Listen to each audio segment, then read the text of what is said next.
Interior. St. Martin of Tours Catholic Church Day.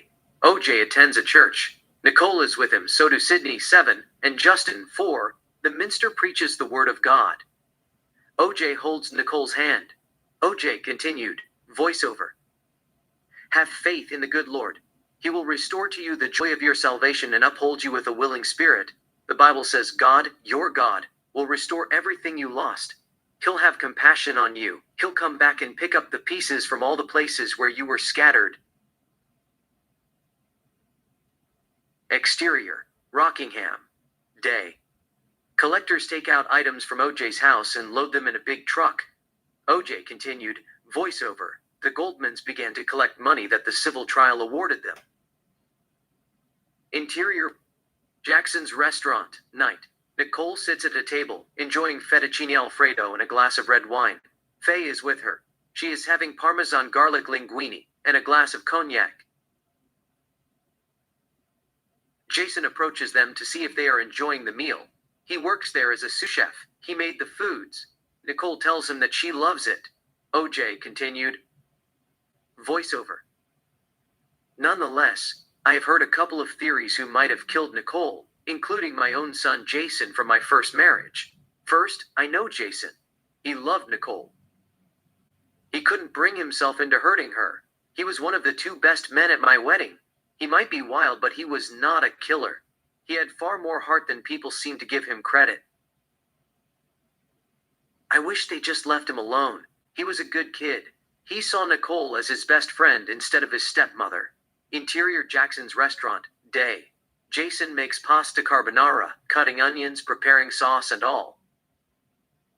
In the background, we see junior chefs preparing all kinds of foods. OJ continued, voiceover. It was silly, the motive that Bill Dean proposed. Nicole told Jason that she couldn't have dinner at a restaurant where he worked at. Jason felt betrayed. He went to her house and slit her throat. Is he serious? Where does this guy come from? They continued to see black people as wild animals that white people brought with ships from Africa and fed TNT. Interior, Jason's apartment, day. Jennifer Green, 22, Jason's girlfriend, sits at the dinner table. Jason comes from the kitchen to dining room with pasta carbonara, similar dish that he was making at the restaurant, and places the food in front of Jennifer. Jason sits in front of her and asks her for her opinion. Jennifer tastes it and tells him that she loves it. OJ continued, voiceover. They think we have no control over our emotions whatsoever. What kind of person who kills a woman for not eating dinner that he works at? They think black people in America are unstable. I remember during the trial, Chris Darden said, Your Honor, Detective Furman is going to play a very small role in this case. Interior, courtroom, day. Chris Darden speaks to Judge Ito. Chris Darden. But we believe when he's called to the stand, we're going to be forced to go back 15-odd years to ask him about completely irrelevant statements that people have claimed he's made. These statements are racially insensitive and divisive. The question is, why bring them up? They're going to ask him if he's ever made a racial slur or repeated a racial epithet. But why ask? There's no legal purpose for it. But Mr. Cochran and the defense have a purpose for entering this area, and that purpose is to inflame the passions of the jury and ask them to pick sides.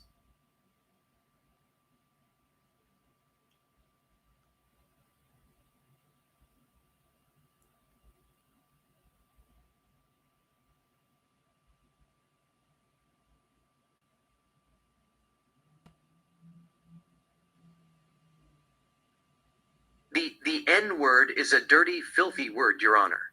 It is so prejudicial. But Mr. Cochran and the defense have a purpose. They're going to ask him if he's ever made a racial slur. The question is, why bring them up? The question is, Chris Darden. But Chris. Interior, courtroom, day. So the people strongly urge the court, respect. It'll force the black jurors to make a choice. Whose side are you on, the man or the brothers? So the people strongly urge it'll it will it will they won't be when you mention we're talking about a word it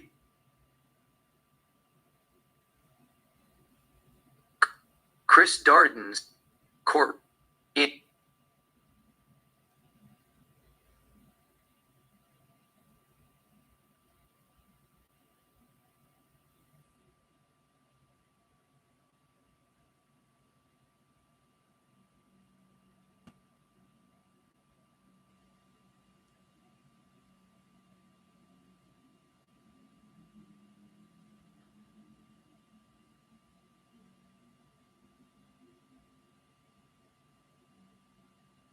I remember during the trial Chris Darden said, "Your Honor, Detective Furman is going to play a very small role in this case." Interior courtroom, day. Chris Darden speaks to Judge Ito. Chris Darden. But we believe when he's called to the stand, we're going to be forced to go back 15 odd years to ask him about completely irrelevant statements that people have claimed he's made. These statements are racially insensitive and divisive. The question is, why bring them up? They're going to ask him if he's ever made a racial slur or repeated a racial epithet. But why ask? There's no legal purpose for it. But Mr. Cochran and the defense have a purpose for entering this area, and that purpose is to inflame the passions of the jury and ask them to pick sides.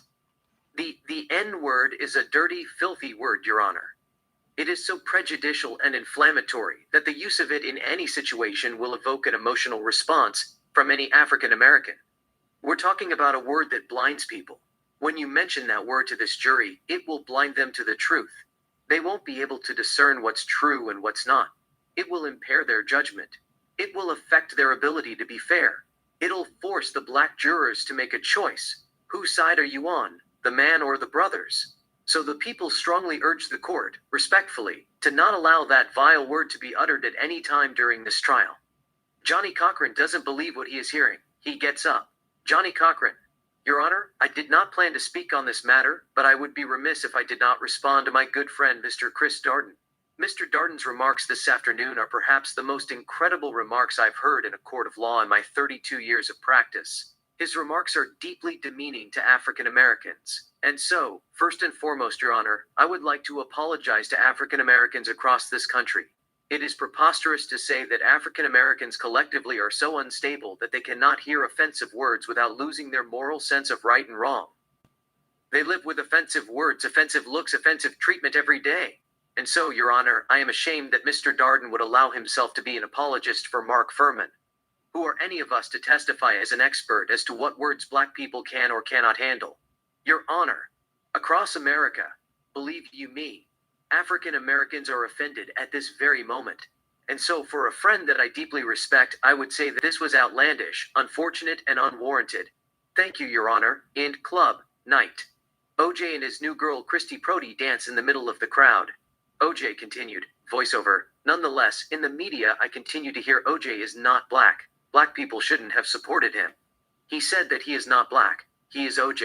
He surrounded himself with white Jewish people. He dates white girls. This is America. You stand by the truth whether it is black or white, and you have the right to love whomever your heart desires. Nobody can tell you that if you are black, you should be with black, and if you are white, you should be with white. That is the very definition of racism. Interior, Rockingham, night. OJ and Christy Prody make love. She is a little bit wild. She gets on top of OJ and rides him fanatically. OJ continued, voiceover.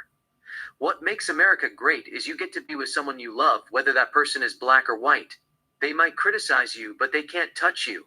That didn't bother me. What upset me was the media thought that I got away with murder. They continued to accuse me of taking 2 innocent lives. Exterior Gulliver Academy Middle School, basketball court day. OJ watches Sydney playing basketball. There are paparazzi who are standing outside the fence taking their pictures. Sydney makes a basket. OJ supports her. He is like a coach and a fan. OJ continued, voiceover. They didn't see me as a human being who was fighting for his freedom. They didn't see me as OJ, a man who set NFL records. They didn't see me as a living soul who was trying to raise his children in the best possible way despite the fact that the world had turned its back on him. Interior, theater, day. OJ, Sydney 6. Nicole and Justin 3. Watch the Beauty and the Beast cartoon. On the screen, Bella is dancing with the Beast. OJ continued. Voiceover. They saw a beast who hid in the bush and stabbed and slashed people. To them, I was a beast and Nicole was beauty. Thanks to Faye, people continue to run away with Bush syndrome. Exterior Nicole's house night. An established shot of Nicole house in Greta Greenway. OJ comes to the house driving. He parks the car next to the house, gets out of the car and walks to the house. OJ continued. Voiceover. It was funny. I actually came to her house to get some. Even though Nicole and I were separated, we were friends with benefit. We had sex a couple of times after the breakup. That night, I came unannounced to make love to her. She used to be my wife. OJ looks through the window. Nicole is with Keith. She is giving him a blowjob. OJ is not too happy. He rings the bell and walks away. OJ continued. Voiceover. We had been together for 15 years. I thought I didn't need to call her. I just dropped by. But Keith got there first. He beat me by a couple of minutes. They were doing it in the open. I just ringed the bell and left. Interior Nicole's house. Morning. OJ has a word with Nicole. OJ continued. Voiceover. In the morning I came to her house and told her about it. If she was going to do that shit, she should do it in the bedroom. The kids could have walked on them. She agreed not to be careless. Cut 2. Keith sits on the sofa. OJ walks up to him and shakes his hand, as if he was saying there's no bad feeling at all. He then leaves. OJ continued. Voiceover. I shook Keith's hand and left. There was no hard feeling. I moved on with my life. That was the last straw for me. I moved on from her and started dating Paula, but the media continued to bring it back. They kept saying that I was a jealous husband. Int Trist restaurant night. Nicole sits at a table with her friends, Cora, Cece, Greer, Faye, Keith Slomsewicz, and a man named Tom, enjoying her outing. Then at the entrance, OJ and his friends, an actor named Keith and Robert and 3 girls walk in. He sees Nicole with her friends. OJ approaches her to say hi. They talk without a sound. OJ continued. Voiceover. I stalked Nicole day and night, followed her everywhere she went, and watched her having sex with her boyfriends. It only happened once. It didn't matter if it was accident or not. They just wouldn't let it die out. Exterior Brentwood. Day. OJ and Nicole take a walk in the neighborhood conversing. OJ continued. Voiceover. In the court of public opinion, you are guilty till you are found innocent over and over, without a reasonable doubt. It's the opposite. OJ and Nicole look at a man who is painting a gate. OJ ignores him. He is just a man who is doing his job. Nicole doesn't say anything either. Who cares? He is not bothering her. The man turns around and looks at them as they pass by him. OJ continued. Voiceover. Glenn Edward Rogers, also known as the cross-country killer or the Casanova killer, who was convicted of 2 murders and is a suspect in numerous others throughout the United States, confessed killing Nicole. But he said that I hired him to steal a pair of earrings and possibly kill her. That didn't help my case. OJ and Nicole continue to walk down the sidewalk. But Nicole turns into white birds and the birds fly away. Out of nowhere come 4 paparazzi and takes OJ's pictures. Paparazzi #1. What are you up to? OJ speaks while heading to his house. OJ. Just walking around the neighborhood, taking a morning walk. Paparazzi #2. They said they don't want you here in Brentwood. They were holding signs yesterday. Are you planning to move out? OJ, where do they want me to go? Move to Africa? I have been here in this neighborhood over 17 years. They just arrived yesterday. If they don't want me here, they should leave. Exterior golf course night. OJ plays golf with Mike Gilbert. There are paparazzi filming him and photographing him. They are following him every step he takes. OJ tees up and hits the ball hard. The ball fess in the air and lands in the fairway. OJ walks toward the ball. The paparazzi follows him, asking him all kinds of questions. OJ speaks without a sound as he continues to walk down the course. OJ continued. Voiceover. I could have made millions through book deal, autographs, movie right, and other business ventures and paid the Browns and the Goldmans whatever they asked. But I didn't want to pay a penny for something I didn't do. I would rather play golf and live on my pension than earn a living and give the money to those who wrongfully accused me of killing Nicole and her friend. Cut 2. OJ is standing on the green. He takes his time and putts the ball. The ball rolls down the grass, misses the hole, couple of inches, and stops nearby. OJ is not too happy. He gets closer and putts it in. He gives the paparazzi a salute. They photograph him. OJ continued. Voiceover. Besides, if I paid them, that would automatically make me look guilty. The media would have a field day. Did you pay them because you took two innocent lives? To be honest, I didn't care about the media. My heart just wouldn't allow me to foot the bill for something that I had nothing to do with. It was like spitting on Nicole's grave. Int. Auction house. Day. They sell OJ's 1968 Heisman Trophy on auction to the highest bidder. OJ continued. Voiceover. I was not planning to pay them a dime so long as I was alive, but the government continues to collect my memorabilia and sell them on auction and give the money to them. Exterior Venice Beach. Day. OJ walks in the strip shopping area. His bodyguard Tom Gleason keeps an eye on OJ. People, white and black, approach OJ for autograph. OJ sings autographs. There are about 6 or 7 paparazzi filming and taking pictures. OJ continued. Voiceover. 1 minute you have the world on the palm of your hand. The next minute you become nothing. I became a man who escaped justice. Nicole becomes synonym with domestic violence. In addition, the media continued to remind the world that I got away with murder. But luckily, the Holy Spirit was with me. Everywhere I went, people continued to be nice to me. 3 white girls take pictures with him. A black woman tells him to hang on tough.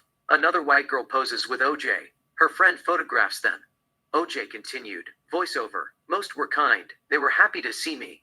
Of course, there were 1 or 2 who were bitter about the case. They would say things that they thought would make them feel good about themselves.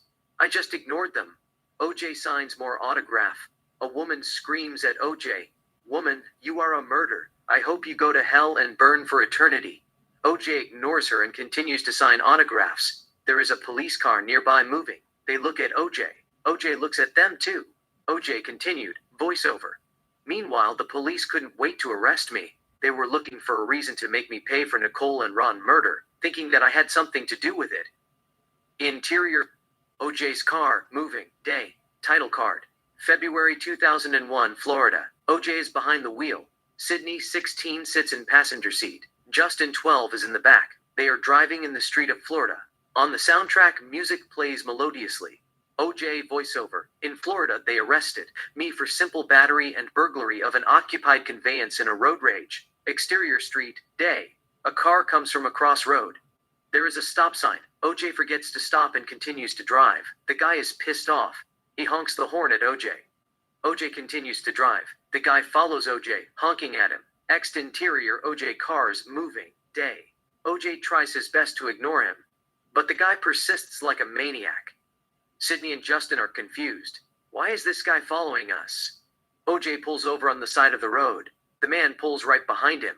OJ gets out of the car and approaches the man.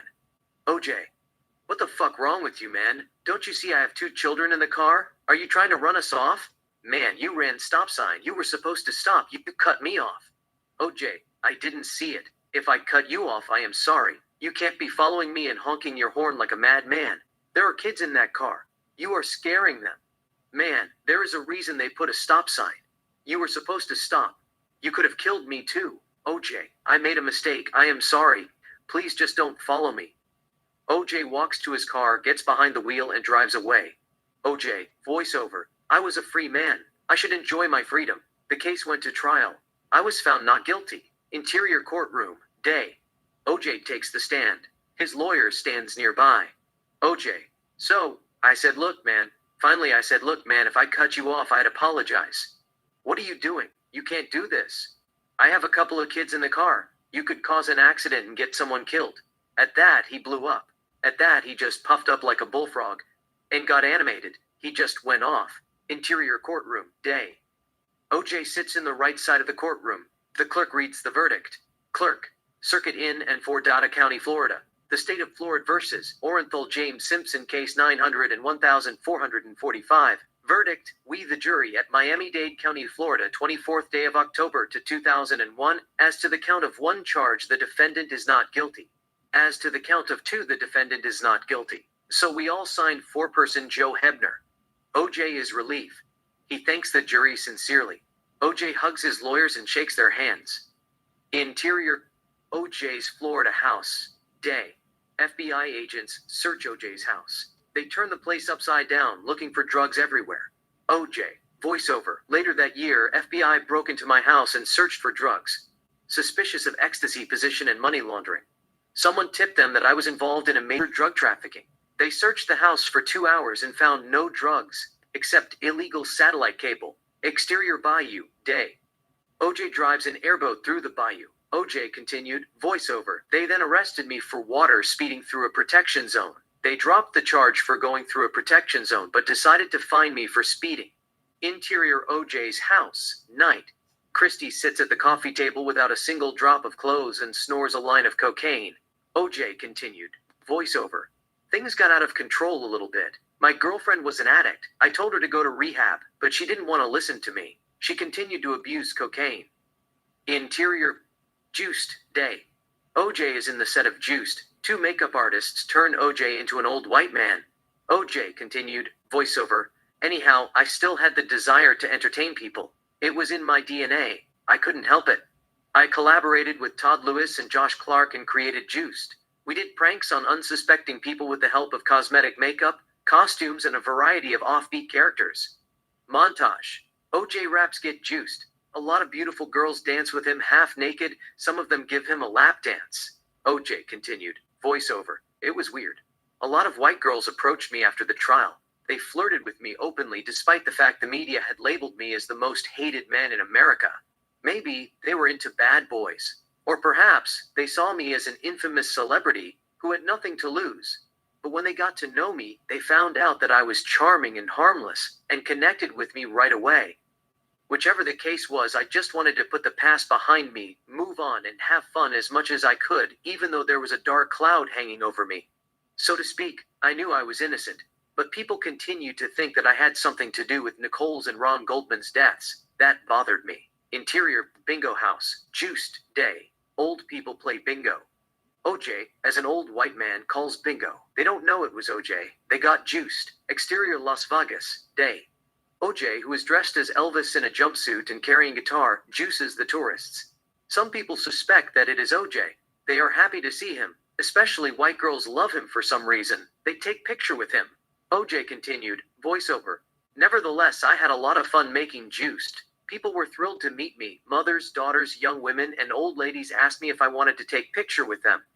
You know, on the TV, you hear about a poll that they conducted and 75% thought that I was guilty, but in the street, none of them accused me of killing Nicole and her friend. They just saw the real me. A man who would do anything to entertain Americans and the rest of the world, whether it was football or movies or TV shows. Exterior bar, night. OJ, dressed as a pizza man, gets out of the bar with the pizza bag. The guy, bartender, who ordered the pizza is outside. His name is Jeremy.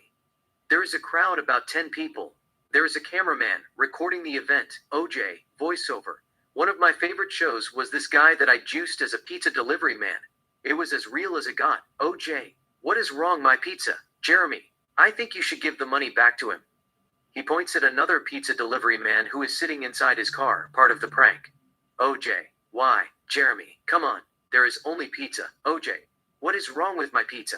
Jeremy, you have a different order. OJ, I had the right order. Who is going to pay me for the pizza that I delivered? Jeremy points at pizza delivery second, because he has the right order.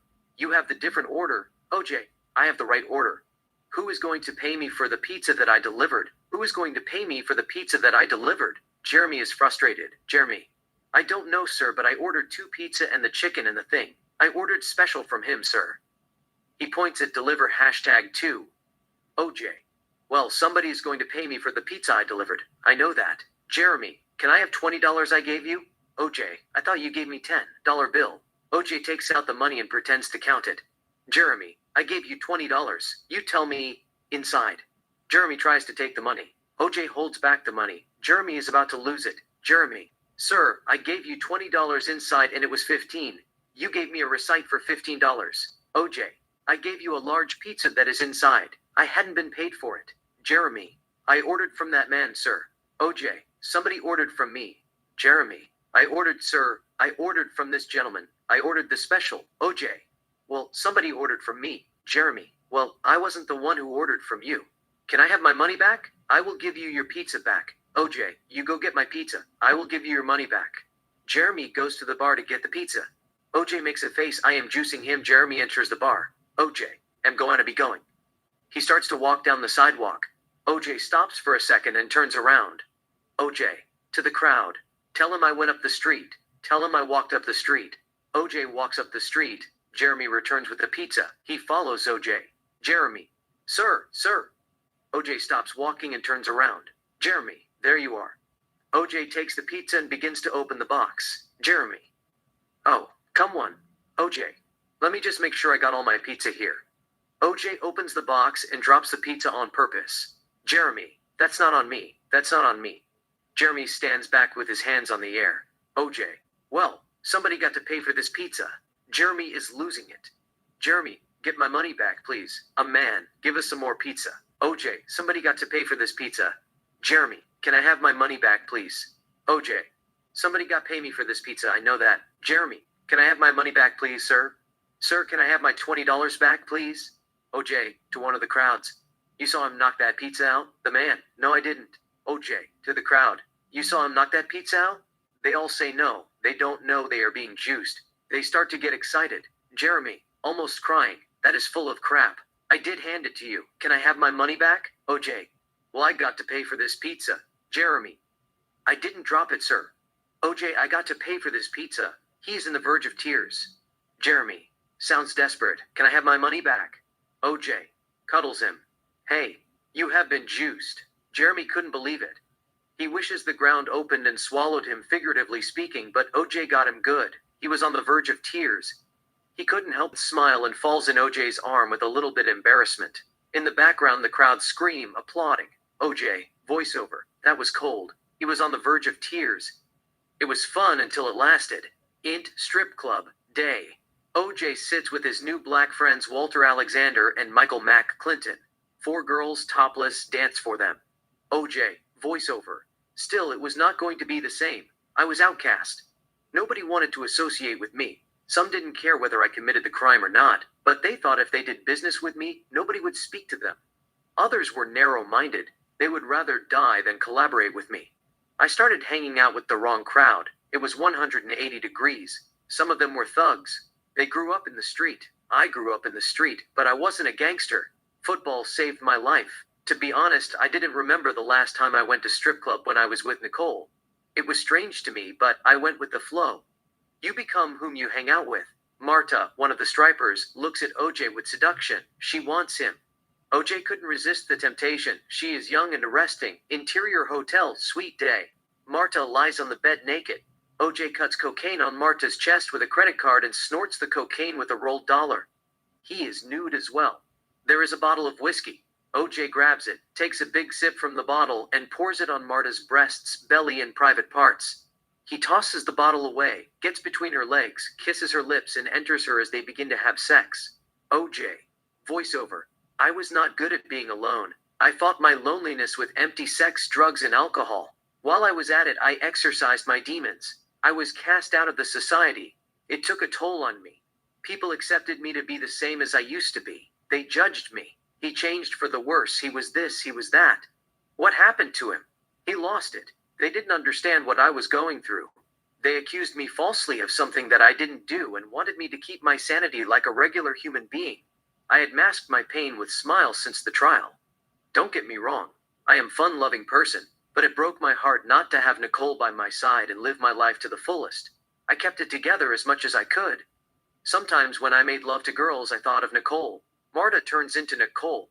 OJ increases the speed. He makes love to her hard. He is sweating. OJ continued. Voiceover. Some part of me was mad at her. I thought that she had forsaken me. She wasn't there when I needed her. She left me on the lurch. Not only that, I continued to blame her for how my life turned out. I felt miserable. It had to do with her. If she was alive, I wouldn't have to go through this painful ordeal.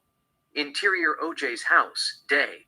OJ sits at the coffee table and has words with Pablo Fengives, a ghostwriter. OJ continued. Voiceover. Anyhow, I was running low on cash and agreed to collaborate on a book title if I did it. It has been almost 12 years since Nicole died. I didn't do it. I thought everybody thought I was a murderer anyway. They were not going to change their mind just because of a book. Whatever theory that they might have, that was their theory. It wasn't mine. I just went with the flow. Exterior golf course, day. OJ plays golf with Clarence C.J. Stewart and Ryan Braun. There are about 15 journalists who have invaded the golf course to ask OJ about the book. Clarence and Ryan try to keep the journalists at bay, but the journalists want an answer. OJ takes a swing, watches the ball land on the fairway, and speaks to the journalists without a sound as he walks down the golf course. OJ continued, voiceover. It was hard to turn down $600,000, especially when they take away your free cable. I once lived like a king. I was a king. Nicole was my queen. The way I saw it, so long as I didn't commit the crime, why shouldn't I seize the window of opportunity? Everybody was making money of Nicole's death. I didn't ask a bigger slice of the pie. I just needed a tiny piece to get by. I told them I have nothing to confess. This was an opportunity for my kids to get their financial legacy. My kids understand. I made it clear that it's blood money, but it's no different than any of the other writers who did books on this case. Interior Fox Studio. Day. Judith Regan interviews OJ about the book If I Did It. OJ continued, voiceover. To keep the audience on the edge of their seats, I created a guy named Charlie. I still could not believe that they bought it, even though I was pretending that if I did it, I couldn't bring myself to kill Nicole. I couldn't do it alone. Some people thought Charlie was AC Cowlings. I was dealing with those kinds of people. They were morons. AC loved Nicole more than life itself. He was hurt more than her sisters, Dennis and Dominique. If he found out or saw the man who killed Nicole, he would strangle the man to death with his bare hands. Interior Fred Goldman's house. Day. Fred Goldman sits on the sofa, reading article about OJ If I Did It. People magazine. There are other magazines on the coffee table. They all have the pictures of OJ on their covers. On the TV, they are talking about OJ If I Did It. OJ continued, voiceover. He wouldn't let him go till the man's eyes popped out of his face like Frank Miller's Sin City. Anyhow, I was going to cash on it, but Goldmans were there to complain. They could have easily been the villains of the story. They didn't let me breathe, but they are not the villains. The villains are those who killed Nicole and Ron Goldman, and as much as they made me angry, I didn't want to say bad things about them. Fred Goldman collects all the magazines, walks to the fireplace, and burns them in anger. Exterior tennis court. Day. Ron Goldman, 23, plays tennis with his father Fred Goldman and his sister Kim Goldman. Father and daughter are in the same team. He is like pro. They are beginners. OJ continued, voiceover. Father lost a son. A sister lost a brother. What hurt them the most was he wasn't supposed to die that night. He wasn't even the target. He came to Nicole's house to return glasses that Nicole's mother dropped at the Mezzaluna. It was an accident. He was the wrong place at the wrong time. That was his only crime. Exterior Mezzaluna. Night. Judith and Lou walk up to their car. Lou opens the door, gets behind the wheel, and unlocks the passenger door for his wife. Judith opens the door and enters the car but drops her glasses. She doesn't see it. Lou starts the car, gets on the street, almost runs on the glasses, and they drive away. OJ continued, voiceover. They were upset why Nicole's mother dropped the glasses. She should have looked around or checked before she left. And they were mad at Nicole. Why did she call Ron that late? She could have picked it up herself in the morning. What's the rush? Exterior Mezzaluna. Later. The glasses are on the street. A car comes driving and parks next to restaurant. The driver almost runs on the glasses with his front tire. He missed it by a couple of millimeters. OJ continued, voiceover. The Goldmans blamed the glasses. The glasses were on the street. They wished that a car ran over the glasses and broke it into pieces. Exterior Santa Monica Beach. Day. Ron Goldman, 23, plays beach volleyball with his friends shirtless like Top Gun. Jackie Bell, his girlfriend, is with him. She is in his team. Kim Goldman stands outside the rectangle and cheers for her brother. Ron spikes the ball. His teammates give him high five. Kim claps her hands. Ron and Jockey exchange kisses. OJ continued, voiceover. Ron would still be alive. He died protecting Nicole. It was easy for those who didn't know what they were going through to say that they should have the strength to forgive and move on with their lives. But we couldn't judge them till someone killed our son or brother, felt the pain that they felt, and forgave a man whom we suspected took his life whether he did it or not. Exterior ballpark. Day. Ron Goldman, 11, plays baseball in junior league. Fred Goldman, his father, and Kim, 7, are in the stands supporting Ron. The pitcher throws the ball. Ron swings and misses. It is strike one. Kim says, come on, Ron, you can do it. OJ continued, voiceover. But at the same time, you hope they took it easy. Mark Twain once said, "Forgiveness is the fragrance that violet sheds on the heel that has crushed it." I don't expect the Goldmans to forgive me anytime soon, even though I did not kill Ron Goldman. Cut 2. The pitcher throws the ball. This time Ron hits the ball hard. The ball goes over the fence. It is home run. They all celebrate. Ron circles the bases and celebrates with his teammates. OJ continued, voiceover. It is not for me. It is for themselves. You forgive someone so you could have peace in your soul. Peace helps you move on with your life. Int Club Night. Ron Goldman dances with his girlfriend Jackie Bell in the middle of the crowd. On the soundtrack, Good Vibration by Mark and the Funky Bunch plays. It is the same song that they are playing at the club. Nicole is with Faye. They are standing at the bar with glasses of tequila. Faye has a sip from her tequila, puts the glass on the balcony, takes out a cell phone from her purse, and tells Nicole that she needs to make a phone call. It is too loud in the club. She excuses her and walks toward the exit. Ron is dancing hard. Nicole looks at him. Ron is the center of attention. People are taken by his dancing skill, but he needs to take water break. He seems a little bit tired. He holds his girlfriend's hand and they walk toward the bar. His girlfriend kisses him and tells him that she has to take a leak and goes to the bathroom.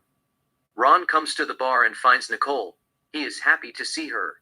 The music on the soundtrack falls in the background and plays softly. Ron, hey, Nicole, hey. He was going to hug her, but he is sweating. Ron, I can't hug you. I am sweating like a pig.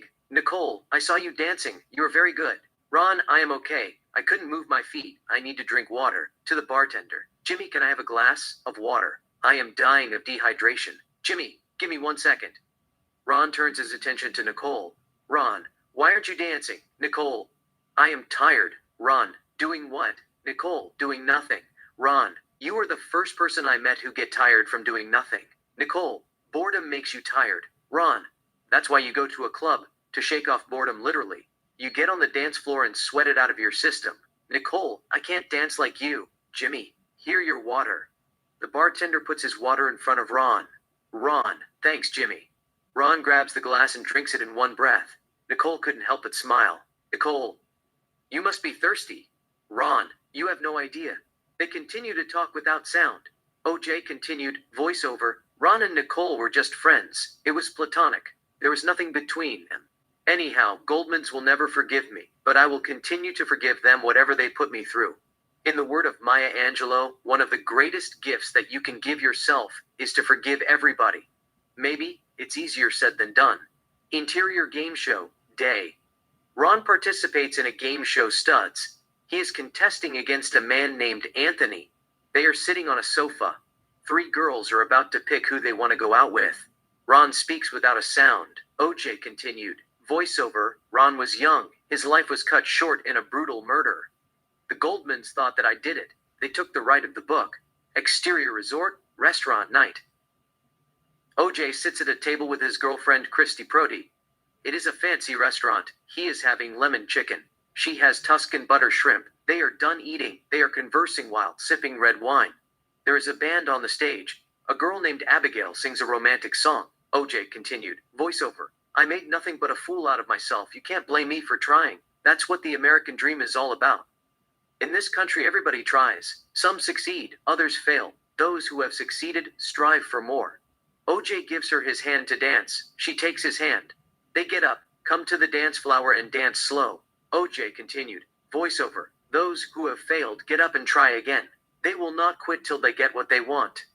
Christy Podoy turns into Nicole. OJ continues to dance with her. Exterior Palace Station Hotel and Casino Day. Title card, September 13th, 2007, Las Vegas. An established shot of Palace Station Hotel and Casino. Interior, Palace Station Hotel and Casino, Day. It is a small casino. We see people playing blackjack and slat machine and all. On the soundtrack, music plays melodiously. A man named Thomas Riccio stands near the door with a tape recorder. He presses the recording button, makes sure the recorder works, and puts it in his pocket. At entrance, OJ, Michael McClinton, Walter Alexander, Clarence C.J. Stewart, Ryan Braun, and Charles Ehrlich enter the casino and walk down the hotel. Thomas Riccio approaches them. He tells OJ something. OJ continued, voiceover. I was in Vegas for my friend wedding Thomas Scotto. I assembled a group of guys to retrieve sport memorabilia that Mike Gilbert stole from me. As far as I was concerned, they were my properties, and I had the right to collect them. They all walk toward the elevator. The music of the soundtrack continues to play melodiously. Interior Palace Station Hotel and Casino, 12th floor day. OJ, Michael Mack Clinton, Walter Alexander, Clarence C.J. Stewart, Ryan Braun, Charles Ehrlich, and Thomas Riccio walk down the hallway and come to room 1203. The music on the soundtrack falls in the background. Thomas Riccio knocks the door. Interior Palace Station Hotel and Casino, room 1203 day. Bruce Furmong and Alfred Beardsley, memorabilia dealers, are in the room. We see OJ memorabilia on the bed, along with autographed Pete Rose baseballs and Joe Montana lithographs. Bruce opens the door. Michael Mack Clinton pushes Bruce and points his gun at his head. Bruce, what's going on? Michael McClinton, shut the fuck up. Alfred Beardsley stands frozen. Walter Alexander, Clarence, Ryan Braun, Charles Ehrlich, OJ, and Thomas Riccio enter the room. Bruce, what's going on, OJ? OJ, don't let nobody out of this room. Motherfuckers, you think you can steal my shit and sell it? Bruce, no. OJ, don't let nobody out of this room. Motherfuckers, you think you can steal my shit? Alfred, it is not like that. Michael McClinton, fuck you, mind your business. Ryan Braun, look at this shit. Michael McClinton, get over here. OJ, you think you can steal my shit? Michael McClinton, backs to the wall. Alfred, I was trying to get past you. Walter Alexander, walk you ass over there. Walter Alexander flashes his gun at Alfred, but he quickly puts it back in his belt for some reason, and pushes Alfred against the wall. OJ, you think you can steal my shit? Bruce, Mike took it. Michael McClinton, to Alfred, you against the motherfucker wall. OJ, I know fucking Mike took it. Michael McClinton, search him. Ryan searches Alfred. Clarence, I know what Ryan's trying to prove. OJ, I always thought you were a straight shooter. It is a small room. Alfred sits on the bed. Alfred, I am cool. I am. Clarence, stand up. Alfred, so. Walter Alexander, get your motherfucker asses up. Clarence, stand the fuck up. Alfred stands up. Clarence, you get in the bathroom. Alfred gets in the bathroom. Clarence closes the door behind him and holds the door. OJ, collect this stuff and let's get out of her. On the soundtrack, music plays melodiously. They continue to talk without a sound. OJ is shouting and Bruce is trying to explain to him it's all a misunderstanding. It is a total chaos. Ryan stuffs OJ memorabilia, autographed Pete Rose baseballs and Joe Montana lithographs into pillowcases. Interior Palace Station Hotel and Casino, day. OJ, holding a cell phone. Michael Mack Clinton, Walter Alexander, Clarence Stewart, Charles Ehrlich, Thomas Riccio, and Ryan Braun, who is carrying the items, walk toward the exit. Exterior Palace Station Hotel and Casino, day. OJ, Michael Mack Clinton, Walter Alexander, Clarence Stewart, Ryan, Charles Ehrlich, Thomas Riccio, and Ryan Braun gets out of the building and head to the parking lot. Interior Courtroom, Nevada, day. OJ sits in the courtroom. His lawyer Yale Galanter sits next to him. The judge is Jackie Glass. The jury are all white. Thomas Riccio is on the stand. David Roger, the lead prosecutor, questions him. OJ, voiceover. I was charged for 12 counts of bullshit, including burglary while in possession of a deadly weapon, robbery with use of a deadly weapon, and first-degree kidnapping with use of a deadly weapon. Interior Courtroom, Nevada, day. Michael Mack Clinton testifies against OJ. OJ couldn't believe what he is hearing. OJ continued. Voiceover. I didn't even have a weapon on me. I was in the room the maximum of 3 minutes. It was a revenge for the trial of the century. The people versus Juice. It's not really worth the talk about it. It was one of the biggest injustices in the history of America judicial system. Exterior courtroom, day. David Roger gives a closing argument. OJ is not too happy. The jury keep looking at him. Judge Jackie Glass looks at him too. OJ catches her eyes, but she quickly turns her attention away from him. OJ continued. Voiceover. There are 3 important rules in justice system that you should not violate. 1 is a man or a woman is innocent till proven guilty. 2, send 10 guilty men or women free before you put 1 innocent man or woman behind bars, if not, never at all. Interior courtroom, day. Judge Jackie Glass gives instruction to the jury. OJ continued. Voiceover. 3. You must never retaliate or hand out punishment to make up for a crime that you thought that he or she got away with. Interior courtroom, day. OJ stands up facing the jury and listens to the verdict. The clerk reads the verdict. It is one guilty verdict after another. OJ is disappointed. He hasn't never heard these many guilty in his life. OJ continued, voiceover, when people make mistake you would say that they are humans. Humankind makes mistakes. You turn to the law and seek justice. But when the law makes mistake, that is dangerous. Interior courtroom, day.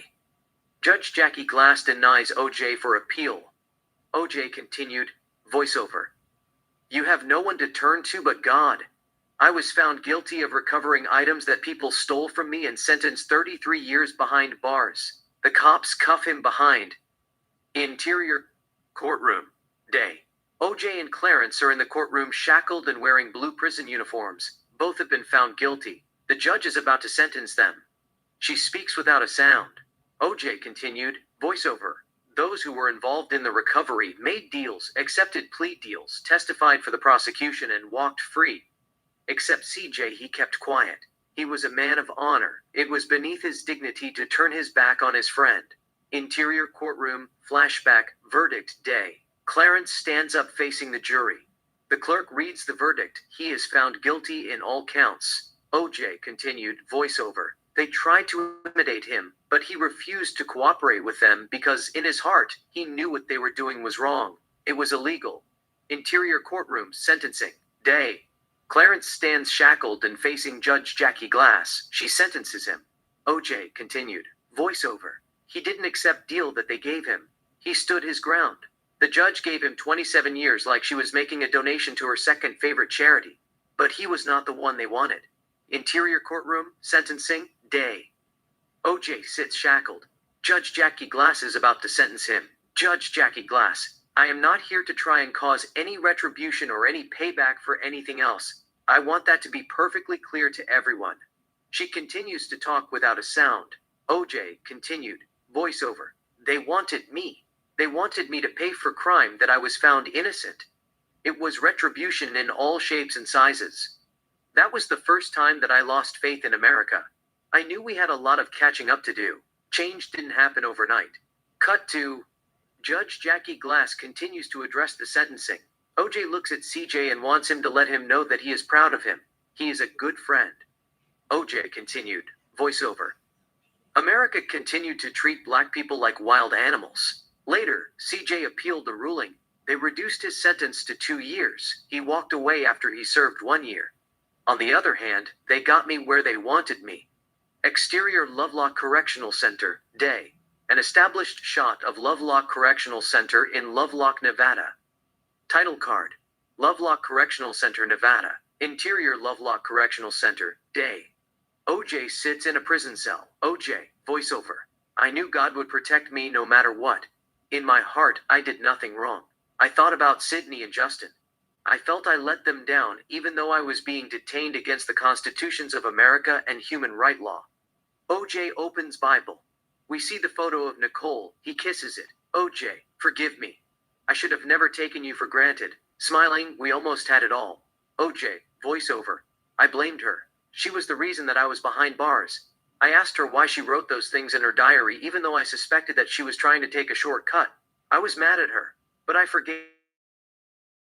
When you love someone from the depth of your soul, they don't die. They live in your heart forever. They come in your darkest hour, in your deepest despair, and comfort you. Exterior Lovelock Correctional Center, day. OJ sits at a bench. Nicole is sitting on the top of the bench. In the background, we see inmates weightlifting, talking to each other, etc. Some of them look at OJ with curiosity. OJ, voiceover, she was alive. I talked to her like how a little boy talks to his imaginary friend. She told me not to be mad at them or be sad, but smile. Just smile. I had a contagious smile. She loved it when I smiled. I was sitting by myself smiling like a man who just won a lottery. The prisoners thought that I was crazy. Who is smiling at? She was my best friend. Int Lovelock Correctional Center, day. OJ sits in the library talking to himself. Inmates, who happen to be there, look at him in wonder. Nicole is sitting with OJ, but the inmates don't see her. OJ looks around and stops talking to himself. Nicole disappears. OJ continued, voiceover. Nicole and I had always gotten on like a house on fire. She kept me company, but after a while I didn't want to talk to her in front of prisoners. If I did, they would think that I was mentally ill. I mean, I used to talk to her a lot in a daily basis, but I had to stop because they looked at me weird. OJ is gone mad. He is talking to himself. He is losing it. Int Lovelock Correctional Center. Day. OJ works out in the gym. OJ continued. Voiceover.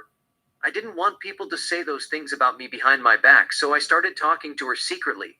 OJ takes a break and has a word with Nicole. OJ continued. Voiceover. But she kept getting me in trouble. She would say something funny or bring sweet memories that we shared together to my heart. I couldn't help but smile. Inmates ask me what is funny. I told them it was nothing. Or an idea occurred to me. Int Lovelock Correctional Center. Day.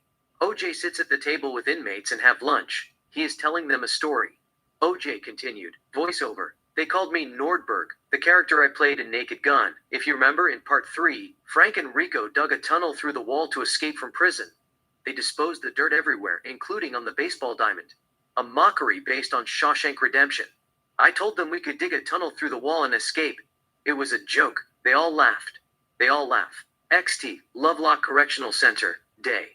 The inmates play softball. OJ is a coach. He gives them instruction. A prison guard named Jeffrey Felix keeps an eye on OJ. OJ continued. Voiceover. As ironic as it sounded, I was softball coach. Prison wasn't as bad as I thought. They all were nice to me. None of them could believe I was doing time for recovering items that people took from me. They kept telling me that it was not a crime. You had the right to take your property from thieves who stole them from you by any means necessary. Exterior Lovelock Correctional Center. Day. OJ plays chess with an inmate. 4's inmates watch them, waiting for their turn. OJ is talking while playing. OJ continued. Voiceover. I was overcharged. If it were anybody else had been involved in this, they wouldn't have been sentenced or even jailed at all. It was a payback. They really felt sorry for me.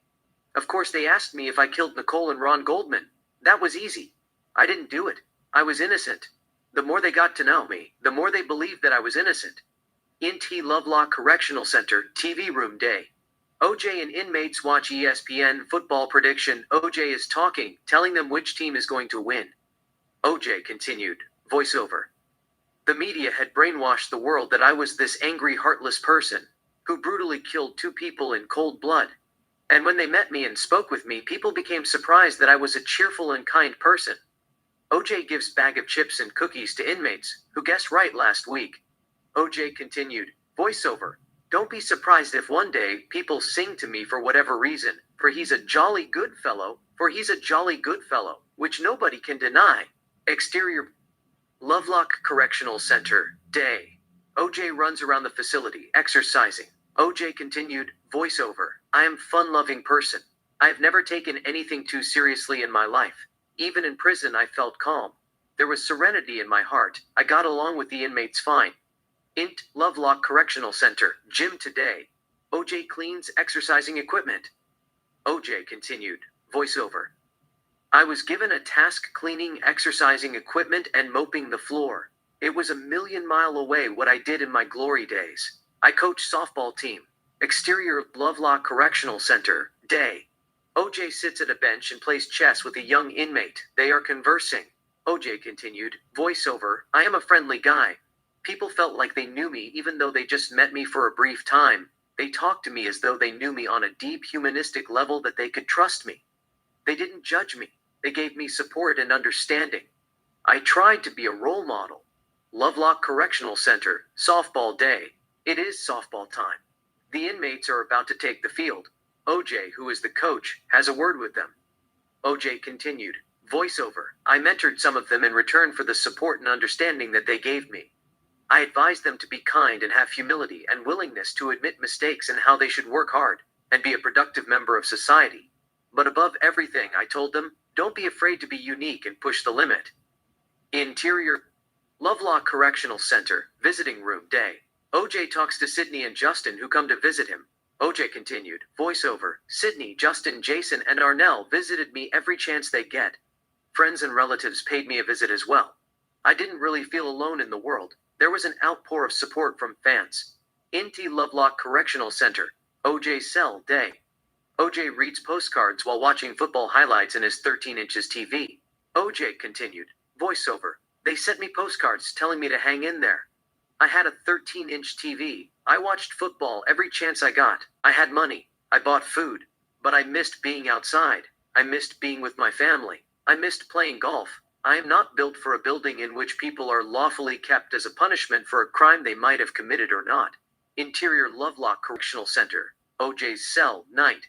OJ lies on his bed with open eyes. His cellmate is sleeping. OJ continued. Voiceover. I had been entertaining people my whole life, whether football or movies. I even sort of missed the spotlight, as much as I wanted to be left alone. I missed the attention that people paid me. I knew I was not getting out anytime soon. I did a lot of reflection. Out of nowhere, Nicole appears next to OJ. She leans next to him, looking into his eyes. OJ says something and Nicole speaks without a sound. OJ continued, voiceover. I asked Nicole why she wrote those things in her diary. She said that I cheated on her.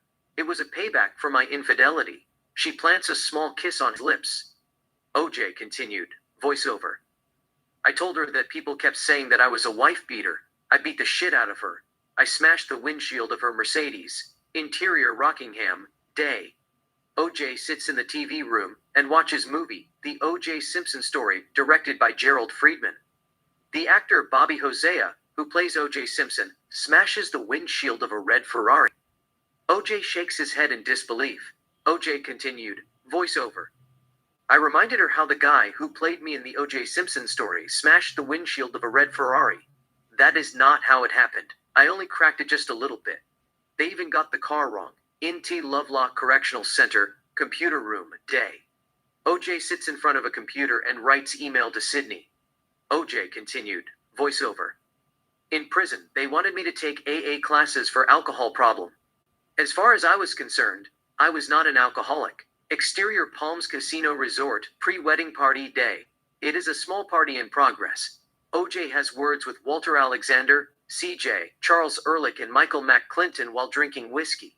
They are planning how to recover his memorable. In the background, we see people mingling with each other. OJ continued, voiceover. I didn't have no alcohol problem. I had few drinks that day before I went to collect my items. It was a pre-wedding party. Everybody was drinking. I drank too. It was not a big deal. NT Lovelock Correctional Center, meeting room, day. OJ sits in a room with a group of inmates who have alcohol problem. A man named Carter leads the meeting. One inmate talks about his problem. Then, it is OJ's turn. OJ tells them that he has never abused alcohol in his life. He is a social drinker. That is all. OJ continued, voiceover.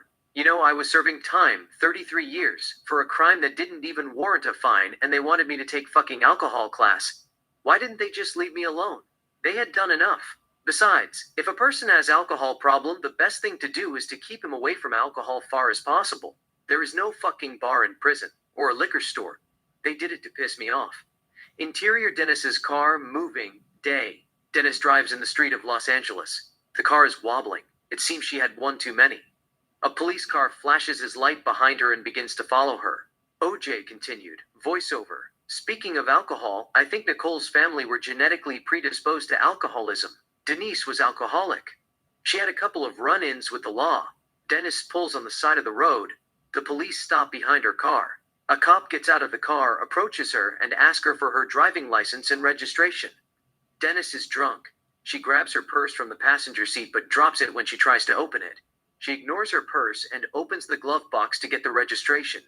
There is a small bottle of bourbon in the glove compartment. Dennis quickly closes it in embarrassment. The cop shakes his head in disbelief.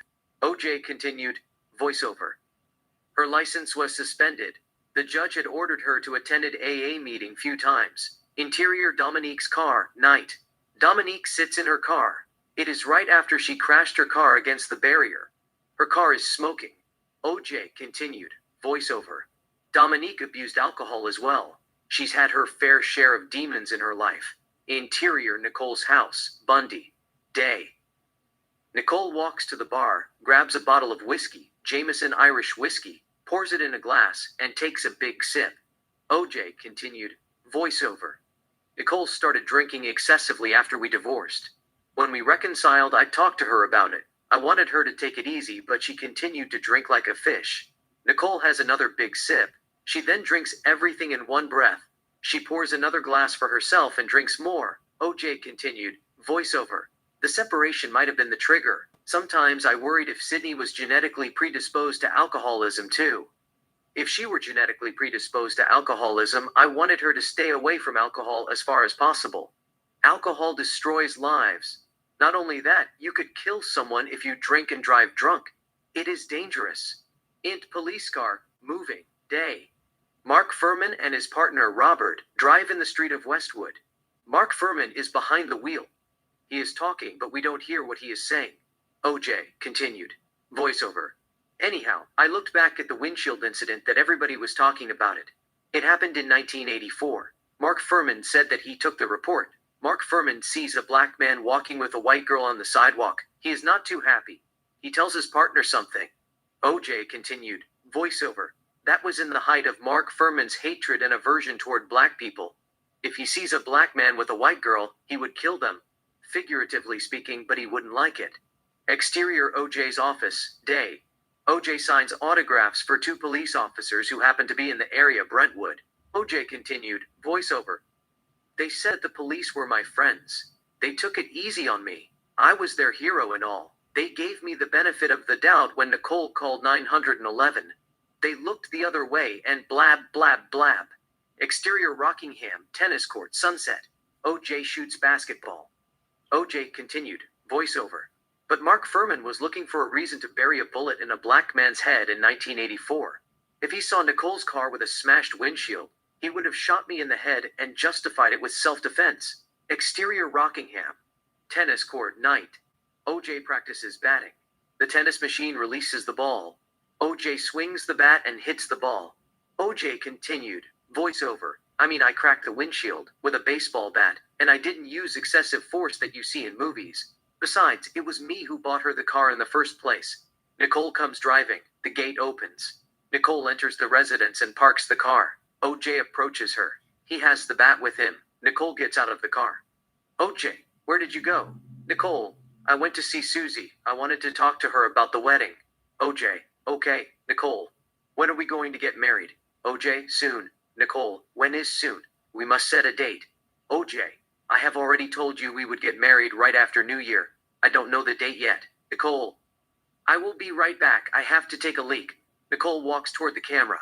Cut 2. OJ sits on the hood of Nicole's car. He still has the baseball bat on his hand. Nicole exits the house and approaches OJ. Nicole, so is it in January? OJ, maybe. I don't know. OJ holds the baseball bat between his leg dangled, letting it hit the tire and bounce, and sometimes the bat hits the hubcap by accident. Nicole, you have to give me a date. I want my parents to get prepared, who they are going to invite. I myself have to be ready. Figure out what wedding dress to wear and who I should invite. OJ, just give me a few more days. I will tell you the exact date. OJ hits the hubcap a couple of times. Nicole, okay. Don't do that. You will damage it. OJ, it is hard metal. OJ hits it on purpose. Nicole, if you dent it, you will pay for it. OJ holds the bat with the left hand and hits the windshield. There wasn't a lot of force. The windshield is not break, but it is shattered. OJ, I will pay for that too. Nicole is pissed off. Nicole, yeah, you will pay for it. She walks to the house. Interior, Rockingham, night. Nicole presses a security call. A Westic security. How can I help you? Nicole, my fiancé just broke the windshield of my Mercedes-Benz. I want someone to come to the house and hold him accountable. He must pay for the damage. Exterior Rockingham, night. A Westic security police named Jerry has word with OJ. Nicole stands nearby. Jerry, she said you broke it on purpose. OJ, okay. I will pay for it. It's not a big deal. I will take care of it. It is one of those nights. We get on each other's nerves. I am sorry. I got carried away. Exterior Rockingham, Ashford Gate, night. Mark Furman and Officer Ted Roberts come to OJ's and Nicole's house driving. Mark is behind the wheel. His partner is in the passenger seat. They park the car on Ashford and step out the vehicle. The gate is open. They enter the property. Mark approaches OJ. Ted Roberts stands by. Mark, what's the problem? OJ, there is no problem. Mark, whose house is this? OJ, it's my house. I am OJ Simpson. Mark looks at the Benz. The windshield is shattered. Mark, to Nicole, who broke the windshield? Nicole points at OJ. Nicole, he did. OJ, I hit it. It's my car. I bought her the car. I will fix it. It is not a big deal. There is no reason for you guys to be here. Mark, to Nicole, do you want to file a report? Nicole, no. He said that he would pay for it. It's fine, Mark. Okay, have nice day. He nods to OJ, turns around, and walks toward the exit. They all leave. OJ closes the gate and approaches Nicole. OJ, I am sorry, baby. I didn't mean to do that. I mean, I meant to break it, but we shouldn't value items over unconditional love and trust. We have come from a long way. We are about to get married and start a family. The last thing you should be worried about is a stupid car or a dent hubcap. He kisses her. Nicole, I am sorry too. There are a lot of things in my mind. The wedding, not knowing the date, you not making up your mind, keeping my mother's hopes up and all. Little things like that irritate me. She kisses him too. OJ, I know that. But we can't get emotional over nothing. It's just a car. Today it is the Mercedes-Benz. Tomorrow it's a junk. I mean, it may still be worth something. But who cares? It's nothing compared to what we already have and what we are about to have and what we will always have. You know, die-hard love that we have for each other, magic that we create, castles that we build in our soul, dreams that we have shared, and a beautiful princess and a handsome prince that we can't wait to bring to this world. I mean, you are drop-dead gorgeous. I want to have a million children with you and take care of you forever and ever.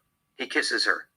OJ, I will buy you a new car for your wedding present. Nicole, I don't care about cars or jewelries. You won't have to repair the Benz if you don't want to either. I will drive it with a shatter windshield till the car breaks down. Maybe, someday, it would remind me of the state of my soul.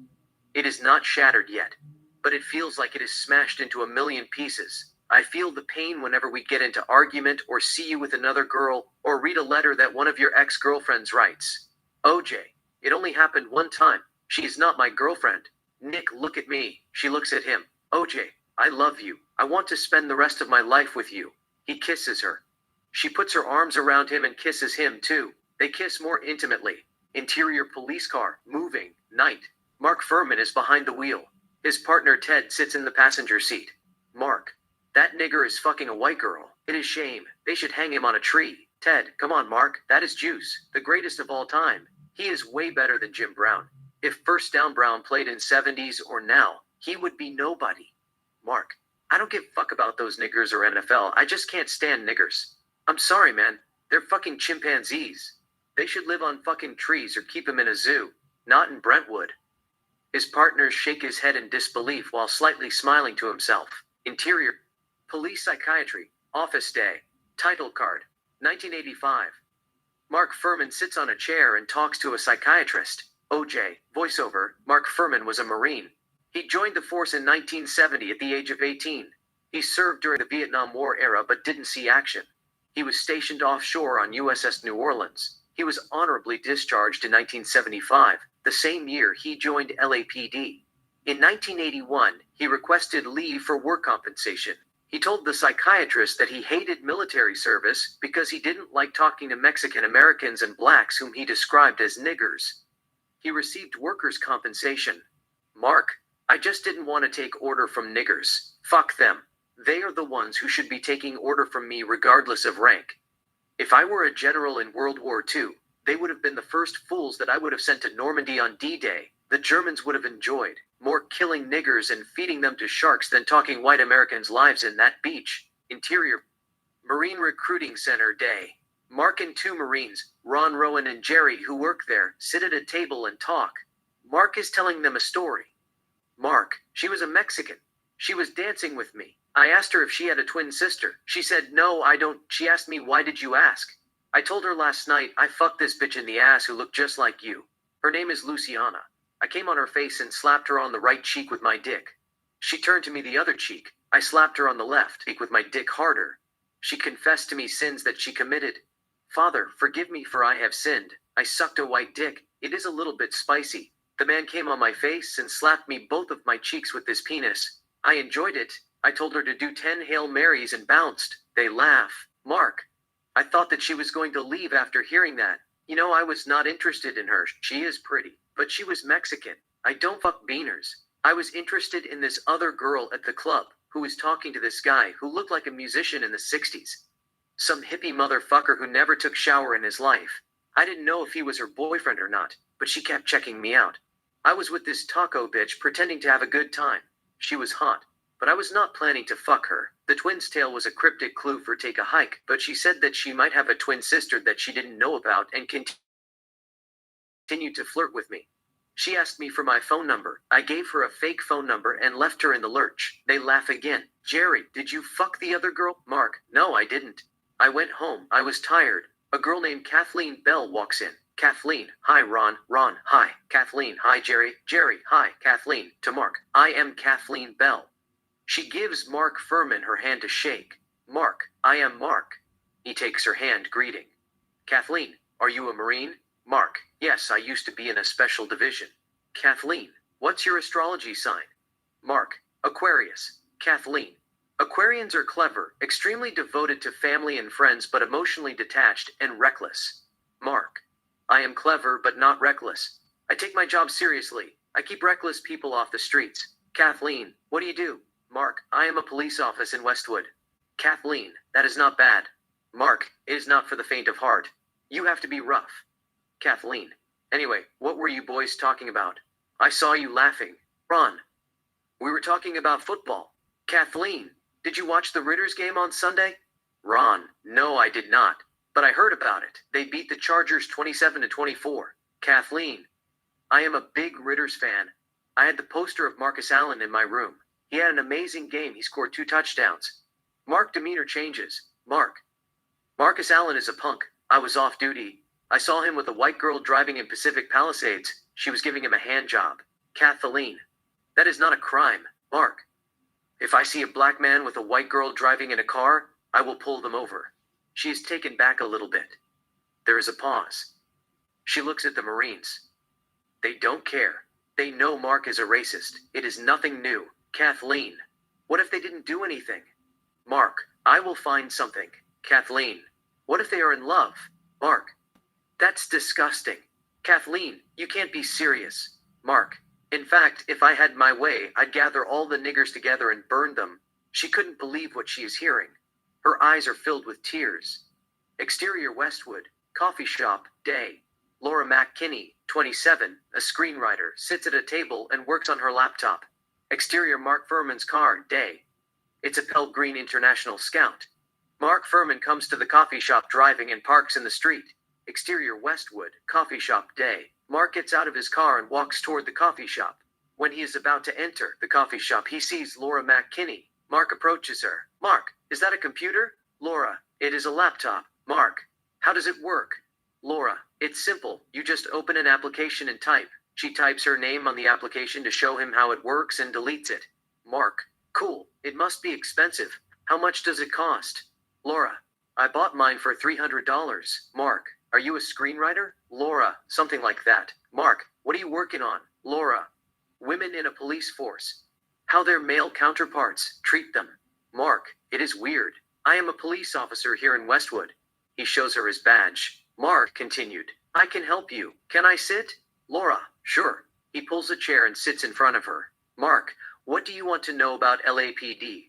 Laura, I am interested in how women can succeed in area of violent crime in LAPD and how male officers treat female officers. Mark, you are looking at an expert. I know how LAPD run things here in Los Angeles like the back of my hand. I am a member of MAW. Laura, what is MAW? Mark, Men Against Women. I am one of the founders of the organization. We believe that women should not be allowed to join the police force. They are cowards. For example, if you see a nigger rapping a white girl, what would you do? Laura, I will stop him. Mark, how are you going to stop him? Laura, I don't know. I am not a police officer. How would you stop him? Mark, I will bury a bullet in top of his head, cut his donkey dick off and feed it to an K9.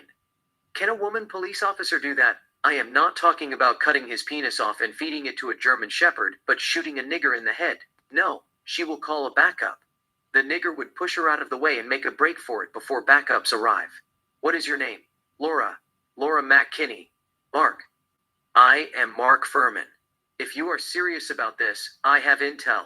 I will tell you everything you need to know about LAPD and how male police officers treat their female counterparts. They continue to talk without a sound. OJ, voiceover. When Laura McKinney heard about MAW, Men Against Women, she knew that she couldn't pass the opportunity. She was curious about what made some male officers in LAPD hate their female counterparts.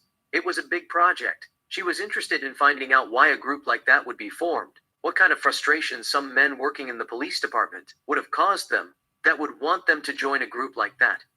It wasn't about racism in LAPD. She was interested in women in areas of high crime. Mark told her that he had strong views about women's ability to be able to succeed in the most dangerous neighborhoods in Los Angeles. He believed that some of them were not capable of performing in areas of high crime. His negative views toward women increased her curiosity. He promised to help her form some ideas about police procedures and other areas that might be useful to her in helping understand the kind of frustrations that men had on the police department and women, and possibly some of the cover-ups that might occur in conjunction with that. They agreed to meet again and tape the interviews. Soon she found out that he was a stone-cold racist. Exterior coffee shop, day. Mark and Laura McKinney sit at the table. She is interviewing him. Mark, that we've got females and dumb niggers and all your Mexicans that can't even write the name of the car they drive. Cut to Mark. If I'm wrestling around with some fucking nigger and he gets me in my back and he gets his hands on my gun, it's over. Cut to Mark. She was afraid. He was a big nigger and she was afraid. Cut to Mark. He was a nigger. He didn't belong. 2 questions. And you were going. Where do you live? 22nd and Western. Where were you going? Well, I'm going to Fatburger. Where's Fatburger? He didn't know where Fatburger was? Get in the car. Cut to Mark. Commander Hickman was a dickhead. He should be shot. He did that for one thing. He wants to be chief, so he wants the city council and the police commissioner and all these niggers in LA city government, and all of them should be lined up against a wall and fucking shot. Cut to Mark. You know these people here, we got all this money going to Ethiopia for what? To feed a bunch of dumb niggers that their own government won't even feed. Cut to Mark. People there don't want niggers in their town. People there don't want Mexicans in their town. They don't want anybody but good people in their town. And any way you can do to get them out of there, that's fine with them. We have no niggers where I grew up. Cut to Mark. When I came on the job, all my training officers were big guys and knowledgeable. Some nigger'd get in their face. They just spin them around, choke them out until they dropped. Cut to Mark. No, we have to eliminate a chokehold because a bunch of niggers down in the south end of LA said this is bad. Cut to Mark. You know, policemen also use Bubba a lot because it's a slam term. Because niggers, you know, they call each other Bubba. They go, hey Bubba, what's happening like that? Cut to Mark. Nigger, stop them, see who they are. Cut to Mark. That's where niggers live. Cut to Mark. I mean, that's just the way you feel, you know. You've got 200 niggers that are trying to take you prisoner. Cut to Mark. She's a policeman in this city, and don't you ever fight or fuck around with policemen. You'll do what you're told, you understand, nigger. Cut to Mark. You just go out and what are gonna do with some nigger with a knife? Go on guard? I mean, that's bullshit. Cut to Mark. I used to go to work and practice movements. Niggers, they're easy. I used to practice my kicks. Cut to Mark. Don't they think they are physically capable? They can arm wrestle 6 feet 7 inches niggers. Cut to Mark. We stopped the choke because a bunch of niggers have a bunch of these organizations in the South End, and because all niggers are choked out and killed. 12 and 10 years. Really is extraordinary, isn't it? Cut to Mark. Go to Wilshire Division. Wilshire Division is all niggers. All niggers, nigger training officers, nigger with 3 years on the job. Think of that 3 plus 1. Cut to Mark. He grew up in school with all blacks, and every time a nigger looked at him, he'd jump them because he figured they were going to jump on. So he might as well start the fight right now and get it over with. Cut to Mark. Westwood is gone. The niggers have discovered it when they start moving into Redondo and Torrance. Torrance is considered the last white middle-class society. Cut to Mark. They don't do anything. They don't go out there and initiate a contact with some 6 feet 5 inches nigger that's been in prison for 7 years pumping weights. Cut to Mark. They have a bunch of niggers up there, 2 guys, they're like 5 feet 6 inches, they got punched right in the face. Cut to Mark. There is going to be a massacre in the future and they know that. There is the Rolling 60s nigger group. They went into a sporting goods store and stole 50 Uzis, 3,000 rounds. Cut to Mark.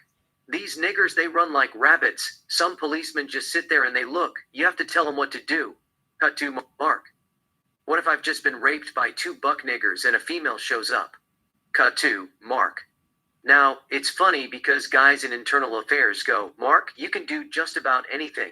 Get in a bar fight. We'd love to investigate just some good old boy beating up a nigger in a bar.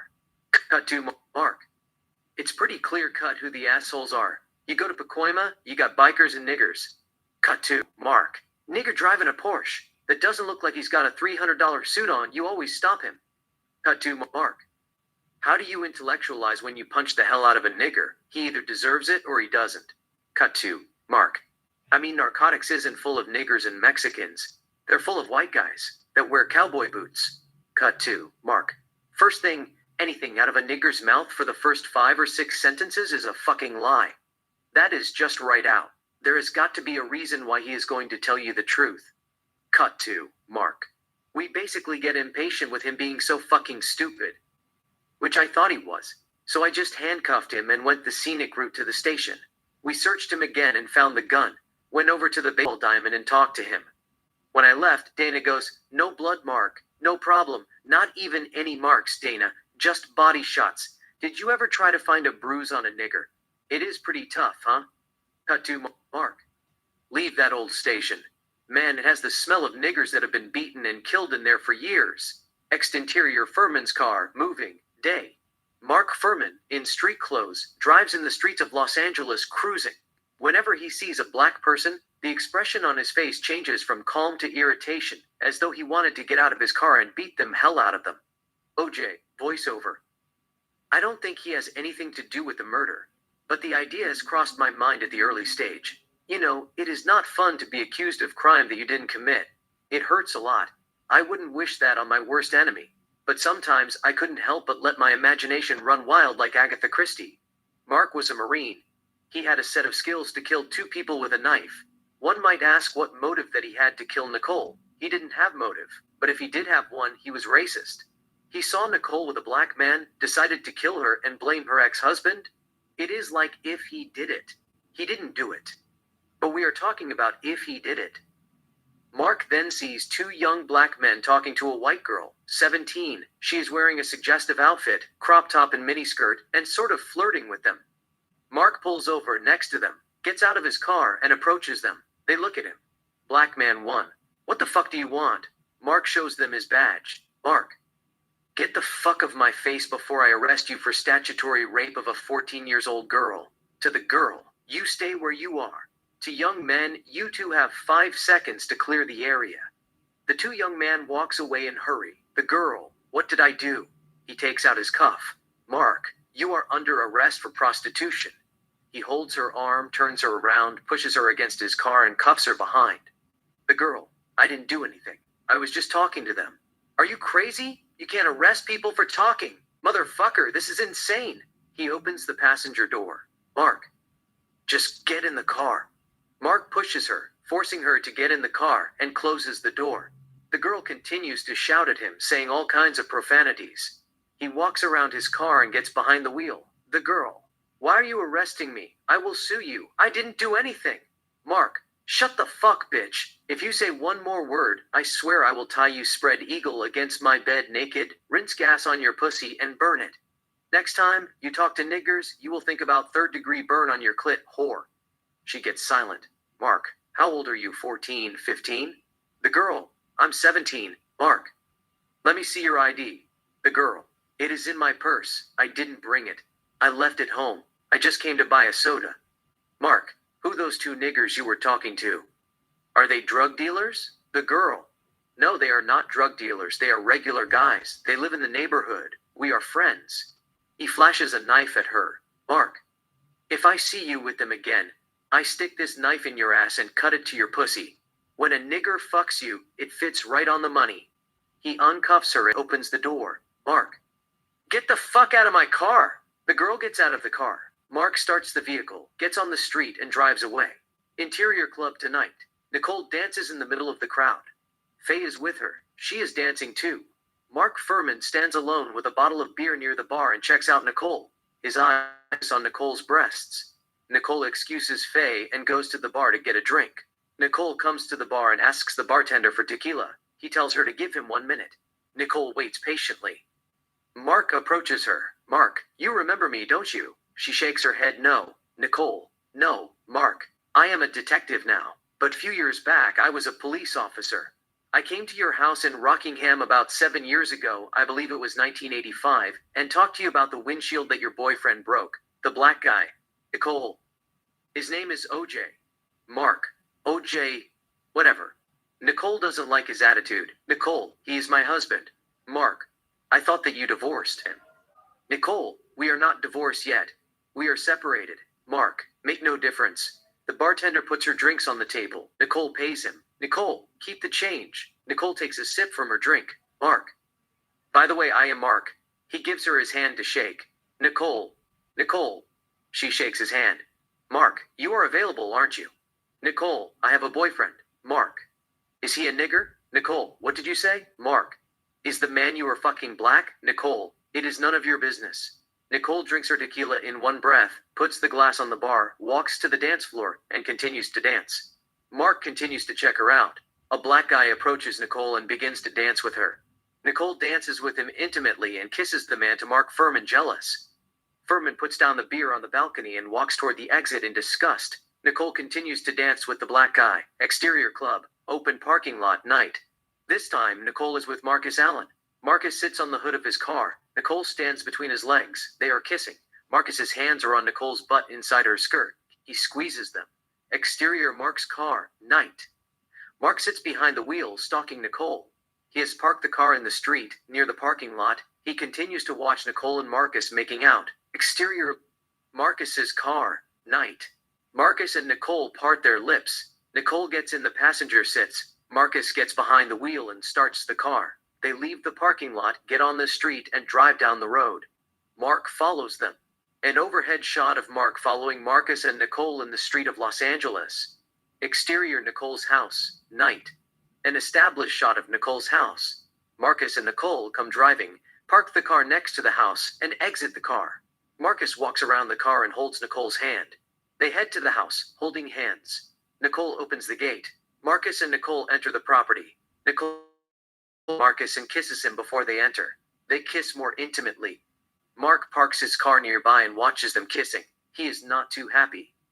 Marcus and Nicole part their lips and enter the house. Interior Nicole's house, night. Marcus and Nicole kiss more passionately. Exterior Nicole's house, night. Mark lights a cigarette and smokes. He looks at Nicole's window and sees Nicole and Marcus heading to the bedroom. Upstairs, Mark continues to smoke. Interior Nicole's house, bedroom, night. Nicole and Marcus remove each other clothes and kiss French. Interior Mark's car, night. Mark sees them through Nicole's window. He throws the cigarette away, starts the car, and drives away. Interior Nicole's house, bedroom, night. Nicole and Marcus make love. Exterior coffee shop, patio, day. Mark and his partner Brad Roberts sit at a table in Westwood and have coffee. Brad, did you hear about the murder of a club owner named Brett Cantor? Mark, no, what happened? Brad, someone slashed his throat. Not just slashed, they pulled his tongue down by his throat. They said it was called Colombian necktie. Mark, I know what Colombian necktie is. I heard people in Narc Division talking about it. The Colombians will cut your throat if you own them money.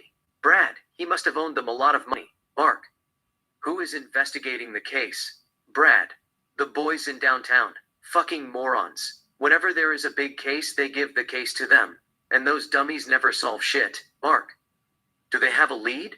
Brad, I don't know, man. It had to do with cocaine. They stabbed the dude over 30 times. It is brutal. In club. Flashback tonight. There is a huge rave party in progress. We see clubgoers dance like the end of the world. Brett Cantor stands in a balcony and watches people dance like crazy. He is proud of his accomplishment. Actress Rose McGowan, 21, approaches him. She is his girlfriend. They talk with between soft kisses and kiss French. OJ Brett Cantor was an American record label executive, concert promoter, and nightclub owner. He signed Rage Against Machine. He had organized some of the largest concerts, raves, and dance parties in Los Angeles during that time. There were drugs. Usually, drug dealers kill people when someone moves on their turfs. There were rumors that Brett Cantor was involved in drug trafficking. Some said that he owed the Colombians money. His body was discovered 24 hours later. His brother didn't know why Brett didn't show up to work, went to his house to check, found him lying in his own blood. Cantor had been stabbed 23 times around the head and arms. The killer or killers cut his throat almost to the point of decapitation, pulled his tongue out through an incision in his lower jaw, a Colombian necktie. The police haven't still solved the case. Interior courtroom, day. Johnny Cochran cross-examines Det Tom Lange. They talk without a sound. OJ, voiceover. LAPD had the dumbest detectives in the history of America at that time. Det Tom Lange, who investigated Nicole and Ron murder case, didn't even know what Colombian necktie was. Everybody was shocked. To be honest, I didn't know what it was either, till the trial. But I was not a detective. I was doing broadcasting and making movies every now and then. And I did not read a lot of scripts that had to do with drug trafficking. Det Lange, who took the stand, thought that Colombian necktie was when a perpetrator puts a tire over someone's head and burns the tire. He must have seen that on CNN when rebels in Africa did it to a government informant or something. INTI LAPD, day. Det Tom Lange looks at the evidence board, trying to put the pieces together. On the board, we see the photo of OJ in the middle, surrounded by crime scene photos. OJ, voiceover. Det Tom Lange had been in the force over 20 years. He didn't even know what was happening in Los Angeles at that time. Brett Cantor murder was a major news. They built case against me based on those impotent detectives' investigation. They didn't even want to look in other possible directions. It took them less than 5 minutes to conclude that I killed Nicole and Ron Goldman. They said, the husband is always the suspect. Entered my house without a warrant, planted the glove, arrested me, and put me on trial. Despite mountain of evidence that they said have against me and evidence that they continue to plant to implicate me, I was found innocent. Interior courtroom, day. OJ watches Arnell, his daughter, testifying for the defense. Johnny Cochran questions her. They speak without sound. OJ is proud of his daughter. OJ, voiceover. What is funny is some people continue to say I was not found innocent. I was found not guilty beyond a reasonable doubt. What they don't understand is I was innocent even during the trial.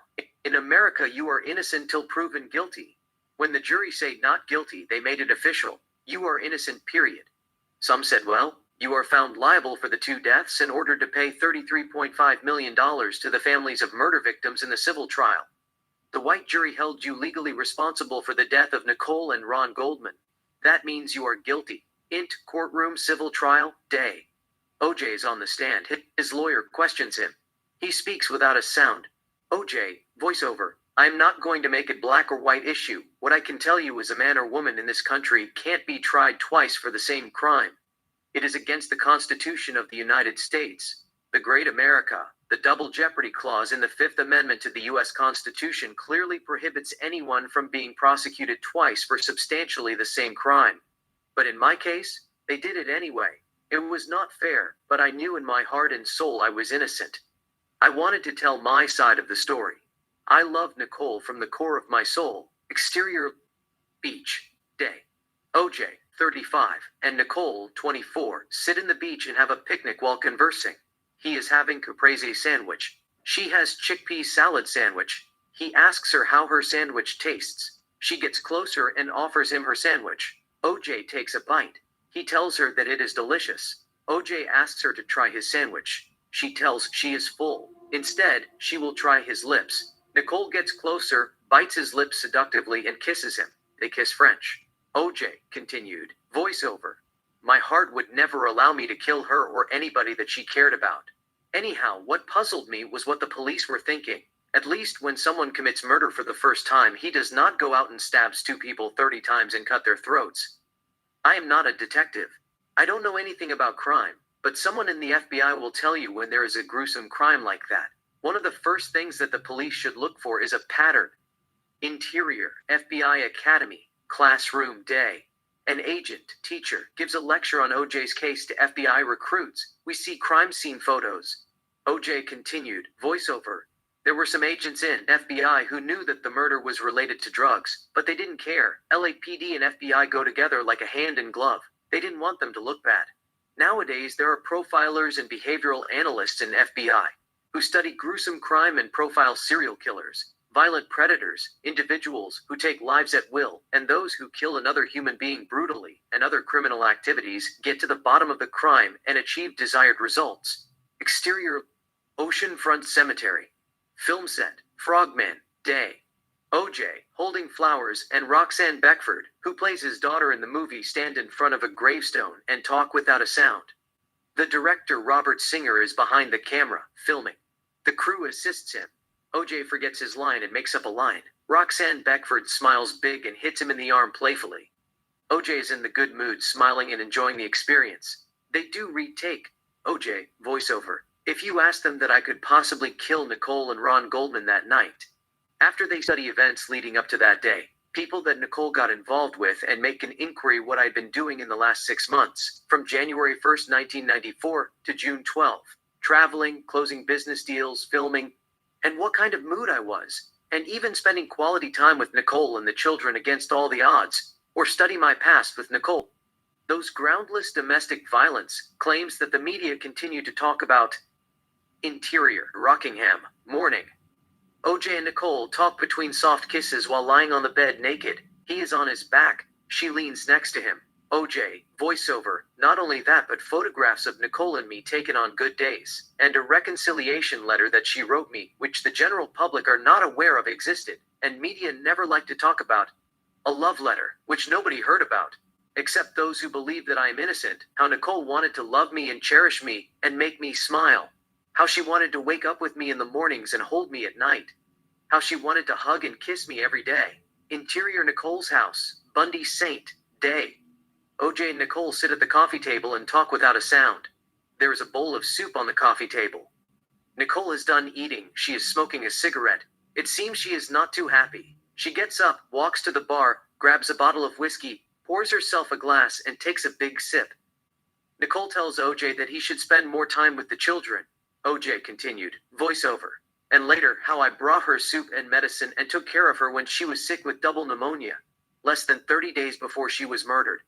Even if they investigate Nicole's fake diary and find out what really happened and what is true and what is not, they will tell you there is no way I committed the murder, at least in a psychological standpoint. It didn't fit. Interior Brentwood, day. OJ and Nicole take walk around the neighborhood, conversing. Nicole, how long are we going to live separately? I mean, I just don't feel safe living in that house by myself. OJ, the children are with you. Nicole, you can't be serious. God forbid. What if someone breaks into the house, rapes me, or steals jewelries and harms the children?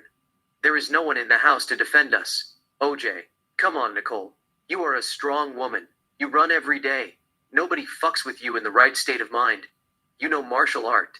If anybody enters your house and tries to steal or rape you, you will kick their ass. Nicole, this is not a joke, OJ. I kept having these weird feelings lately. Someone hurting the kids. I can take care of myself, but I don't want anybody to harm Sydney and Justin. OJ, why don't you let them stay with me for a couple of days, till you collect your thoughts? They are safe with me. Nicole, why can't I move in? OJ, I have already told you why we should live separately. You kept accusing me of cheating.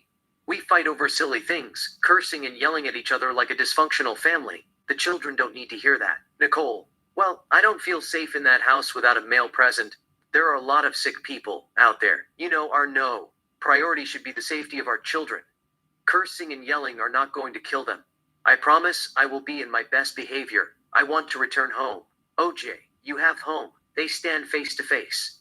Nicole, why can't you forgive me, OJ? I made a mistake. I didn't mean to leave you, but those few months helped me grow as a person.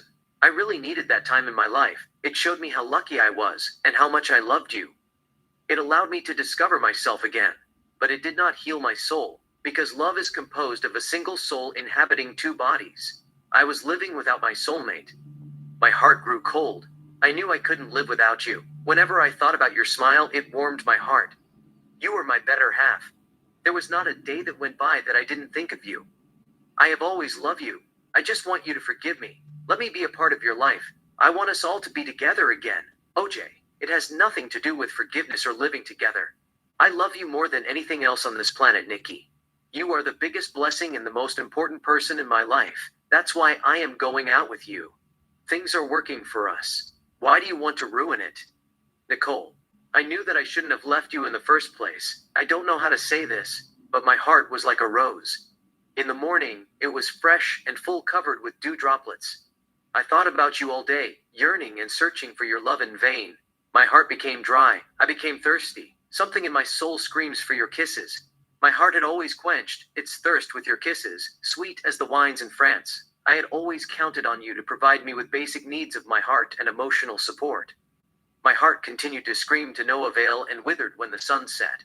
The petals fell in my stomach, turned into poison, and killed the butterflies in my belly. I felt empty, but that didn't bother me at all. What troubled me was the thorns. They were like barbed wire.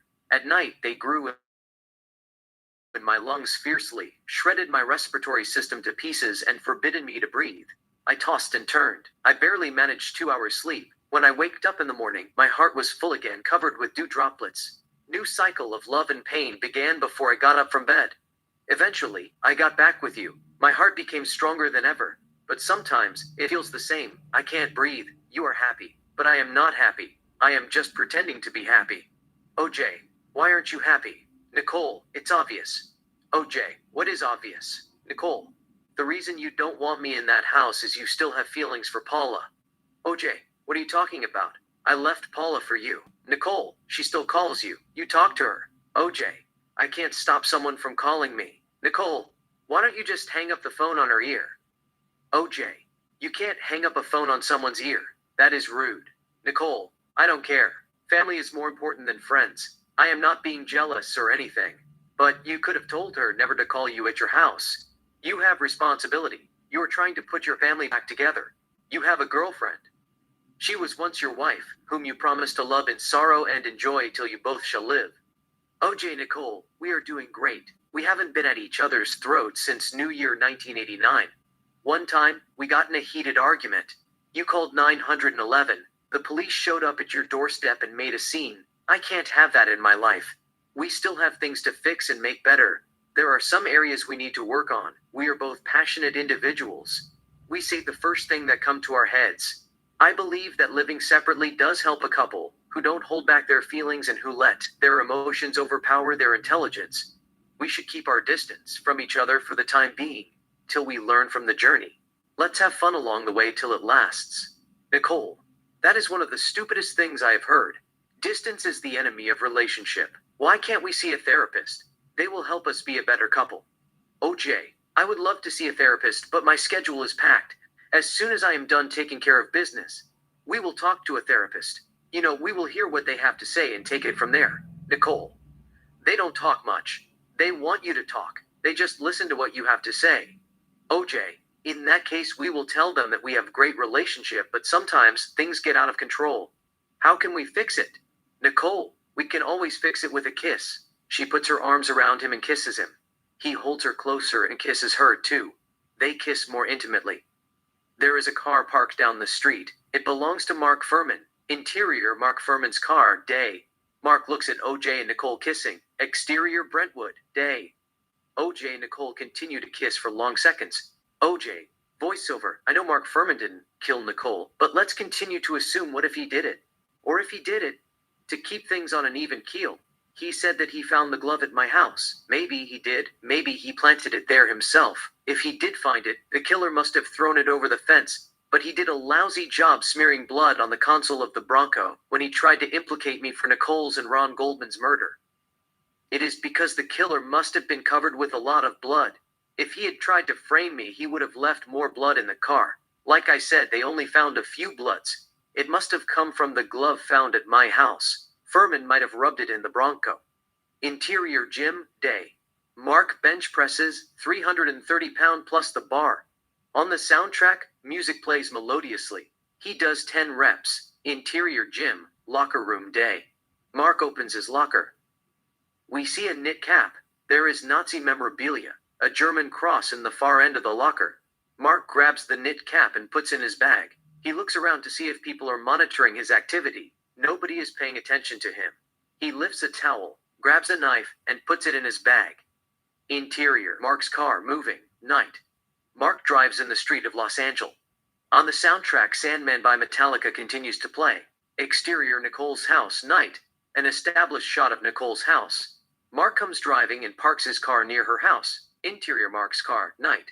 Mark looks at his watch. It is 10:30 p.m. Exterior, Nicole's house, night. Mark gets out of the car and walks to Nicole's house. He jumps over the fence, enters Nicole's property, opens the door, rings the bell, and hides in the bush.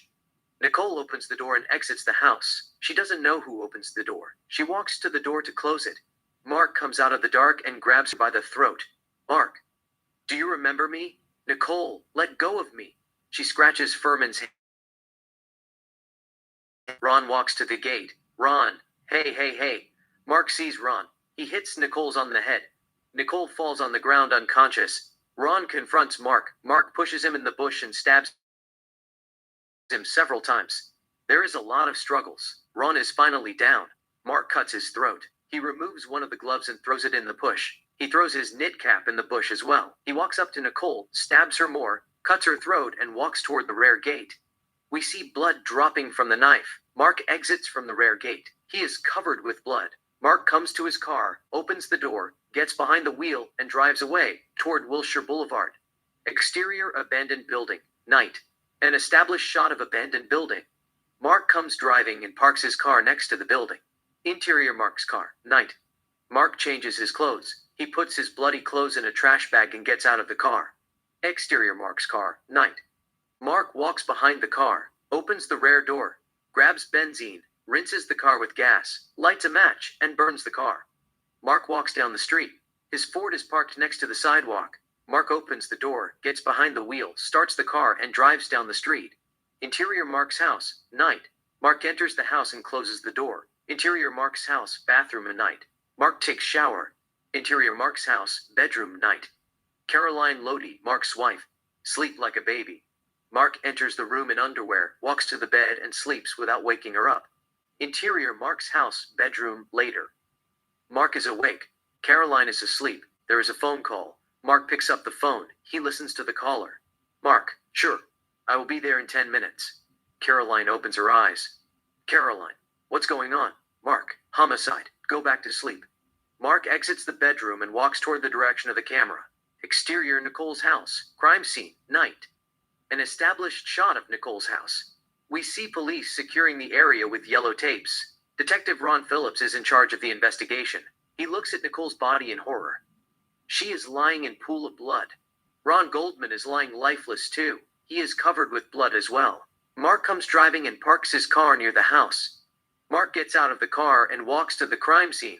He looks at Nicole's body. Mark, what happened? Det. Ron Phillips, no idea. Someone killed O.J. Simpson's wife. Mark. He killed her. Det. Ron Phillips. Who? O.J.? Why would he kill his own wife? Mark. She was fucking every nigger in the town. It is crime of passion. Det. Ron Phillips. That is sad. Mark flashes his light at Ron Goldman. Mark, who is that? Det. Ron Phillips. I don't know, he must be her boyfriend. Mark walks through the crime scene, pretending to investigate. In police's car. Night. Det. Vanator sits in the passenger seat. Mark Furman and Det. Ron Phillips sit in the back. Exterior Rockingham. Night.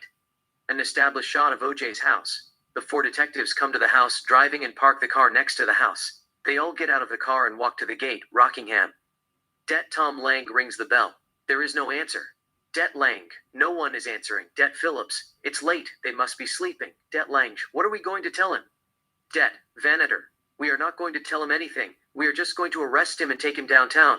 The husband is always a suspect. Det. Lang. I had a bad feeling about this. We can't arrest O.J. without a warrant. Det. Vanator. We'll just take him for questioning and hear what he has to say before he talks to his lawyer in the morning. They continue to ring the bell. Det. Lang. Nobody is here. Det. Vanator. I see 2 cars. They are here. They know what is going on. We have to act fast. Det. Lang. We can't enter the property without a search warrant. Mark flashes his flashlight at O.J.'s Bronco. Mark.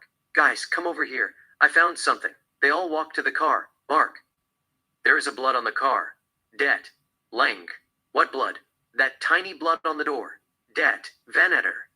You are stupid, Tom. He is saying it's a search warrant. O.J. needs help. He is about to bleed to death. Mark, will you open the door for us? We must get inside before they hide any incriminating evidence. Mark. Sure, boss. Mark climbs the wall, enters the property, and opens the door. They all enter the residence and walk toward the house. Tom pulls out his gun. Det. Vanator. What are you doing, Tom? Put it away. We don't need weapons. Let's act clueless. We entered the property without a search warrant. We are here to help, not shoot a suspect. Det. Lang. What if he is armed? Det. Vanator. Calm down. There are 4 of us. He will cooperate. Let's talk to him first. Looks at Mark. What are you going to do if he breathes at the wrong direction? Mark, I will fucking bury a bullet in his eyeball. Det Venator. That is the spirit. Det Venator rings the bell. There is no answer. Det Lang. Where did everybody go?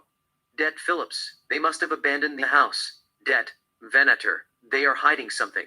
Let's go to the back of the house. They all walk around the house, past the swimming pool, and come to Cato's room.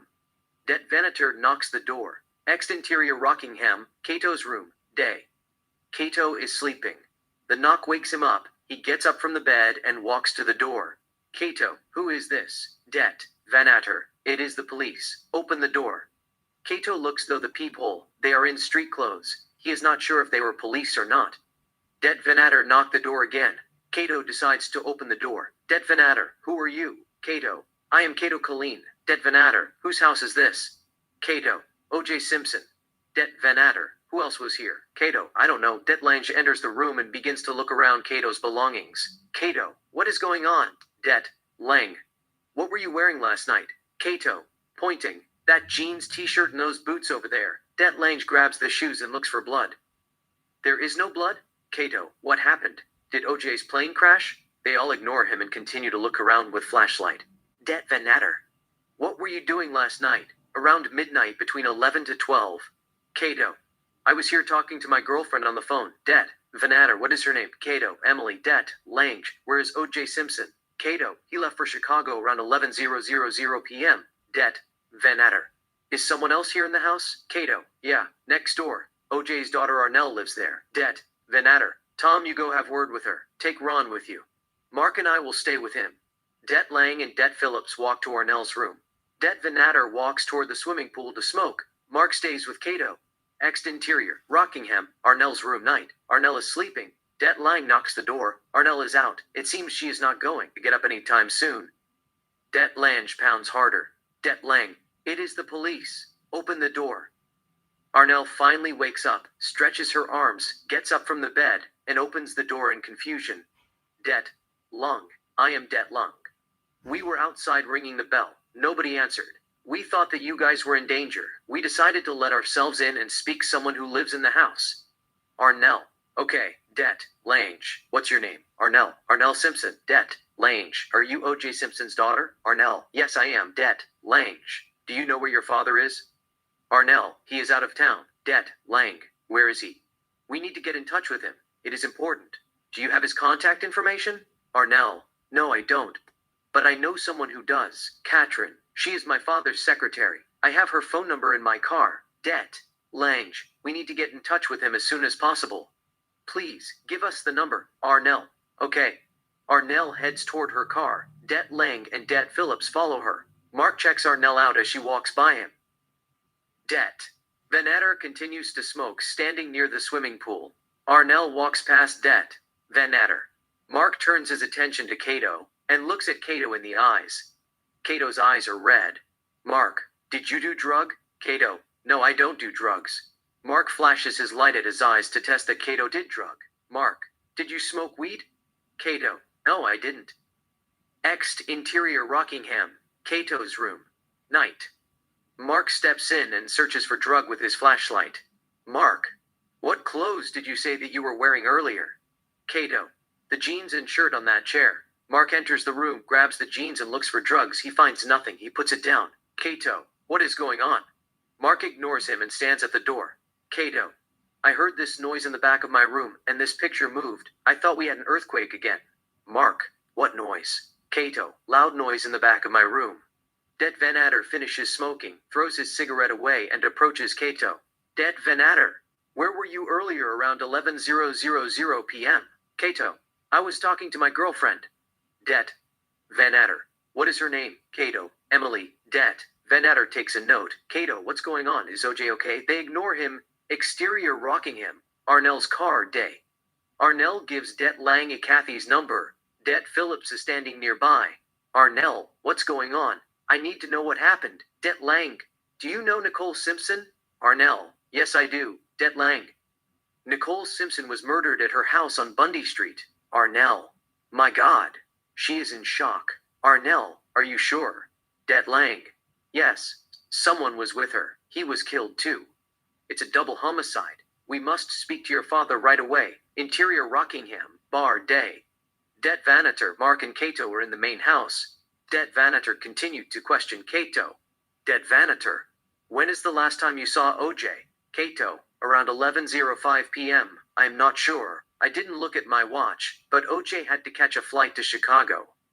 I remember telling him that he was going to miss his flight, scheduled to leave 11:30, if he didn't hurry up. To that extent, he was sort of late, behind the schedule for some reason. Det Vanator, where was OJ?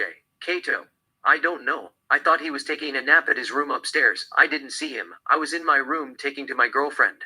I then heard a loud noise behind the wall. I thought we had an earthquake again. The picture on my wall moved. I grabbed a flashlight and went out to check what was going on. Det Vanator, what time did you hear the noise? Cato, I'm not sure the exact time. I was on the phone with my girlfriend. It must be around 10:35 or 10:40. My room shook. The noise came behind my bungalow. I told my girlfriend about it and said to hold the phone, and I went outside to check, but I didn't look. It was too dark. You know, it is better to be safe than sorry. Later, I asked OJ if we had an earthquake. He said no. I told him about the noise. He thought about checking, but he had to leave. The limo was waiting for him. Det Vanator, how did he look? How is his demeanor? Cato, he looked fine, normal. Mark exits the house. Exterior Rockingham, night. Mark passes the swimming pool, walks around the house, and comes to the narrow pathway of the house. Mark flashes the light and walks toward the back of Cato's room. He takes the glove out of his sock and places it there. Mark turns around and returns to the house. Interior Rockingham, night. Mark enters the room and approaches Det Vanator and Cato. Mark, you don't believe what I found. Det Vanator, what did you find? Mark, you have to see it yourself. Det Vanator, what is it? Mark, I found the other glove in the narrow pathway, right behind his room. Det Vanator and Mark exit the house through the main door. Det Vanator, where is it? Mark, that way. He points at it. Det Vanator turns on his flashlight and walks through the narrow pathway. It barely fits him. He is a big guy. He looks at the glove with his flashlight. Det Vanator, I will be damned. That doesn't look good, OJ. Your ass is mine. He turns around and walks toward Mark. Det Vanator, that is key evidence that you found, kid. Now you are part of the investigation. They walk toward the house and enter the mansion. Interior Mark's house. Flashback, night. Mark, his wife, and his two children, boys, age 5 and 3, sit at a table and have dinner. Mark is telling them a story, but we don't hear what he is saying. OJ, voiceover. I don't think Mark killed Nicole and Ron Goldman, but he did plant the glove. Let's forget about the stalking. It's fiction. It didn't happen. He didn't follow Nicole around. Let's just focus on that night. Mark Furman knew from the beginning that Westwood police were going to pass the case to Ella Robbery Division. That must have annoyed him. He thought that he was a detective. He deserved a break. When was he going to solve a major case if they kept passing them to the boys in downtown? He knew this was going to go down in history as one of the greatest murder stories. Like I said earlier, he might not know my whereabouts and whether I had alibi or not. It didn't matter. He had a hunch. The husband is always a suspect in his wife's murder. Furman trusted his gut. He was not going to look in a different direction. Besides, he knew that just by discovering the glove, he would become involved in the case. Exterior Nicole's house, crime scene night. Nicole lies in a pool of blood. Ron Goldman's body is in the garden. We see police securing the crime scene with yellow tapes. Mark arrives at the crime scene driving. He parks the car near Nicole's house, gets out of the car, and walks to the crime scene. Cut 2. Mark flashes his flashlight at the garden. First, he only sees one glove. He moves his flashlight. There is the second glove sitting in the dark. It is hidden from sight. Mark flashes his flashlight at it. He looks around. They all are busy doing various things. Mark grabs the glove and puts it in his pocket and walks toward his car. Mark opens the car and enters the vehicle. Interior Mark's car, night. Mark looks around, quickly grabs a plastic bag, puts it in the bag and places the bag in his sock. Mark removes his coat and takes a deep breath. Exterior Nicole's house, crime scene, later. Mark points at the glove at the crime scene. A police photographer takes a picture.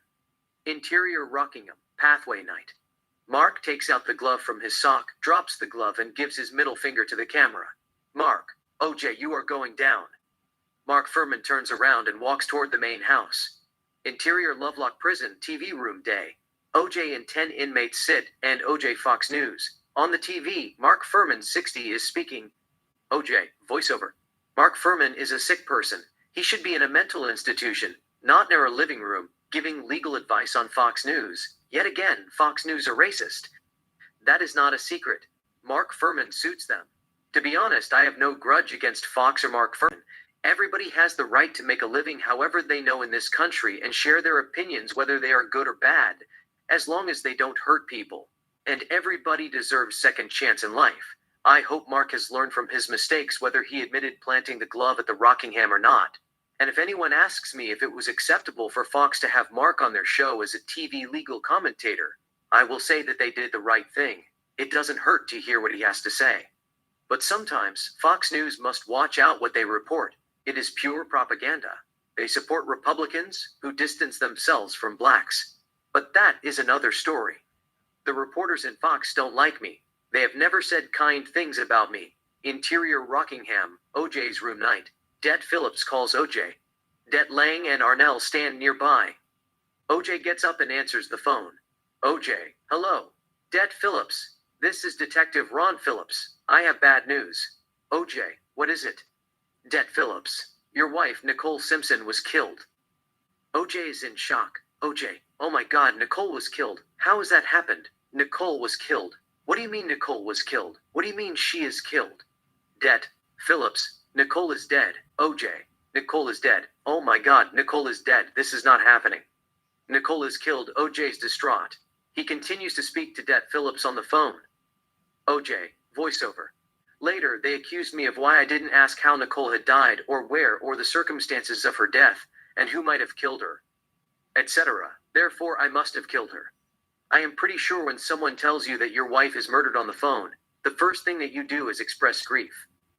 That is human nature. You try to talk yourself out of it. This can't be happening. It is not real. It's a false alarm. Your heart will not accept that someone you loved, someone you cared about, someone that you shared your life with is no longer alive. You hope somehow it is not true. Then, once you collect your thoughts, you ask them what happened, which I did when they questioned me in the interrogation room. And they never told me anything. On the soundtrack, music plays. OJ talks to his daughter on the phone. Interior hotel, OJ's room night. OJ enters the bathroom. There is a glass on the counter. The glass has a toothbrush. He exits the bathroom and comes to the bedroom. He is confused. In fast forward, OJ goes back and forth, making phone calls, speaking to family members, friends, and acquaintances. Off screen, he goes to the bathroom, brushes his teeth, puts the brush back in the glass, goes to the room, makes a phone call, and talks without a sound. The movie then plays at normal speed. OJ opens a small black bag that was on the bed. It has shaving cream, a toothpaste, a toothbrush, a mouthwash, medicines, a razor blade, an underarm deodorant, and other items.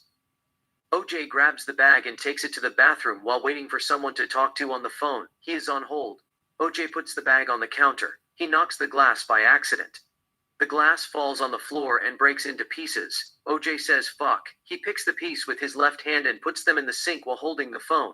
He is not paying attention. A sharp glass pierces his skin and cuts his middle finger. He pulls his hand back. His finger begins to bleed.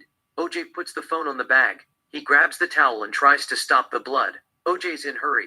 He knows that he has to leave the room as soon as possible. He puts the towel aside, grabs a toilet paper, and wraps his wood with the toilet paper for the time being. OJ walks toward the direction of the camera. Interior hotel, lobby night. OJ stands at the desk. His finger is wrapped with toilet paper. The toilet paper is red. A customer service approaches OJ with a Band-Aid and gives him the Band-Aid. OJ removes the toilet paper from his finger. The customer service points him out where the trash can is. OJ throws the bloody toilet paper in the trash can and puts the Band-Aid around his finger. Interior courtroom, day. OJ and his defense team sit on the right. The prosecutors sit in the left. The jury sit in the jury box. Judge Ito sits in his chair. Johnny cross-examines Det Vanater. OJ, voiceover. I believe everything happened for a reason. God has a plan for each one of us. Without the cut on my finger, we might have never talked about it, Tia. At least a drop of blood found at the back of the gate at Buddy. Not only did the blood have ETA, but it had more DNA concentration than blood drops found at Bundy and Rockingham. It was discovered 2 months later. What is intriguing was a photograph taken on June 13th didn't show the blood drop. 30 days later, the blood appeared on the gate mysteriously. When they tested it, it had ETA. Cut to Marcia Clark speaking during the closing statement. OJ, voiceover. Marcia Clark said, "Edit is everywhere. It is on the clothes that we wear. It is in the food that we eat." It was mortifying. The body doesn't process EDTA. It is a scientific fact. Like I mentioned before, if we have EDTA in our blood, we would bleed to death. Blood would come out of our eyes, noses, ears, and so on and so forth like characters in bad horror movies. They got cut their hands in the cookie jar. Cut to Johnny speaking during the closing statement. OJ, voiceover. Corruption is the enemy of justice. It stands in the way of the truth. What is even worse is that corruption is a big parasite that feeds on freedom. There is nothing more dangerous than corruption when you fight for your freedom. Someone could spend the rest of his life behind bars or be sent to a gas chamber for something that he didn't do if the police decide to plant evidence against him, thinking that he might have committed the crime. The prosecutors tried to cover it up, but they could not fool those who believe that a man deserves a fair trial. If you ask the jury why they found me not guilty, they all will tell you it was because of EDTA. They don't have to be rocket scientists to see that something is terribly wrong. They knew that the police planted evidence. Cut to Jason, OJ's son, cries tears of joy after the verdict read. OJ, voiceover. One thing continues to bother me as they continue to make documentaries that Jason might have killed Nicole, and I am protecting him. William Deere, who wrote OJ is innocent, and I can prove it, said that Jason had a past history of violent outbursts and was diagnosed with intermittent rage disorder. It is one thing to digest when they accused you wrongfully of taking innocent lives, but it is another to hear people saying that your son is a suspect and witness that they hold him accountable for a crime that he didn't commit. It's painful to think that my son killed Nicole. I know he's innocent from the bottom of my heart, but let's look at the theory. I am talking about Agatha Christie. In fact, let's play the game. If Jason did it and I helped him cover it. Exterior Rockingham, day. OJ throws a ball. Jason, 10, catches it. Jason throws the ball back to his father. OJ catches it. They throw the ball back and forth. OJ, voiceover. Jason was born on April 21st, 1970. I thought that he would grow up and be a football player like me. Exterior Rockingham, wedding day. OJ and Nicole get married. Jason, 15, and AC stand next to OJ. They are best men. OJ, voiceover. I was proud of Jason standing by me as a best man. That was one of the highlights of my life. Jason gives the ring to AC. AC hands the ring to OJ. OJ places it on Nicole's finger. Interior Rockingham, Jason's room, day. Jason, 15, takes ecstasy, drinks whiskey from a bottle, and smokes weed playing loud music. OJ, voiceover. I might have spoiled him a little bit. He grew up fast. He turned to drugs and alcohol when he faces adversaries. Jason then gets up, opens a drawer, and takes out cocaine from one of his pants. It is wrapped in a plastic bag. Jason cuts the cocaine with a credit card, takes another ecstasy, and snores the cocaine. Interior Rockingham, Jason's room, later. Jason lies on the floor unconscious. He is overdose. Arnell knocks the door. Arnell. Jason, it's dinner time. Get your butt to dining room. Arnell opens the door, enters. She sees Jason lying on the floor. Arnell. My God. Jason. She shakes his body to see if he is okay. He is unconscious. She runs toward the direction of the camera. Cut to OJ enters the room. OJ. To Arnell. Quick. Call 911. Arnell heads to the main house. OJ. Jason. Jason, can you hear me? Jason says nothing. OJ sees the drugs on the table. OJ, fuck. I warned him to stay away from drugs. He never listened. OJ grabs a shirt from the table and cleans the foam from Jason's mouth. Nicole enters the room. Nicole. What happened? OJ. He overdosed on cocaine. Nicole. Is he alive? OJ. I don't know. I told him to stay away from drugs. He never listened to a word I said. Nicole checks his pulse. Nicole. He's alive. We have to take him to hospital right away. OJ. I told Arnell to call 911. We need an ambulance. OJ turns around to leave. Arnell is at the door. OJ. Did you call them? Arnell. Yeah. They say they will be here any minute. OJ. I will call them myself. OJ exits the room and runs down the property and enters the house. Interior Rockingham, night. OJ calls 911. Operator, off screen, 911. How can I help you? OJ. My name is OJ Simpson. My son is OD. He is unresponsive. I need an ambulance right away. The address is 650 Rockingham. Hurry up. Exterior Rockingham, night. The paramedics take Jason to ambulance. OJ walks by his son. Interior hospital, morning. Jason lies on the hospital bed. He is fine. Arnell is with him. She kisses him on the cheek. Arnell. I am glad that you are okay. You scared us. Jason, it is not my fault. They sold me bad cocaine. They must have mixed it with baking soda. I got allergic reaction. Arnell, Dad told you never to do drugs. He is going to kill you. He is extremely upset. Jason, I don't care. He does drugs too. Arnell, he didn't OD. You OD'd. Jason, I mixed the cocaine with Molly. I shouldn't have done that. Arnell, don't do drugs again. Dad will throw you out in the street. OJ enters the room to visit his son. OJ, how are you? Jason, I am fine. OJ, I thought I lost you. He kisses him on the top of his head. Jason, soft voice. I am okay. OJ, I warned you to stay away from drugs. You almost died. Jason, I'm sorry, Dad. I promise it won't happen again. OJ, it's all right. We will talk about it some other time. How are you holding on? Jason, I am fine. I am ready to go home. OJ, you will go home soon. But the doctor said that you might have to stay another 24 hours just to make sure that you are 100% okay. Jason, sure. But you have to tell them no needle. If they must give me medicine, I would rather take pills than have injection. I hate needle. OJ, I am not a doctor, Jason. You must do what they say. Follow orders. If you scare needles, just say no to drugs. Jason, it's easier said than done. OJ, what is that supposed to mean? Jason. Nothing. OJ, what do you have in mind? Jason, you do drugs too. It is not a big deal. OJ, who told you that? Jason, people talk. I hear things. OJ, what did you hear? What did they exactly say? Jason, they said that they saw you snorting cocaine. OJ, give me name. Who said that I snorted cocaine? Jason, I can't do that. OJ. Why not? Jason, I am not a snitch. OJ, listen to me, Jason. I might have done drugs few times when I used to play football 10 years ago in Buffalo. It almost ruined my career.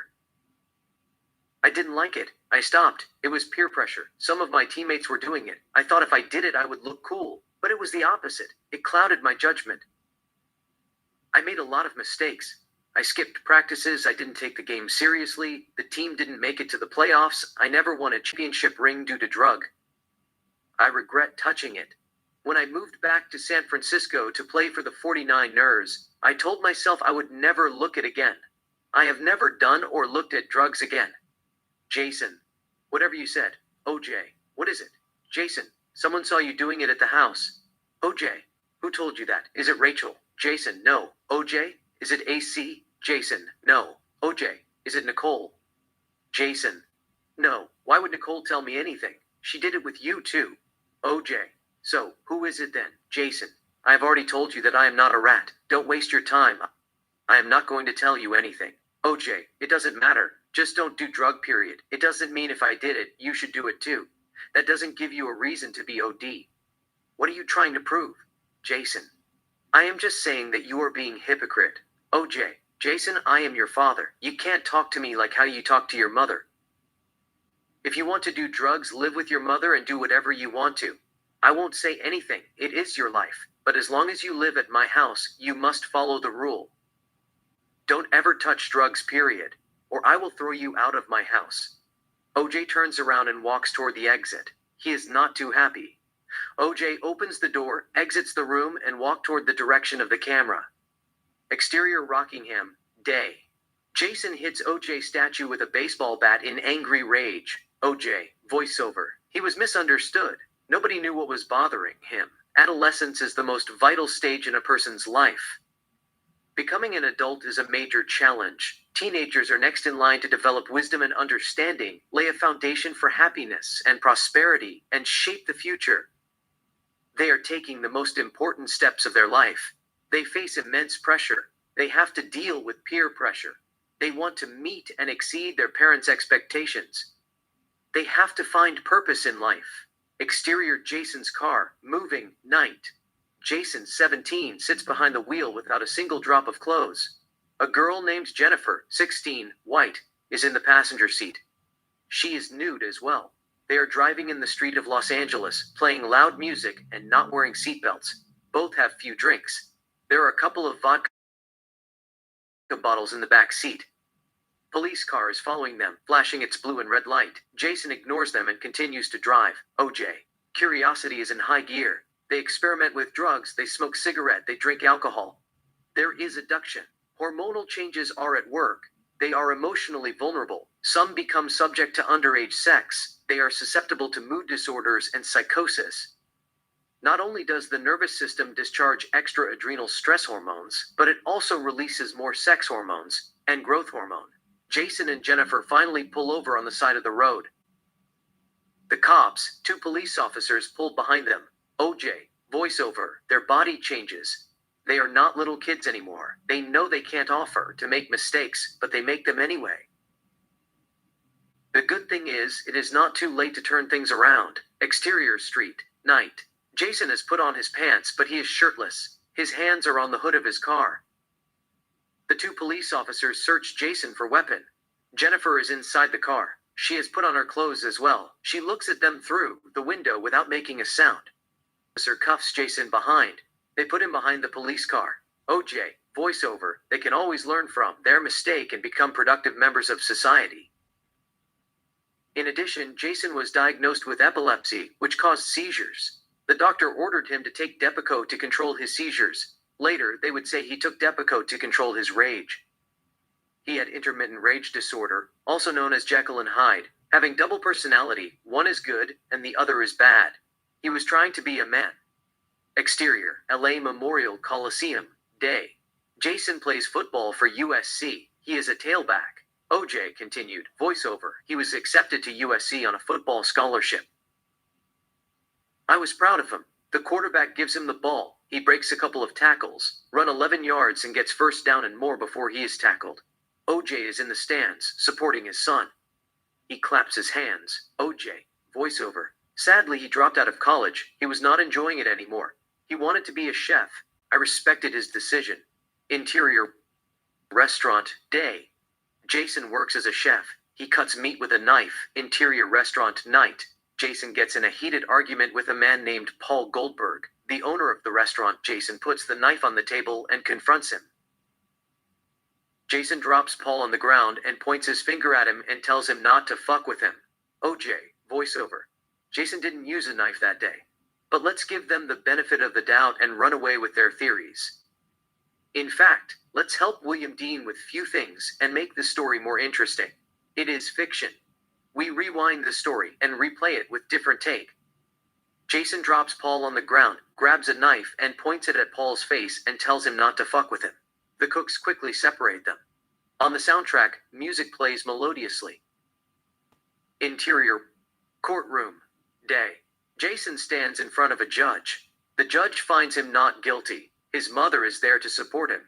Jason hugs his mother and kisses her on the cheek. Interior Jason's apartment, day.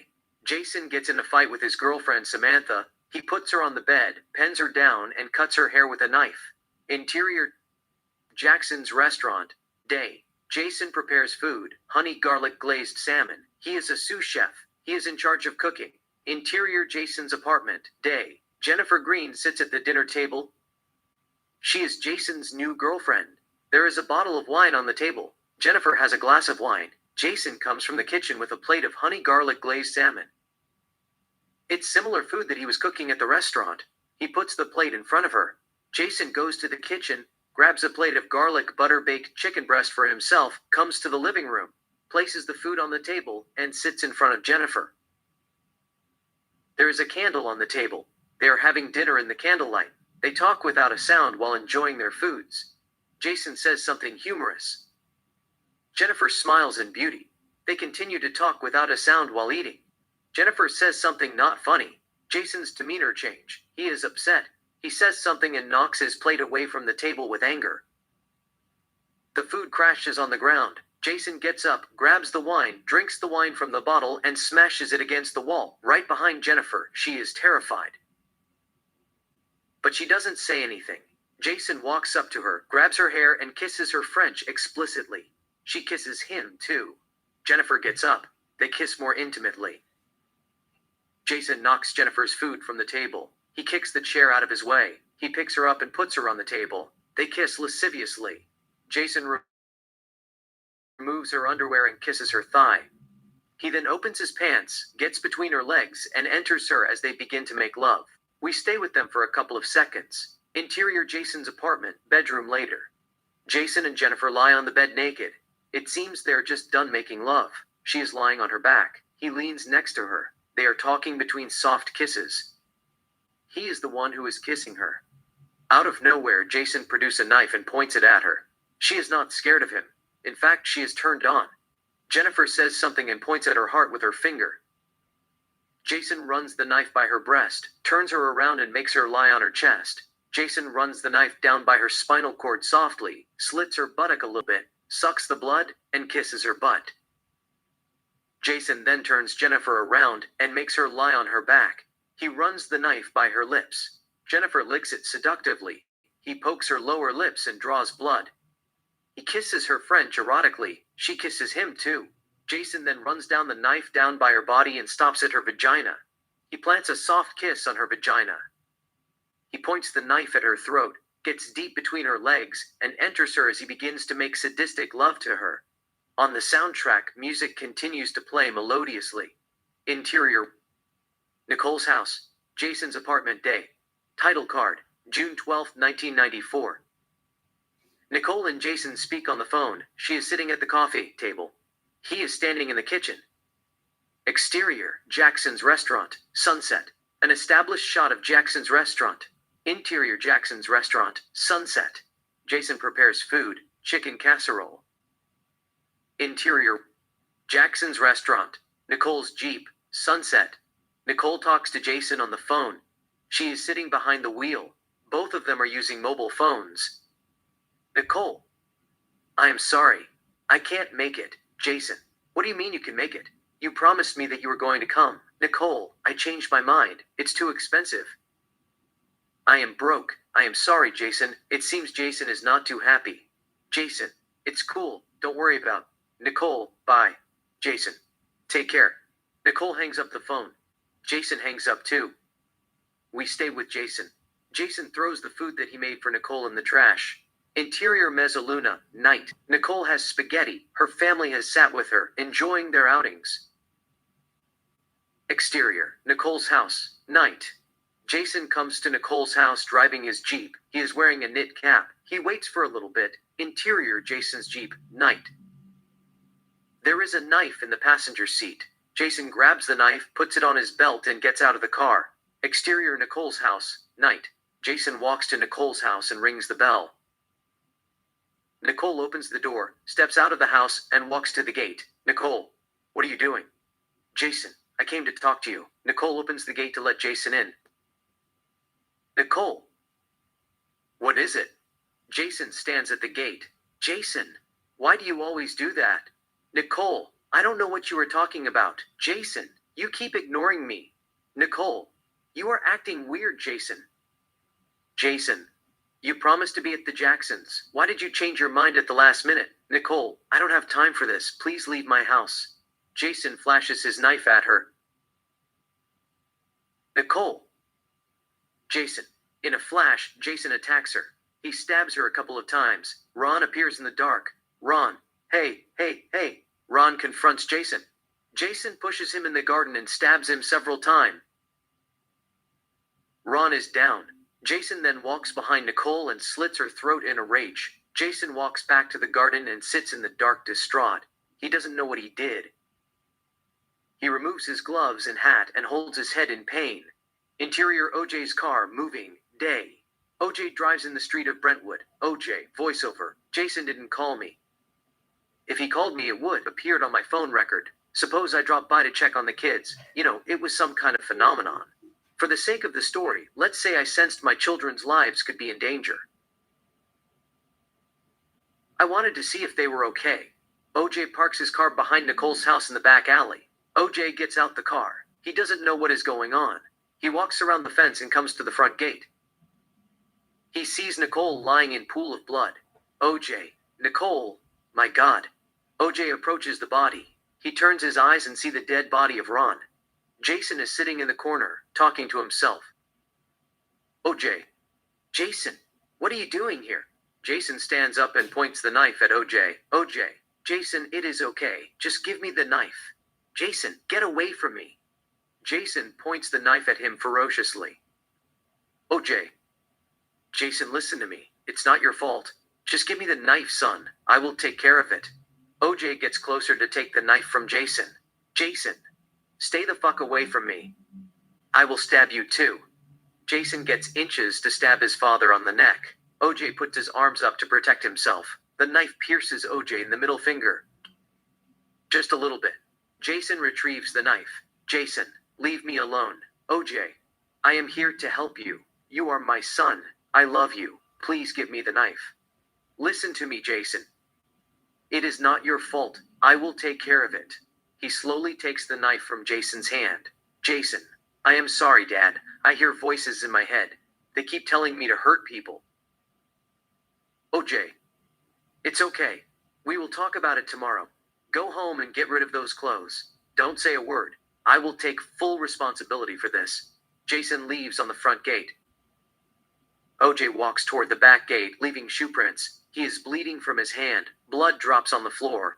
OJ opens the gate and exits the house. OJ walks up to his car, takes out a handkerchief from his pocket, and wraps the knife with the handkerchief. OJ gets in his car, gets on the street, and drives north. Exterior Rockingham night. OJ parks the Bronco on the side of the road, gets out the car, and heads to his house. OJ opens the gate and enters the property. His hand continues to bleed. More blood fall on the ground. OJ enters his house. Interior Rockingham, night. OJ enters the bedroom, puts the knife in his bag, and exits the bedroom.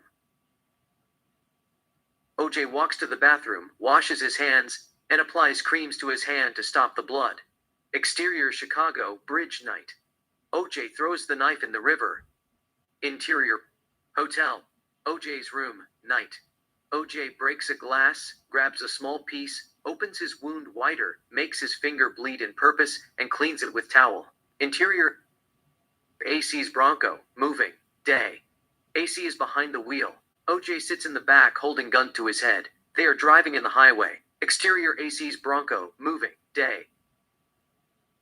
An established shot of AC's Bronco moving in the street of Los Angeles. Cops and helicopters follow them. It is the famous chase on June 17, 1994. Exterior Rockingham, early sunset. An established shot of OJ's house. There are a lot of people in the area. Cops, bystanders, snipers, fans, etc. AC and OJ come to the house, driving, and enter the property. Jason runs after the car. Jason, to OJ, get out of the car. You didn't do it. I did it. AC shouts at him. Get out of here, Jason. Stay back. Jason, he didn't do it. Tell him to get out of the car. I will turn myself in. AC, stay back, Jason. They will shoot you. Jason stands back. A police officer takes him away. Interior AC's Bronco, day. OJ sits in the car. He has the gun on his hand. He is sad. He looks at Jason through the window. OJ, voiceover, that never happened. The killing. Jason didn't do it. He had no bruise on his face. If you looked at Ron's hand, there were bruises on his knuckles. He must have hit his assailant hard. In karate school, day. Ron Goldman fights with a fellow martial arts student. They are both good. Ron gets the better of his opponent. He hits him clean a couple of times. There is a referee counting points. Karate students sit in circle. OJ continued, voiceover. Ron Goldman had a 3-druggy black belt in karate. The police didn't take that into consideration. They said that the killing lasted under 2 minutes. It did not fit. Anyhow, they must have confused Jason Simpson with Jason Friday 13. The murder occurred around 10:35 p.m. Interior Jackson's restaurant, kitchen, day. Jason prepares sheet pan chicken fajitas. In the background, we see junior chefs preparing various foods. there are those who are aiding Jason with sheet pan chicken fajitas. OJ continued, voiceover. Jason was a sous chef at Jackson's restaurant in Beverly Hills. They all liked him. He was quite popular. On June 12, 1994, senior chef was out. He didn't work on Sundays. Jason was in charge of running the restaurant. He left work around 10:30 p.m. He wasn't even driving. His girlfriend Jennifer Green had his Jeep with her that night.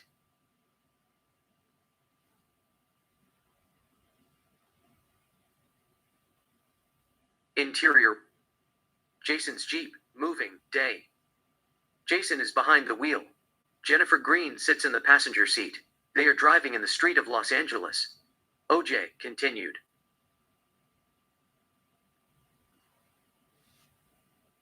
Voiceover. She came to pick him up from work. They drove to her apartment. He was with her till 11:15 p.m. and went home. They said that he didn't punch out properly.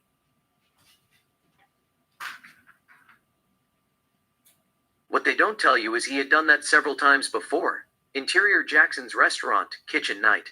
This time Jason prepares shrimp creole. A junior chef named David assists him.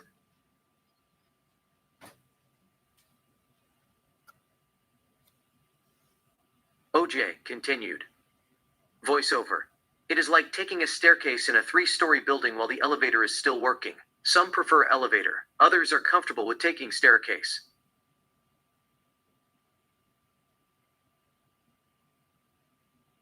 That doesn't make them a killer, figuratively speaking, but it goes without saying. He was cooking till late that evening.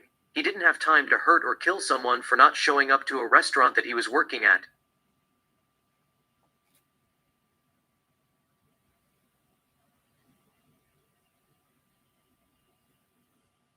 For not showing up to a restaurant that he was working at. It is silly.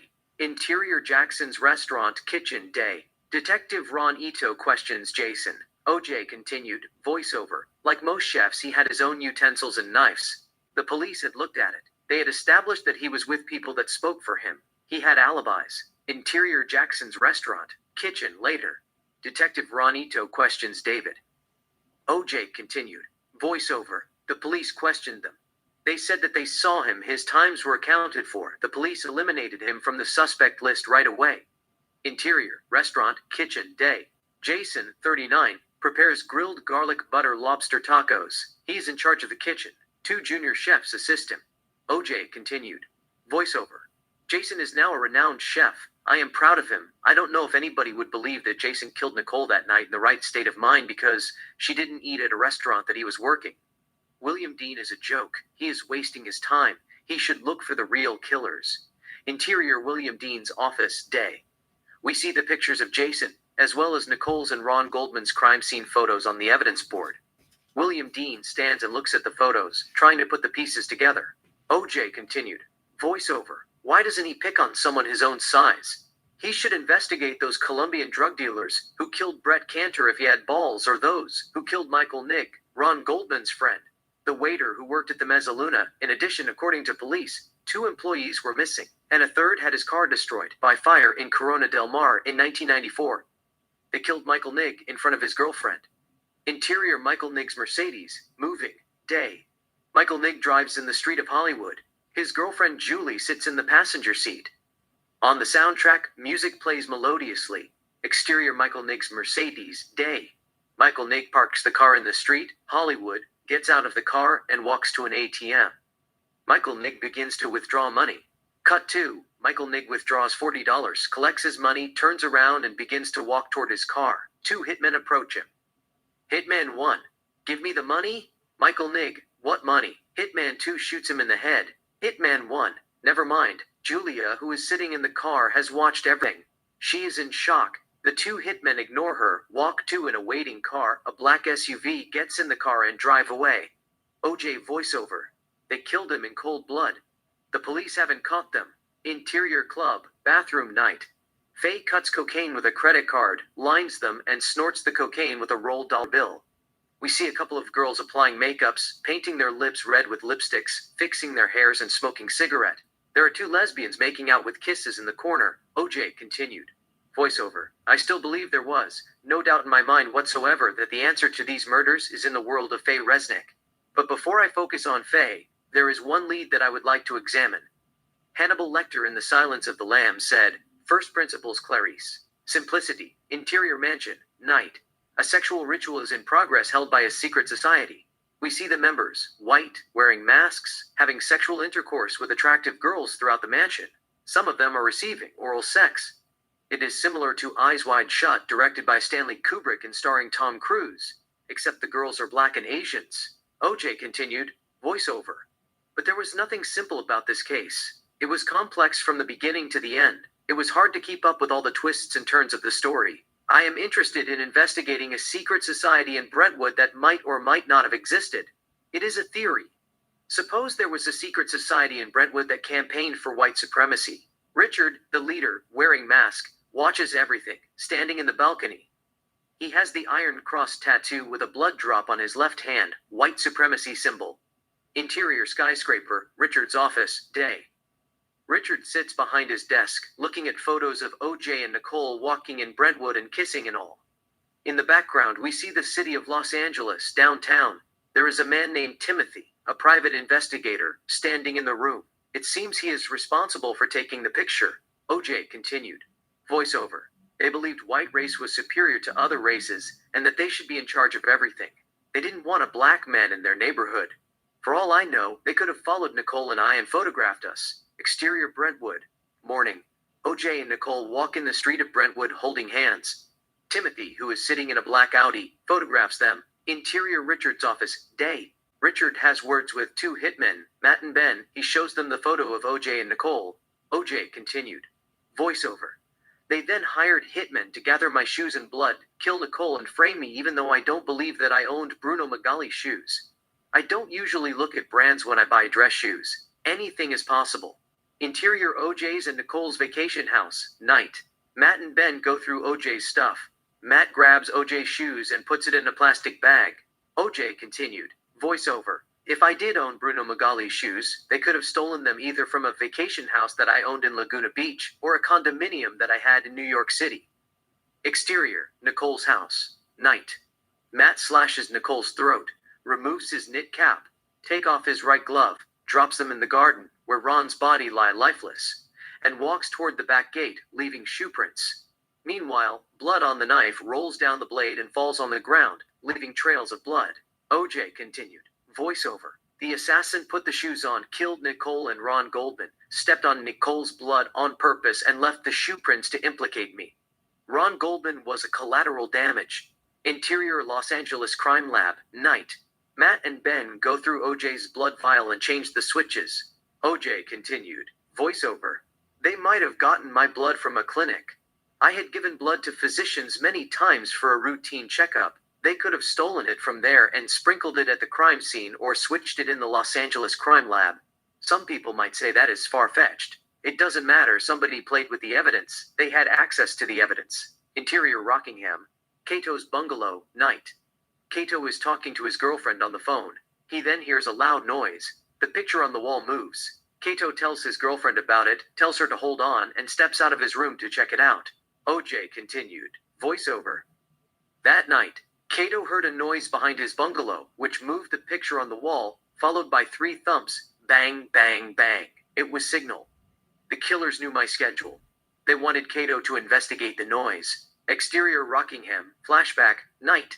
Matt jumps over the wall, carrying the left glove in a plastic bag, strolls to the house, walks through the narrow pathway, and drops the glove behind Cato's bungalow. He then stands facing away the bungalow, kicks the house with the back of his foot as hard as he can, bangs the wall with his fist 3 times, jumps over the fence, and walks away. OJ continued. Voiceover. The killer or killers jumped over my house, dropped the left glove behind Cato's bungalow, made the noise, and walked away. At least, they wanted someone to find the glove and report it to the police. If Mark Furman didn't plant the glove, they must be the killers, who dropped it behind Cato's room to frame me. Interior skyscraper, Richard's office, day. Richard sits behind his desk, reading article about OJ's murder case. OJ continued. Voiceover. Later, I watched a documentary on BBC filmed 1995. The host questioned two private investigators, who were hired by racist tycoons to spread malevolent gossip, often with racial connotations, about me to the press. One of them was camera shy. He was carrying a gun to spread rumor. It is silly. The people who hired them told them that they wanted to see me fry. Interior coffee shop, day. A man named Benedict and a man named Nelson sit at a coffee shop enjoying cookies and teas. Benedict is counting money. He gives half the money to his friend. OJ continued. Voiceover. Those people were pretenders. They were small-time crooks. BBC must have paid them for their stories. Otherwise, they wouldn't give themselves away like that. Interior skyscraper. Richard's office, later. Richard sits behind his desk, working on his computer. He gets a phone call from his secretary. He picks up the phone, listens to what she has to say, tells her something, and hangs up the phone. Richard opens the drawer, takes out a file, and opens it. We see the picture of Matt and Ben. A man named Zach enters the office. Ricard gives him the file. Zach opens the file and looks at the targets. He closes the file, nods his head, turns around, and walks toward the direction of the camera. OJ continued, voiceover. But imagine what kind of actions were the real conspirators willing to take. First, they would keep the secret to themselves. They were smart. They wouldn't expose themselves or reveal their agenda to media. They probably had the killers killed to avoid any leakage. They don't want the story to trace back to them. That is just a theory. Int, club, night. Nicole and Faye dance in the middle of the crowd. It seems that they are having time of their lives. OJ continued. Voiceover. Anyhow, I still believe that Faye had something to do with Nicole's murder. Satan must have created her with the ashes in hell, snake venom, and a red devil flower, opposite to how God created Nicole with stardust, Sprite, and roses in the Garden of Eden. Nicole was sweet. Faye was deadly. I wish Nicole had stayed away from Faye. I wish she had never met her.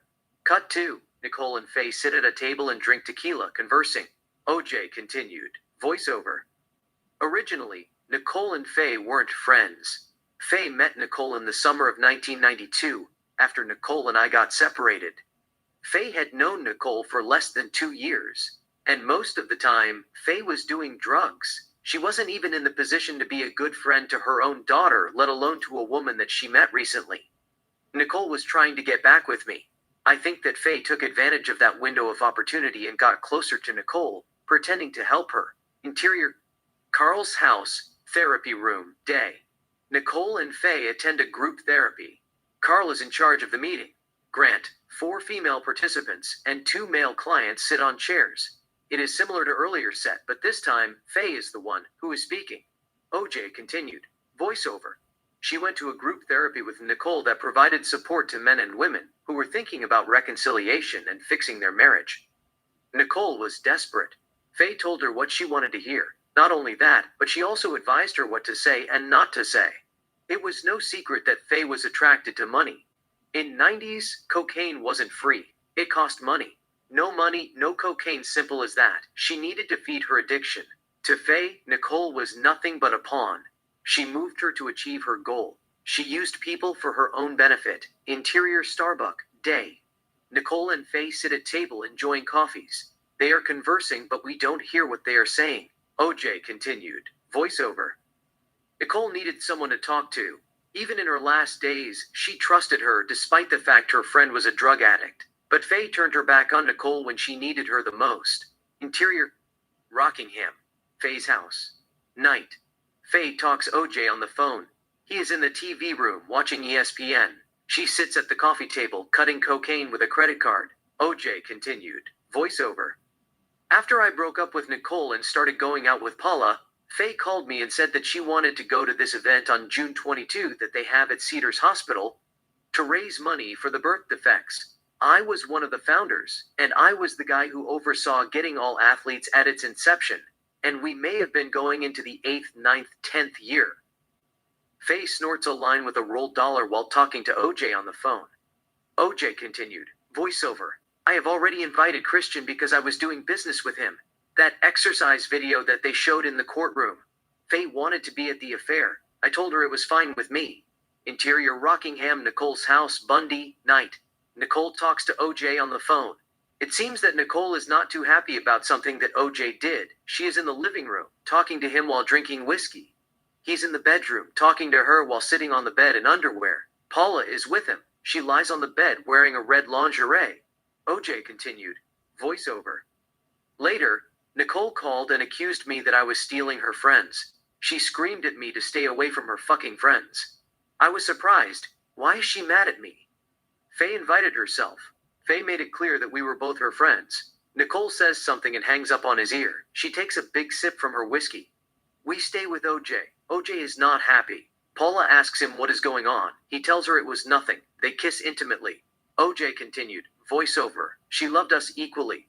She didn't take sides. She wanted to get to know Paula. Nicole was down and out. She was as poor as a church mouse, figuratively speaking. But Faye thought that whatever money that Nicole had in her bank account, it wasn't enough to take them around the world and back. It was a matter of time before Faye distanced herself from Nicole and formed a new friendship with Paula. Interior Nicole's house. Night.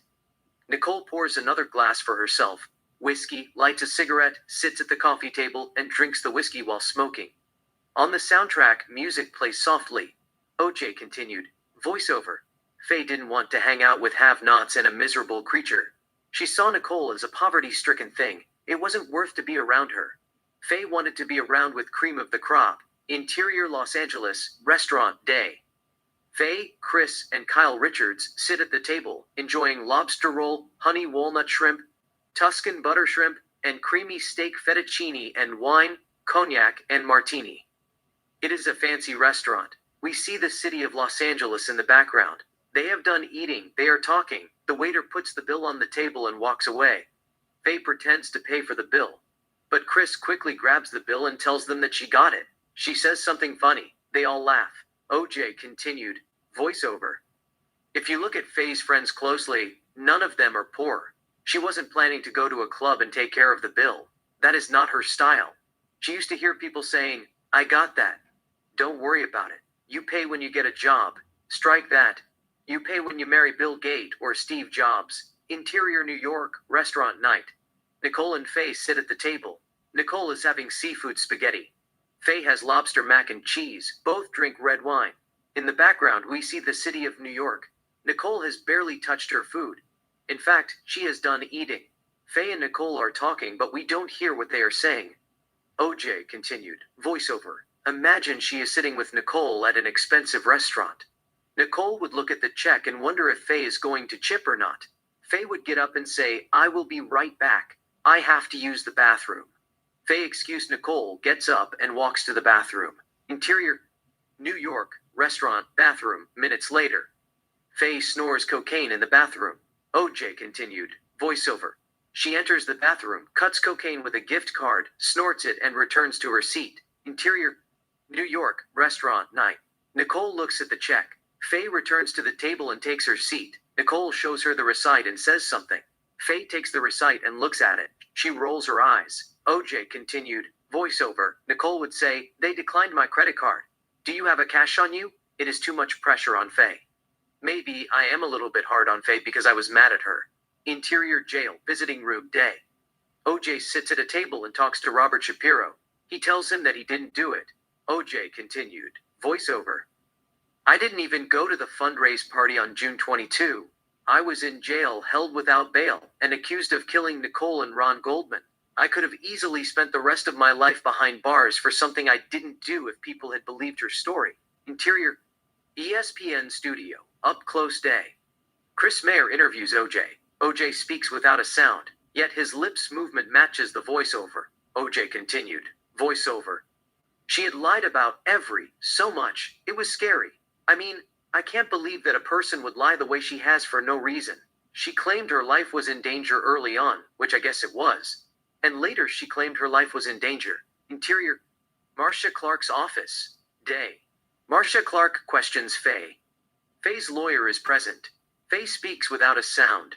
OJ continued. Voiceover. Certainly it was not from me, but I wouldn't be surprised.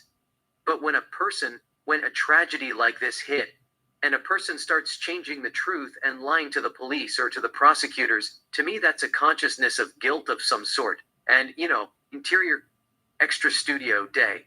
Libby Weaver interviews Faye in 1995. They are watching the verdict. It is not guilty. Faye reacts with rage. She speaks with emotion, crying and all. OJ continued. Voiceover. I just noticed that the bizarre way Nicole was acting seemed to somehow be related to Faye Resnick. Faye continued to accuse me of beating and killing Nicole. She even said that the children didn't want to be back with their father. Even before, when Nicole reconciled with me, Sydney didn't want to live with me. Do you think that she wants to live with him now? Exterior St. Martin of Tours Catholic Church, parking lot day. OJ gets out of the car and begins to walk toward the church, holding Sydney's and Justin's hands. Arnell is with them. There are paparazzi photographing and video recording. It is chaos. Sydney sees her father in pain. She says something and gives him her lips to kiss. Father and daughter kiss and continue to walk toward the church. OJ continued, voiceover. Yet, the world watched Sydney kissing me on the lips during her mother's funeral. It didn't look like a daughter who despised her father. Sydney has always loved me. She is a grown woman now. You can ask her. She will tell you the truth. We are still close. Every word that comes out of Faye's mouth is a lie. Interior hotel, OJ's room, Faye's house, night. OJ sits in his room and talks to Faye on the phone. She is in the kitchen heating cocaine, freebase in a pipe, on the stove instead of a lighter and smoking while talking to OJ on the phone. OJ continued, voiceover. But that is another story. She did try to help us get back together, so to speak. I didn't know what her intention was at that time. Maybe she was trying to get $1 out of me. I wasn't smart as a pimp, figuratively speaking, but she knew I was making a lot of money and thought that she might get. But I talked to her on the phone from time to time. She told me that Nicole was still in love with me and all. I didn't get it. I was with Paula. I had already broken up with Nicole and I wanted to move on with my life. It seemed she understood me or she didn't care. Interior OJ's New York City condo, party night. A small party is in progress. OJ converses with Faye, who is wearing a miniskirt. She is showing a lot of skin. Nicole is talking to Christian, Faye's boyfriend. OJ continued, voiceover. Nonetheless, Faye and I were thick as thieves. She even flirted with me a couple of times, giving me that look. You know what I am talking about. Looks that girls give you when they want to have sex with you. Or a body language that's of a sexual nature. It is the art of seduction. She was good at that. But I played it cool. OJ looks at Nicole. She gives him a beautiful smile. OJ gives her a wink and resumes his conversation with Faye, so does Nicole. She continues to chat with Christian. A girl named Julie is checking OJ out while conversing with a girl named Natalie, her friend. OJ turns his eyes and catches her eyes. She gives him a soft, seductive smile. OJ returns her smile politely and turns his attention back to Faye. Faye is sort of flirting with him as well. OJ continued, voiceover. I would never do that to Nicole. At that time, I was dating Nicole. Faye gave me a couple of signs. I thought that she just wanted attention from me. In fact, whenever I dressed up, all girls wanted attention from me. Sometimes it didn't have to be sex. They just wanted you to acknowledge their presence, look at them in the eyes, give them a smile or two, and assure them that if they need anything, they can count on you. Even though you don't mean. That's it. It would make their day. Interior Harley-Davidson Cafe, party night. It is a big opening party in progress. The place is packed. OJ, Nicole, Faye, and Christian stand in the corner and converse while drinking tequila. All seats are taken. Faye is wearing a suggestive dark red dress. Guys check her out. She gives some of them a seductive look. Christian takes out his mobile phone from his pocket and excuses them to make a phone call outside. It is loud inside. Nicole tells him that she wants to borrow his phone after he finishes so she could speak to her children. Christian and Nicole walk toward the exit to make phone calls. OJ and Faye are left alone. Faye gets closer and shows OJ her cleavage. OJ asks her if she got a boob job. She lies to him they are natural. She continues to flirt with him. OJ continued, voiceover. Yet, Faye was from another planet. She thought that the world evolved around her. There was nothing in the universe more important than her. Wherever she went, she always thought that she was the prettiest girl in the room. She craved attention. Some men worshipped her. A man named Mark Packer, OJ's friend, approaches them and greets OJ. OJ introduces Mark Packer to Faye. He is smitten with her.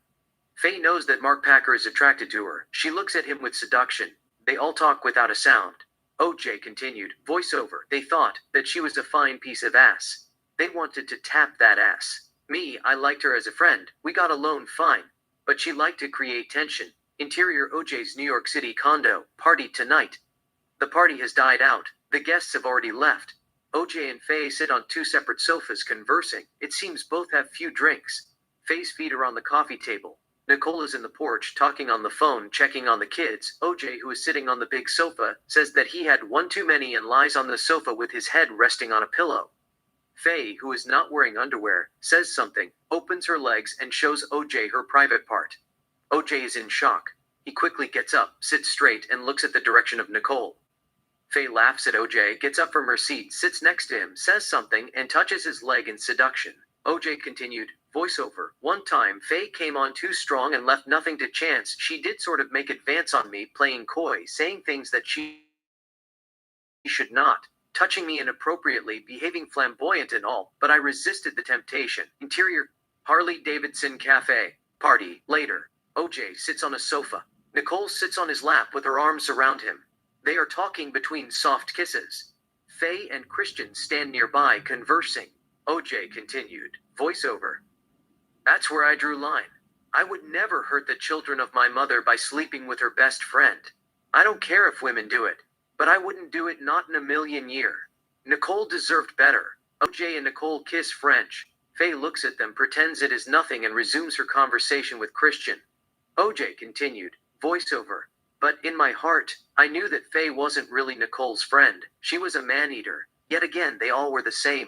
They test you one way and another. If you let your guard down, women will take advantage of you. Nothing is going to stop them from having sex with you. Nearby, Mark Packer is talking to a girl named Jessica. It seems they are getting along fine, but Mark Packer is interested in Faye. He keeps checking her out. Faye knows that he is smitten with her. She gives him a wink just as Christian turns around. Meanwhile, OJ and Nicole continue to kiss French. A model named Melissa is checking them out while conversing to an actor named James.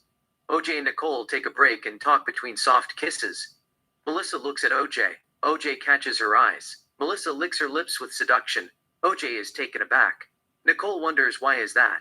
She turns and sees Melissa, who is pretending to be enjoying her outing. Nicole smiles to herself and kisses OJ intimately to make her jealous. OJ continued, voiceover. You see, if a man wants to have sex with a woman, he will have to work like a dog. But if a woman wants to have sex with a guy, she will not have to sweet blood. Ironically, men and women handle temptation the same. Neither of them is immune from sexual temptation. Maybe women are slightly more capable of resisting temptation than men, but both can hold their ground equally if they believe that an affair can ruin their lives. She flights shy of charm. He gives a wide berth to allurement, but eventually men fail in their quest for immunity due to stronger sex impulses that they have and surrender to their female counterparts' coquetry. Life is a bitch. Interior, OJ's New York condo night. OJ gets up from the bed in the middle of the night without waking up Nicole, who is sleeping like a baby, and goes to the kitchen. OJ opens the refrigerator, takes out a plate of spaghetti, and begins to eat. Then, Faye comes to the kitchen in cropped shirt and underwear, greets him, tells him that she is thirsty, opens the refrigerator, takes out a bottle of water, and drank half of it. Faye and OJ strike up a conversation. OJ, voiceover. Faye was no different, but she was a little bit aggressive. She was a go-getter. I didn't judge her. You know, she didn't go 100%. She was testing me. She showed me a lot of skin, but I knew she was trouble. Faye, I am hungry. Can I have some of your spaghetti? OJ, I am done eating. You can have the rest of it. He puts the food in front of her. Faye, I didn't say that spaghetti. I said your warm spaghetti. OJ is speechless. OJ, you are crazy. Faye, I am fucking with you. It is a joke. OJ, whatever. Faye takes a strand of spaghetti, puts it in her mouth, and sucks it with seduction. OJ, are you trying to seduce me? Faye, if I want to seduce you, I can seduce you in a blink of an eye.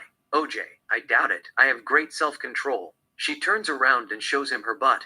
She slaps her buttocks with both her hands. Faye, what do you think about my butt? It is fuckable, isn't it? OJ, it is all right. I have seen better. Faye, I can break you down. OJ, nobody can't break me down. I am unbreakable. Faye, okay. Let's bet $1,000. I can give you erection in 1 minute. OJ, it is a bet.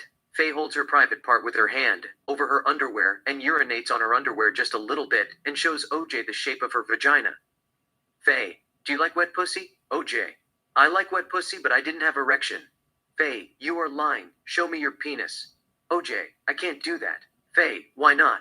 OJ, I can only show my penis to a girl that I'm going out with. Others are not permitted to see it.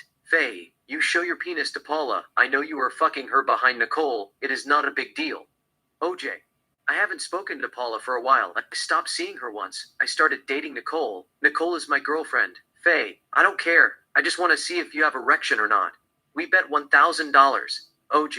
Okay, you won. I have erection. I will give you the money when we got back to LA. Faye, Nicole said that you had a big penis. Can I see it? OJ. No, you can't. You are a troublemaker. I am going to bed. Good night. OJ walks to the bed. Faye eats the spaghetti with a sinister smile. Interior OJ's New York City condo. Mark Packer's house. Night. OJ speaks to Mark Packer on the phone. We see both sides of the conversation. Mark is in his luxurious bedroom. OJ is in the living room. He talks to him a little bit, goes to Faye's room, and gives the phone to Faye. Faye and Mark Packer talk on the phone. OJ, voiceover. I tried to set Faye up with my best friend Mark Packer. He is well off. Nicole is a poor soul. She didn't know what was going on. She was mad at me that I introduced Faye to Mark Packer. Nicole thought that Faye was going out with Christine. I should leave them alone. Interior OJ's New York condo. Morning. OJ, Nicole, and Faye sit at a breakfast table and have breakfast. OJ and Nicole are arguing. OJ continued, voiceover. Nicole had a point. They were engaged. But Faye was a grown person. She was not a little girl. She knew right from wrong. Only boys who had a lot of money brought a smile to her lips, plain and simple. She knew what she was doing. In addition, she wasn't interested in Christian. Interior Christian's and Faye's house. Day. Christian sits on the sofa. Faye dances exotic for him, shaking her butt. On the soundtrack, I'm Too Sexy by Right, said Fred softly. OJ continued. Voiceover. He was her sugar daddy. But the sugar was not coming from sugar cane. It came from sugar beet. It was sweet, but it was not as sweet as sugar that was extracted from sugarcane. In fact, it was cheaper than Sugar Zero. Later, when she became rich, she got rid of him. We are getting a little bit ahead of ourselves. I want to know what really went wrong. Interior Faye's parents' house. Day. Faye, age 6, sits in her room and colors a color book, a cat, while crying. OJ. Voiceover. Faye said that her mother was of Spanish and Italian descent. She was a journalist. Her father left her mother and her 3 brothers and her sister while her mother was pregnant with her.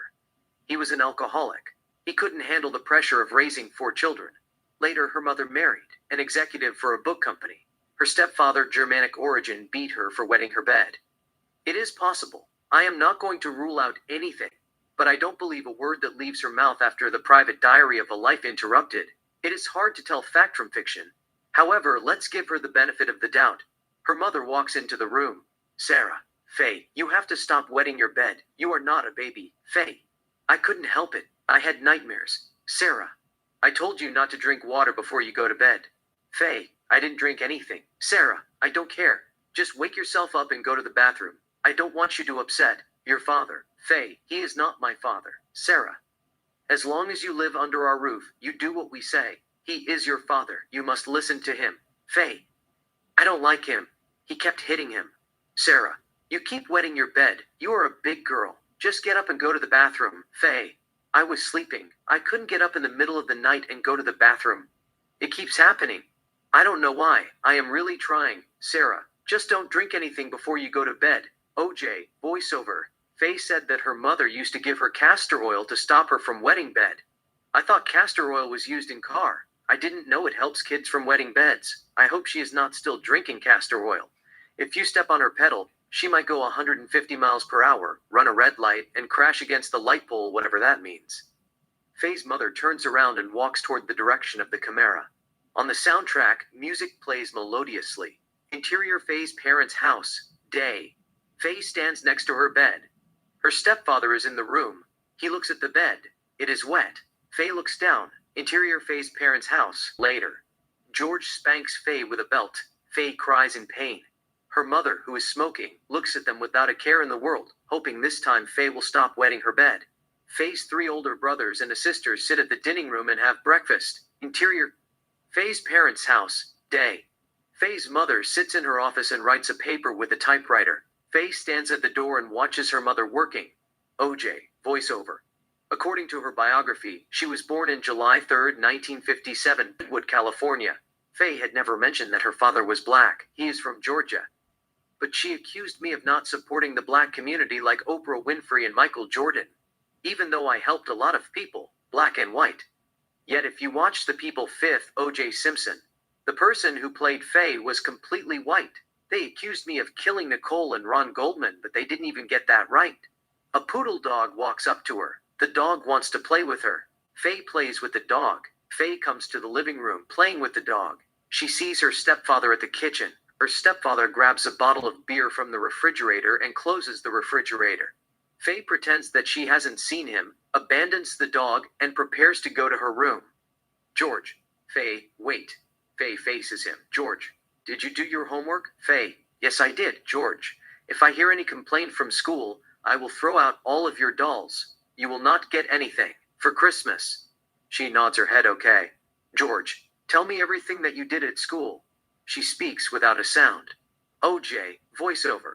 Her stepfather's job was to start up bookstores. He would hire salespeople, make sure that things had run smoothly. Then, he would move on to the next town and do the same. They were constantly moving. She attended about 30 different schools. Montage. We see Faye growing from 7 years to 15 years in different school uniforms and fast forward. She is looking at the camera. OJ continued. Voiceover. Her mother became successful as a journalist, tackling important issues that provided growth to Hispanic community. She was a devout Catholic. She had 2 more children and converted to Jehovah's Witness. But there was trouble in paradise. Faye thought that the world was going to end in 1975 before she turned to 18. Armageddon would come and kill every living thing. She couldn't wait to have sex. She said that she lost her virginity at the age of 16. Interior Ted's house. Party night. Small party is in progress. On the soundtrack, Maggie May by Rod Stewart plays melodiously. Teenagers and college students enjoy their outing, dancing, conversing, and all. Some sit on the couches, drinking beers and smoking weed. Others stands on the corner making out with kisses. There are those who are dancing on the open floor while singing Maggie May with Ron Stewart. Interior Ted's house, bedroom, night. Faye and a young man named Ted, 21, have sex. We stay with them for a bit. Interior beauty pageant, day. Faye participates in beauty pageant contest. We see her doing various things that contests do at a beauty pageant competition. Walking in a swimming suite, answering questions, singing, dancing, and all. OJ, voiceover. Faye said that at 16, she moved to San Francisco area, a couple of miles away from where I was born and grew up. Graduated from high school, worked as a bank teller, and took law classes at Chabot Community College before she dropped out. Faye is crowned as Miss Haywood. OJ, voiceover. Faye claimed that being named Miss Haywood boosted her confidence. She took fashion classes and eventually became one of the directors of John Robert Powers Fashion and Modeling School. But there is no record of that. Interior wedding ceremony, day. A small wedding is in progress. Faye and a young man named Rick Barnett dance slow in the middle of the crowd. OJ, voiceover. First, she married a man named Rick Barnett for love in 1978. But it didn't last. She had ambition. It wasn't meant to be. She wanted to live a comfortable life. She wasn't planning to take anyone for her lawful husband, to have and to hold from this day forward, for better, for worse, for richer, for poorer, in sickness and in health, to love and to cherish until death do them part. Exterior airplane flying, day. An airplane flies on the sky. OJ continued, voiceover. She only takes them for her lawful husband to have and hold for better but not for worse. Interior airplane flying, day. Faye sits in coach and looks at a fashion magazine. OJ continued, voiceover. For richer but not for poorer, in health but not in sickness, unless that person was going to die the next day and leave her fortune behind in his will. To love and to cherish till their money run out. Exterior London, day. Overhead shot of London. OJ conned, voiceover. She divorced Rick Barnett in 1979, moved to London, and married an heir named Fadi Halabi in 1984. Exterior, Kew Gardens, wedding, day. Faye and Fadi Halabi get married in a Muslim wedding ceremony. OJ continued, voiceover. Later that year, she gave birth to Francesca, her only child. They lived in London, France, and Australia. Int church wedding day. Faye and a man named Paul Resnick, 42, get married. Friends and families attend the wedding. OJ, voiceover. Faye decided to divorce Fadi Halabi in 1986 and return to America with her daughter. She married Paul Resnick in 1987, a wealthy businessman. They lived in Beverly Hills. In span of 9 years, she married 3 men and divorced 2. Interior Paul Resnick's mansion, day. Faye sits at the coffee table cutting cocaine with a credit card. She lines the cocaine and snores it with a rolled dollar bill. OJ continued. Voiceover. In 1991, she divorced Paul Resnick. She kept the last name. She had never talked about how and when her drug problem started. It must have been during cocaine epidemic in early 80s. She started doing drugs in London before she gave birth to her daughter. It then got worse when she got back to Los Angeles. Interior. Villa. Party. Night. People party like they don't care what is going on in the world. Most of them are movie stars, producers, and executives making out with attractive girls. OJ continued. Voiceover. There was more cocaine than table sugar in LA. If you watch movies that they made in the 80s, and if the movie took place in Los Angeles, the story would likely be centered around cocaine. It was based on true stories, so to speak, but they all did drugs as though it were normal. Interior Villa, Salone, night. Faye and her 2 friends, Steve and Henry, cut cocaine and snores them. Faye is sitting between them. She is making out with both of them. Faye kisses Steve. Faye is wearing miniskirt, but she is not wearing underwear. Jerry collects her miniskirt and fingers her. There are people who are having sex in the background. OJ continued. Voiceover. But there was always a party fueled with drugs, alcohols, and sex. You walked into a house. People served you cocaine. A lot of artists got their inspiration from that. Sometimes cocaine was free in Beverly Hills. You didn't have to pay anything. Some hotshot had already paid for them, and Faye snorted them like a vacuum cleaner. Paul admitted Faye in Betty Ford Center in 1989. Faye removes all of her clothes, continues to make out with Steve and Henry in threesome. She then tells them something, stimulates her clitoris vigorously, and urinates in the air in water sport. Interior. Villa. Bedroom night. Faye makes love with Steve and Henry in threesome while doing cocaine. Henry lines cocaine on Faye's butt and snores it while Faye is smoking cocaine with a pipe.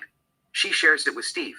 Faye then kisses both Steve and Henry and have sex with both of them in Menage a Trois. Interior Rockingham. Day. Nicole and Chris sit at the coffee table and talk. Faye is present. She is sitting next to Chris, but she is not saying anything. OJ. Voiceover. Faye said that she met Nicole in 1990 for the first time. Nicole didn't want to talk to Chris, who cheated on her husband, Bob Kardashian.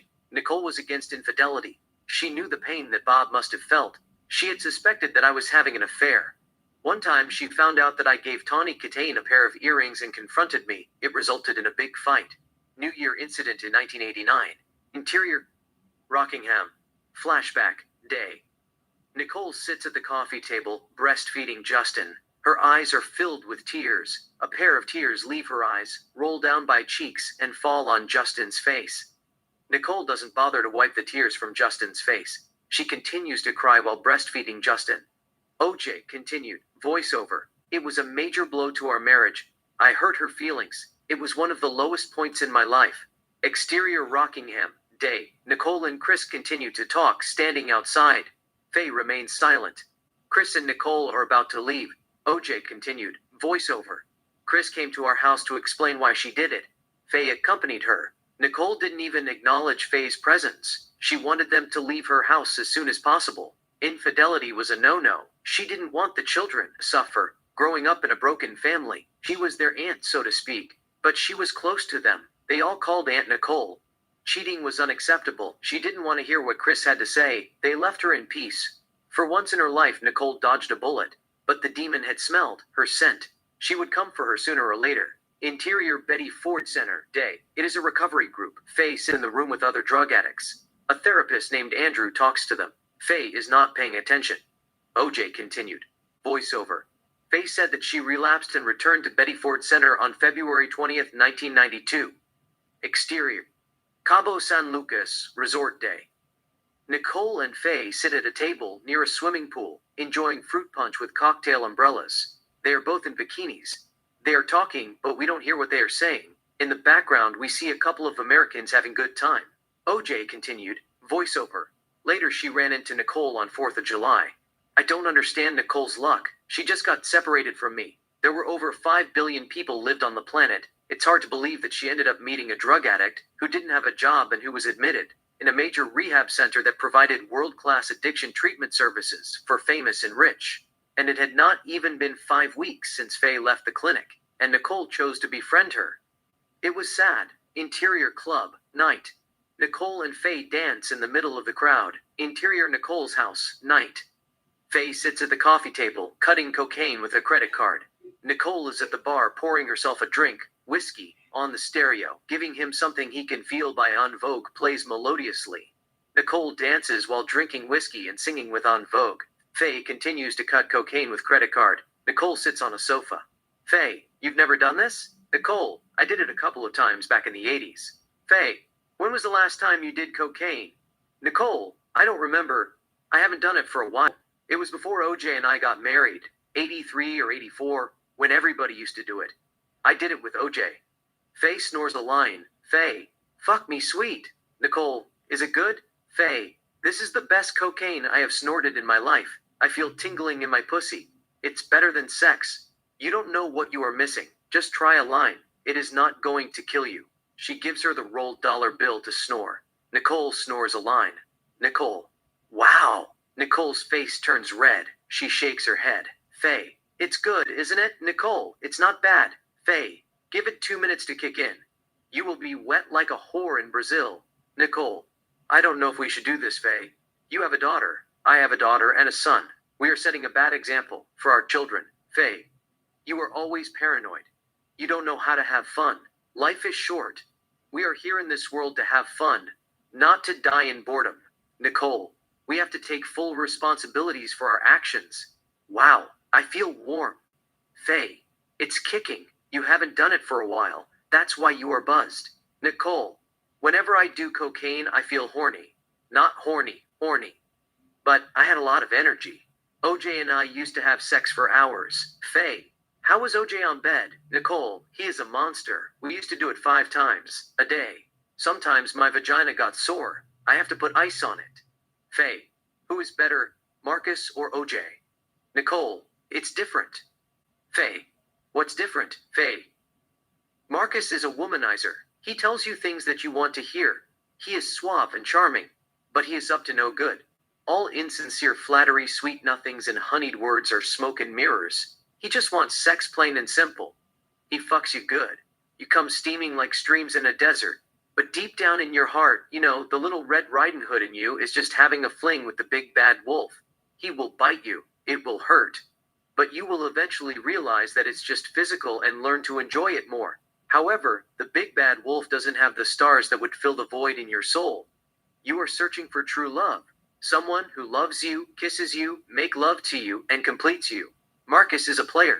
Even when he kisses you, there is nothing. He is not thinking about you. Your lips or feelings are not his primary targets. He is thinking about sex. He rushes through foreplay. You feel that you are being taken for a ride. You tell yourself that love is a roller coaster. You might as well enjoy the ride while it lasts. You have nothing to lose. At the end of the day, girls just want to have fun. But when I make love to OJ, there is a fire in my soul that burns like the stars in the galaxies. It doesn't matter how many times I make love to him. Sex with OJ is a language that our heart speaks. Tenderness, passion, crucifixion, spasm, and ecstasy. That's how OJ and I communicate. We make love till we are out of breaths. We fuck like animals, till we die of pleasure. That's why it's hard for me to live without him. Especially when he was young in the late 70s. I thought that he was a royalty from Africa. A handsome prince. Every time he kissed me or touched me, my soul sent electricity throughout my body like lightning and thunderstorm. If there was a fuse in my clitoris, it would melt and explode. Something did melt and exploded. I kept getting wet and I loved it. I was in a state of euphoria, just thinking about him and building castles in the sky.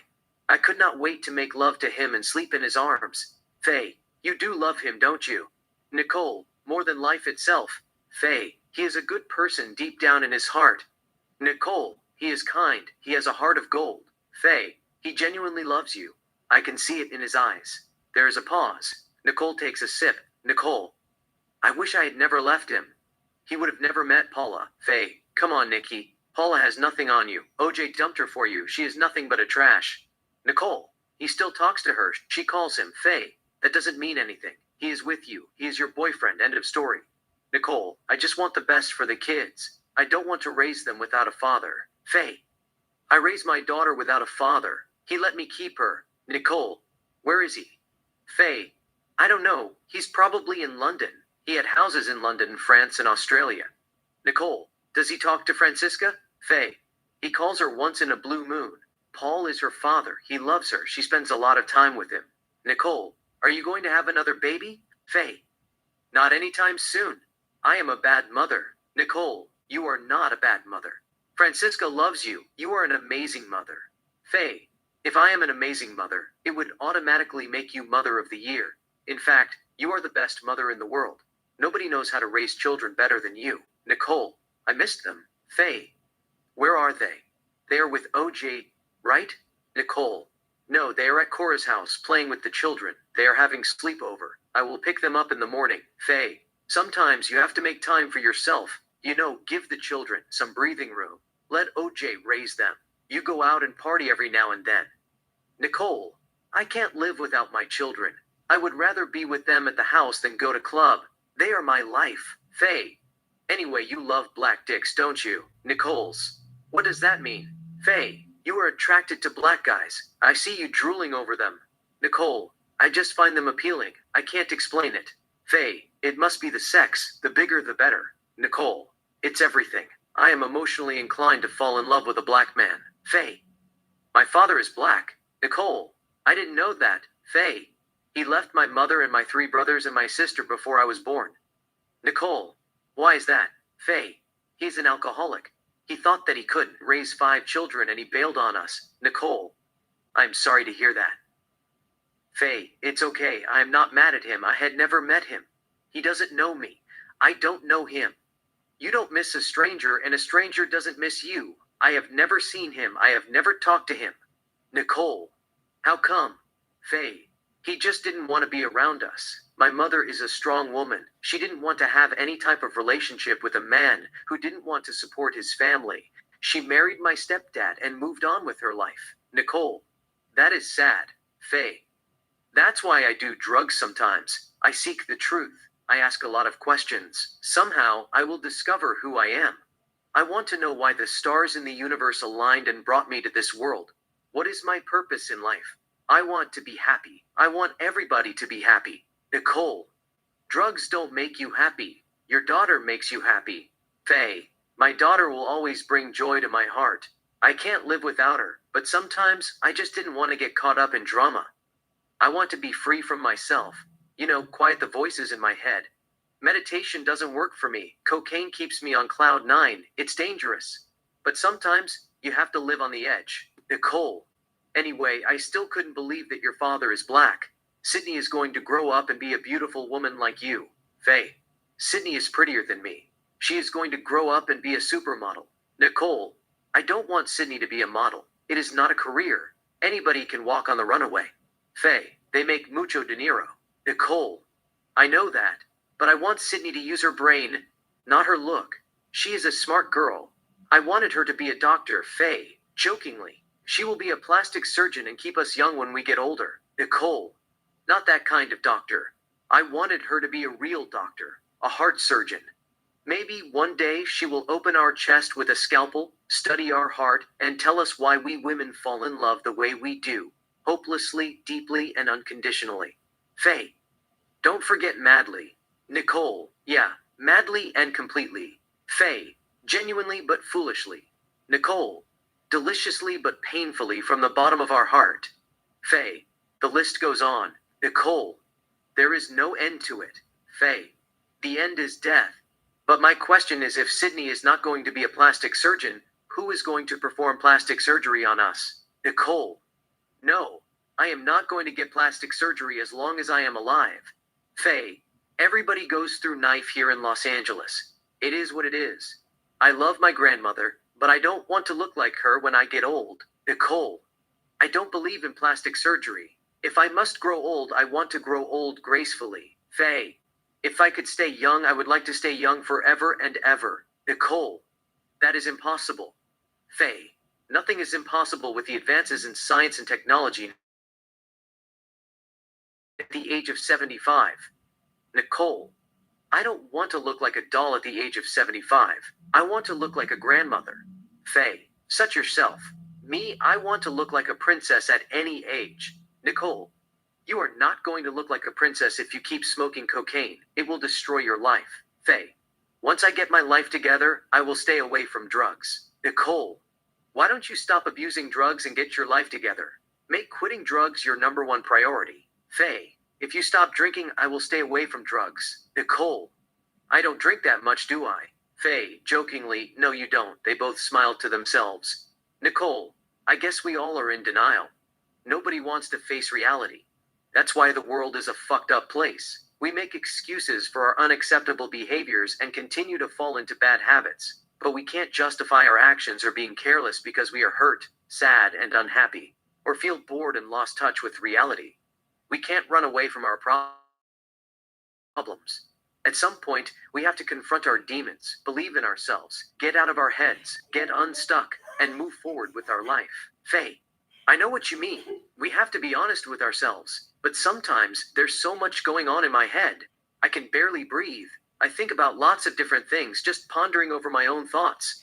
Some serious internal monologue. There are voices in my head, negative and positive. I become confused. I have to calm my nerves down, or get high just to get by. It doesn't necessarily point toward being desperate, anxious, or distraught, just lost and distracted with romantic feelings. Nicole, every time I hear the word romantic or romance, my heart skips a beat. I get so weak in the knees for some reason. I just couldn't help it. Faye, I can see that. Your face glows like a new moon. You light your home with candles even though you expect nobody to show up at your door. You are a romantic soul, Nicole. Romance or love has brought me nothing but pain and heartache. Faye, you will be fine. You just have to have faith in yourself. They continue to talk without a sound. OJ, voiceover. I believe in the goodness of humankind. Human beings are naive and innocent like an empty vessel.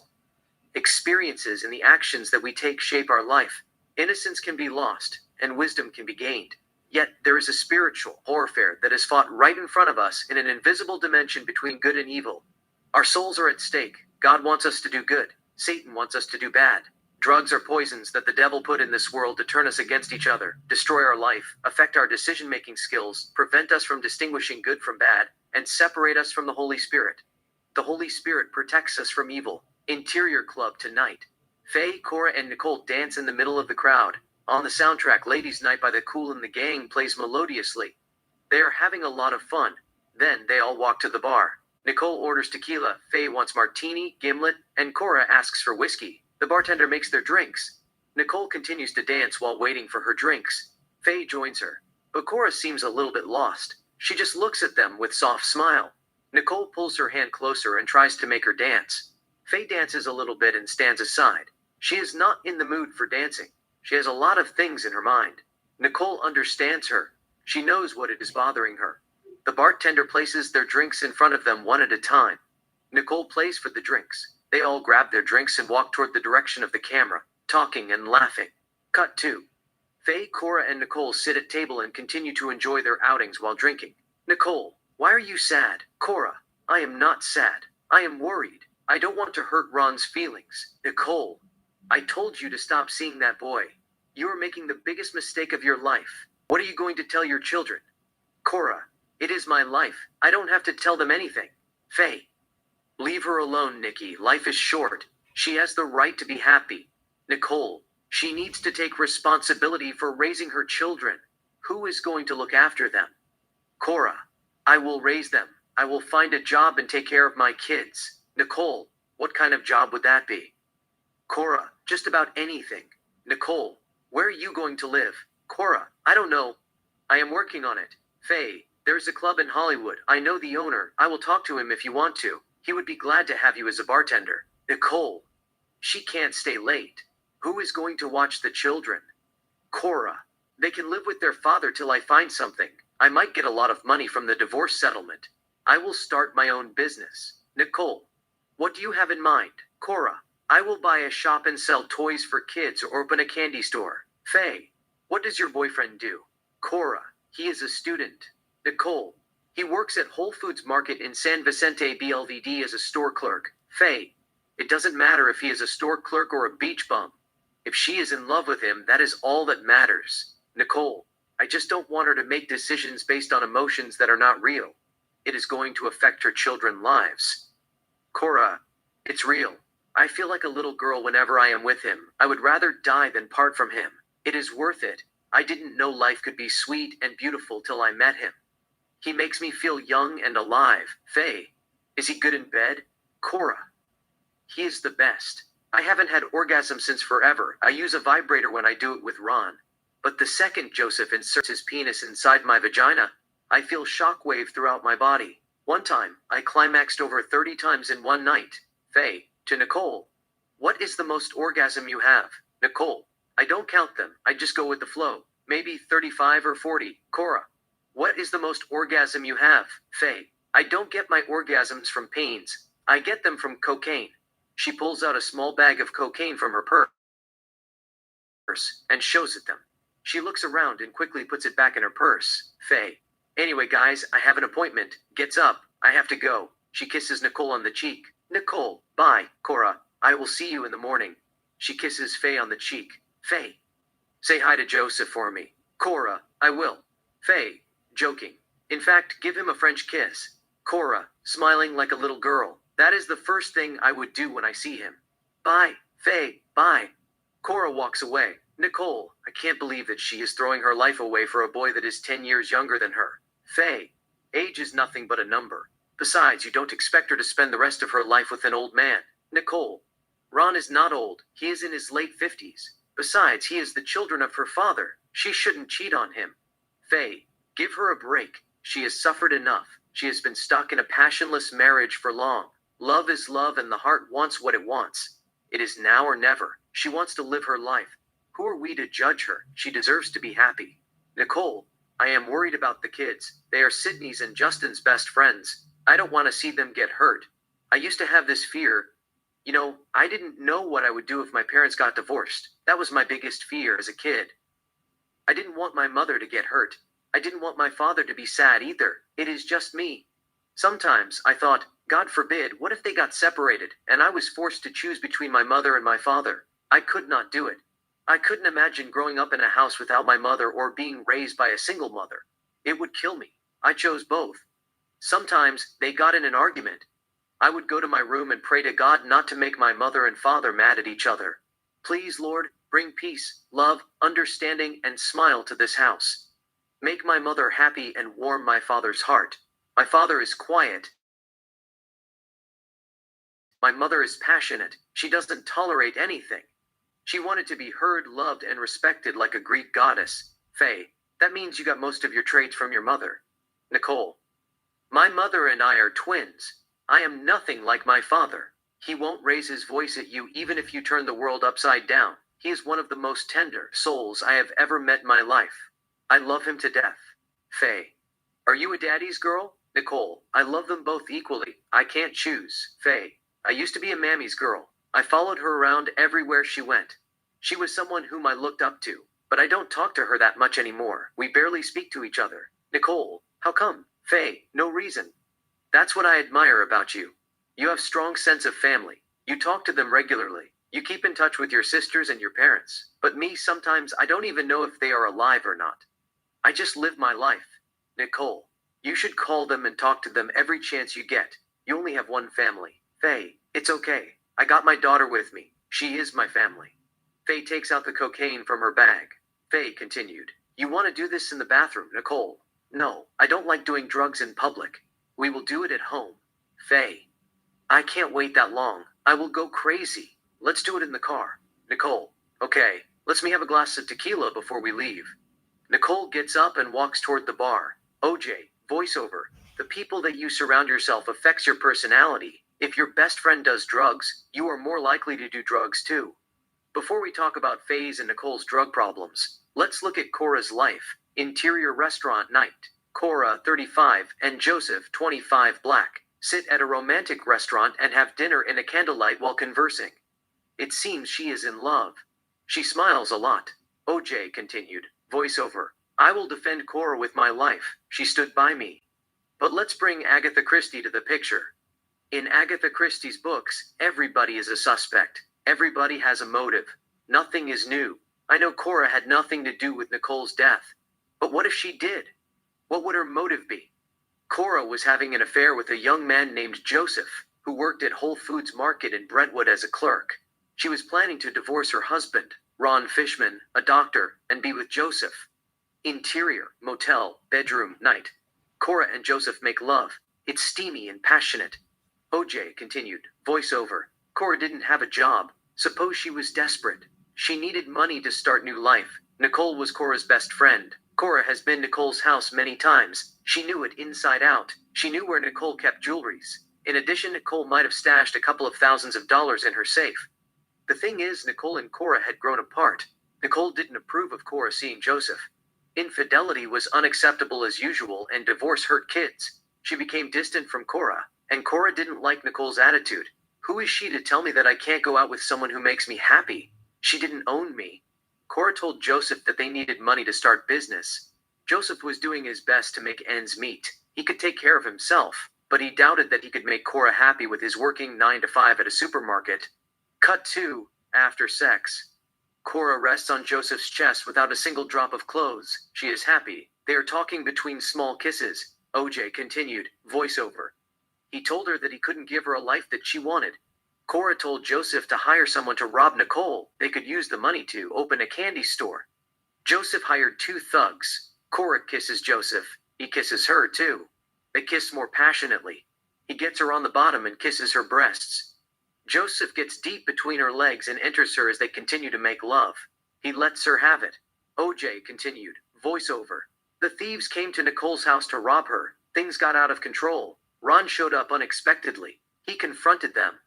The thieves made it personal. They killed both Nicole and Ron Goldman, abandoned the idea, and left the house without taking anything.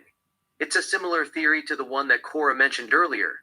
Joseph, Cora's lover, is the one who hired the thieves instead of Faye being the one who hired them. But I don't believe in that theory. Joseph is innocent, so does Cora. She is innocent too. She is one of the sweetest women I have ever met. I will take back what I just said. She would never hurt Nicole, even if she were facing death in concentration camp. She wouldn't put Nicole's life in danger. I just brought it to keep you on the edge of your seats. Joseph does her justice. Cora is dying with pleasure. Joseph and Cora continue to make love. On the soundtrack, Fast Car by Tracy Chapman plays melodiously. Montage, convertible car. Joseph is behind the wheel. Cora sits in the passenger seat. Her feet are on the dashboard. They are driving in the desert of Nevada. They are heading to Vegas. She tells him something. He tells her something romantic. She smiles in beauty. She sits on his lap and kisses him while he is driving. He kisses her too. The car wobbles in the middle of the street. Joseph gets it on the right lane and they continue to drive down the highway. On the soundtrack, Fast Car continues to play melodiously. Grand Canyon. Cora and Joseph visit the Grand Canyon. They kiss in the sunset. We see the Grand Canyon in the background. Las Vegas. It is night. Cora and Joseph walk down the strip holding hands. She tells him something. She must have told him something romantic. He smiles in wonder, cuddles her with one arm, brings her closer, and kisses her on the lips. They continue to walk down the strip conversing. Stardust Casino. Cora and Faye are at a roulette table. They bet on Black 21. The ball rolls on the roulette and fall in Black 21 and they win big. They celebrate with a kiss. Budget suite. Bedroom. Cora lies on the bed with her back. Joseph showers her with the money that they won. He then excuses her and goes to the bathroom to take a leak. Cora gets up the bedroom, removes her underwear, and throws it away. She sits on the bed with her back resting on the bed frame. She collects her dress and waits for him. Joseph returns to the bedroom. Cora shows him her private part in seduction. Joseph removes his clothes one by one, climbs the bed nude and kisses her. He then pulls her legs, makes her lie on her back, puts his head in her dress and gives her oral pleasure. Cora feels electricity throughout her body. Her face turns red with pleasure. She is enjoying it. Cora collects her dress, removes it, and throws it on the floor as he continues to give oral pleasure. She lies on her back and bites her lips as she has one orgasm after another. Joseph then kisses her belly, kisses her breasts, he kisses her lips. He gets deep between her legs and enters her as they begin to make love. Bedroom. Joseph and Cora continue to make love. Nevada and California. Road. Joseph and Cora drive back to Los Angeles. Cora seems sad. She looks at the sign. It says, "Welcome to California." She is not too happy. OJ, voiceover. Cora is kind. Nicole and Cora were close, even though Nicole wanted Cora to choose her children over a lover who didn't have a pot to piss in, and Cora felt that Nicole shouldn't tell her to stay away from a man with whom she could completely be herself. Nicole had her best interests at heart. Nicole would have been lost without Cora, too. I still believe in my heart that Faye had something to do with Nicole's death. Interior Nicole's Ferrari, night. Nicole is behind the wheel. Faye sits in the passenger seat. On the soundtrack, music plays melodiously. Nicole cuts cocaine on a cocaine case, using a credit card. Faye is freebasing, smoking cocaine with a pipe made of glass for sole purpose of freebasing, while heating the cocaine with a lighter. She is high. Faye offers Nicole the pipe. Nicole shakes her head, "No, I don't fuck with that," and continues to cut the cocaine. Faye continues to smoke freebase cocaine. Nicole lines up the cocaine and does a line. Nicole gives the case to Faye, starts the car, gets on the street, and begins to drive down the street. Exterior Nicole's Ferrari moving, minutes later. There's a slowed traffic. Faye takes out the cocaine case, lines a cocaine, and snores it. She then lines up cocaine and gives Nicole the rolled bill to snort. Faye tells Nicole that the traffic is slow. She should snore a line. Nicole bends to snore while the car is moving. She doesn't know there is a car double parked nearby. Nissan, the car in front of her, Mazda, is blocking her vision. The Mazda makes a turn and drives around the Nissan, but Nicole drives straight without looking and hits the Nissan at low speed. Both Nicole and Faye get out of the car and looks at the Nissan. Nicole's car is damaged. It is smoking, but the Nissan is not damaged badly. The music falls in the background. Nicole. Fuck. How can I be so stupid? They're going to suspend my driving license. Faye. It's okay, Nick. Don't sweat it. I will tell them that I am the one who was driving. Nicole. I should know better to drive while I am drunk. Faye. You are not drunk. You are fine. Jeremy, the man who owns the Nissan, returns to his vehicle and finds it damaged. Jeremy, what fuck? Looks at Nicole and Faye. Whose car is this? Faye. It is hers. But I was the one who was driving. It is my fault. I wasn't paying attention. I hit your car by accident. Jeremy, I am calling the police. He takes out a mobile phone from his pocket and dials 911. Cut 2. A police car comes to the scene. 2 police officers, Cop 1 and Cop 2, get out of their car and approaches them. Cop 2 has word with Jeremy in the background. Cop 1 questions Faye and Nicole. Cop first. Whose car is this? Faye, it's hers, but I am the driver. Cop first. What happened? Faye. I got distracted by a handsome man walking on the sidewalk. I wasn't paying attention, the traffic, and hit the car by accident. She is flirting with him a little bit. Cop 1. Okay, give me your driving license and registration. Faye. I will give you my driving license, but she has the registration. Faye opens her purses and gives the officer her driving license. Nicole opens her car and gets in the passenger seat. Interior Nicole's Ferrari, night. Nicole opens the glove box, grabs her registration, and gives Cop 1 the registration through the driver window. Cop 1 walks to his car to check their information. Faye opens the door and sits behind the wheel. Faye, don't say a word, I will handle it. Nicole looks at bystanders talking to each other. She panics a little bit. Nicole. They are talking about us. They saw us. What if they tell the cops that I was the one who was driving? I could get in trouble. I am not sure it is a good idea. We both could go to jail. Faye, leave it to me. Everything is going to be all right. I got it under control. I know what I am doing. They wait for the result. Cop 2 continues to talk to the owner of the Nissan in the background. Nicole looks at them. On the soundtrack, music plays melodiously. Nicole and Faye continue to talk without a sound. Cut 2. Cop 1 returns with their information. He gives Faye the license back. He returns the registration to Nicole. Nicole puts the registration in the glove compartment. The police officer has a word with her. She agrees to exchange insurance information with the owner of the car. Exterior street, later. Cop 1 wants Faye to take alcohol test, walk and turn test. Faye takes the test, walking straight without losing her balance. Nicole watches her with crossed fingers. Cut 2. A tow truck tows Nicole's car. Nicole and Faye stand and watch. Cut 2. Nicole and Faye stand in the street waiting for a taxi. A taxi pulls next to them. Nicole and Faye get in the back seat. The taxi takes them home. An overhead shot of the city of Los Angeles. OJ, voiceover. I don't know where Faye got her drugs. She smoked a lot of freebase cocaine. Montage. Faye's house. Faye smokes freebase cocaine with a pipe. On the soundtrack, American Woman by Guess Who plays melodiously. Bedroom. Faye sleeps in the middle of the day. She is wearing crop top t-shirt and underwear. Kitchen. Faye smokes more freebase cocaine in her underwear. No shirt or bra. She is topless. Living room. Faye sleeps on the sofa in underwear. Living room.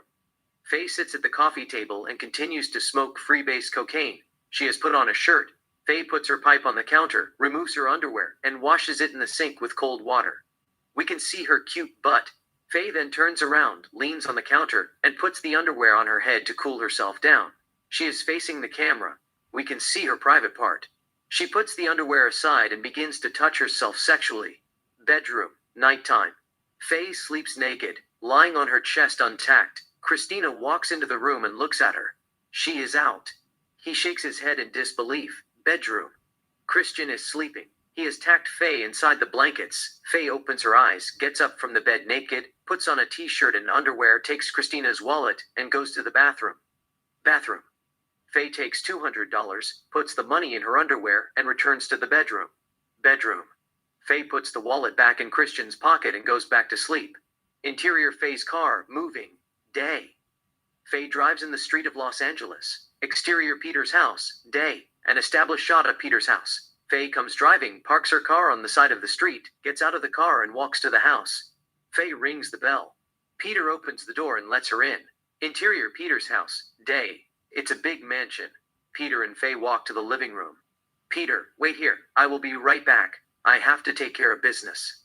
Peter heads to the study room. Faye sits at the coffee table. Interior Peter's house, study room, day. Peter enters the study room. He is buying cocaine, 4 bags, from 2 Spanish guy, Pitbull and Cobra. They are the same 2 men whom we saw earlier killing Nicole and Ron. Cobra is handling business. Pitbull is a muscle. Peter tastes the cocaine. It's good. He pays them in cash. Cobra puts money in a briefcase. Cobra and Pitbull walk toward the exit. Peter follows them behind. Interior Peter's house, living room, day. Faye continues to wait for Peter. Pitbull looks at Faye. Faye catches his eyes. Pitbull gives her a wink as he continues to walk toward the exit. Pitbull and Cobra leave the house. Peter closes the door and returns to the living room. Faye, who are those guys? Peter, they are nobody. Don't worry about them. How much you got? Faye, $200. I need 3 grams freebie and 2 grams powder. Peter, I can't sell you 5 grams for $200. You get 4 grams, $50 per gram. This is high-quality cocaine straight from the mountains of Colombia. Take it or leave it. Faye, Rick and Roger sell it $40 per gram. Why are you so expensive? Peter, if they sell it for $40 per gram, why won't you buy from them? Nobody sells pure cocaine in Los Angeles, except me. They all mix it with all kinds of shit. Some of them even sell you crack. Faye, okay, give me 7 grams, 4 grams freebie and 3 grams powder. I will give you a blowjob. Peter, I am not going to fall for that shit again. I need money badly. Besides, my girlfriend will be here in a minute. Faye, okay, give me 6 grams, 3 each. I will give you blowjob plus $200. Faye gives him $200, opens his pants, lowers his underwear, and begins to give him a blowjob. We don't see Faye's face. The camera focuses on Peter's face. He is enjoying it. Peter, you might have to hurry up. I don't want my girlfriend to catch us. Faye continues to give him a blowjob. He makes sounds of pleasure. Peter, just jerk me with your hand. Then, you can suck it when I am about to bust a nut. I want to come on your face. Faye, that will cost you extra gram of freebie. Peter, fine. She stands behind him, spits on her hand, and begins to jerk him. Faye, you want it slow and easy or hard and faster? Peter, I don't have time. Do it hard and faster. She moves her hand faster. Peter, I am coming. Faye goes down and gives him a blowjob. He comes in her mouth. Faye shows him the sperm in her mouth, swallows it, and licks her lips like a porn star. Peter, you are nasty girl. My girlfriend spits it. Faye, what does she do? Peter, she says that she is an actress, but I have never seen a movie that she did. She is still auditioning. Faye, if you give me 8 grams, 4 each, I will let you fuck me in the ass. Plus, you can keep the $200 that I gave you. Peter, not today. I am short of cash. Those Colombians are mean.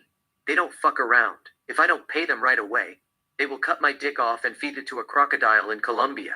Faye, Why don't you give me some of it? I will sell it for you. I know a lot of people in Hollywood who do drugs. They keep asking me where I get it. You can make a lot of money. Peter, Rule 1. Don't get high with your own supply. If you can't follow the basic rule, how can you be a drug dealer? Faye, I am not saying I want to be a drug dealer. I am just saying I can help you sell it. Give me a gram or two in exchange for favor that I do you. I live in Beverly Hills. I go to a lot of party. People always ask me for cocaine. I think we can work out something. Peter. Okay. I will think about it. Peter walks toward his study room to bring her drugs. Faye waits for him in the living room. She is cold. She rubs her arms to keep herself warm. Cut 2. Peter returns with bags of cocaine, freebase cocaine and powder cocaine, and gives the cocaine to Faye. Peter, don't fuck me. If you fuck me, there will be consequences. Don't worry about me. I am not going to touch you. But those guys that you just saw walking out of that door, they are bloodthirsty killers. They kill for fun like Scarface. One of them is an assassin, the tall one. They call him Pitbull. He is like a vampire in Transylvania. He drinks a glass of human blood mixed with whiskey right before he goes to bed. You get the point, don't you? She shakes her head yes. Peter, let me hear you say yes. Faye. Yes. Peter, referring to the bags. You don't have to measure them. I have already measured them. Half white tornado and half pure blow.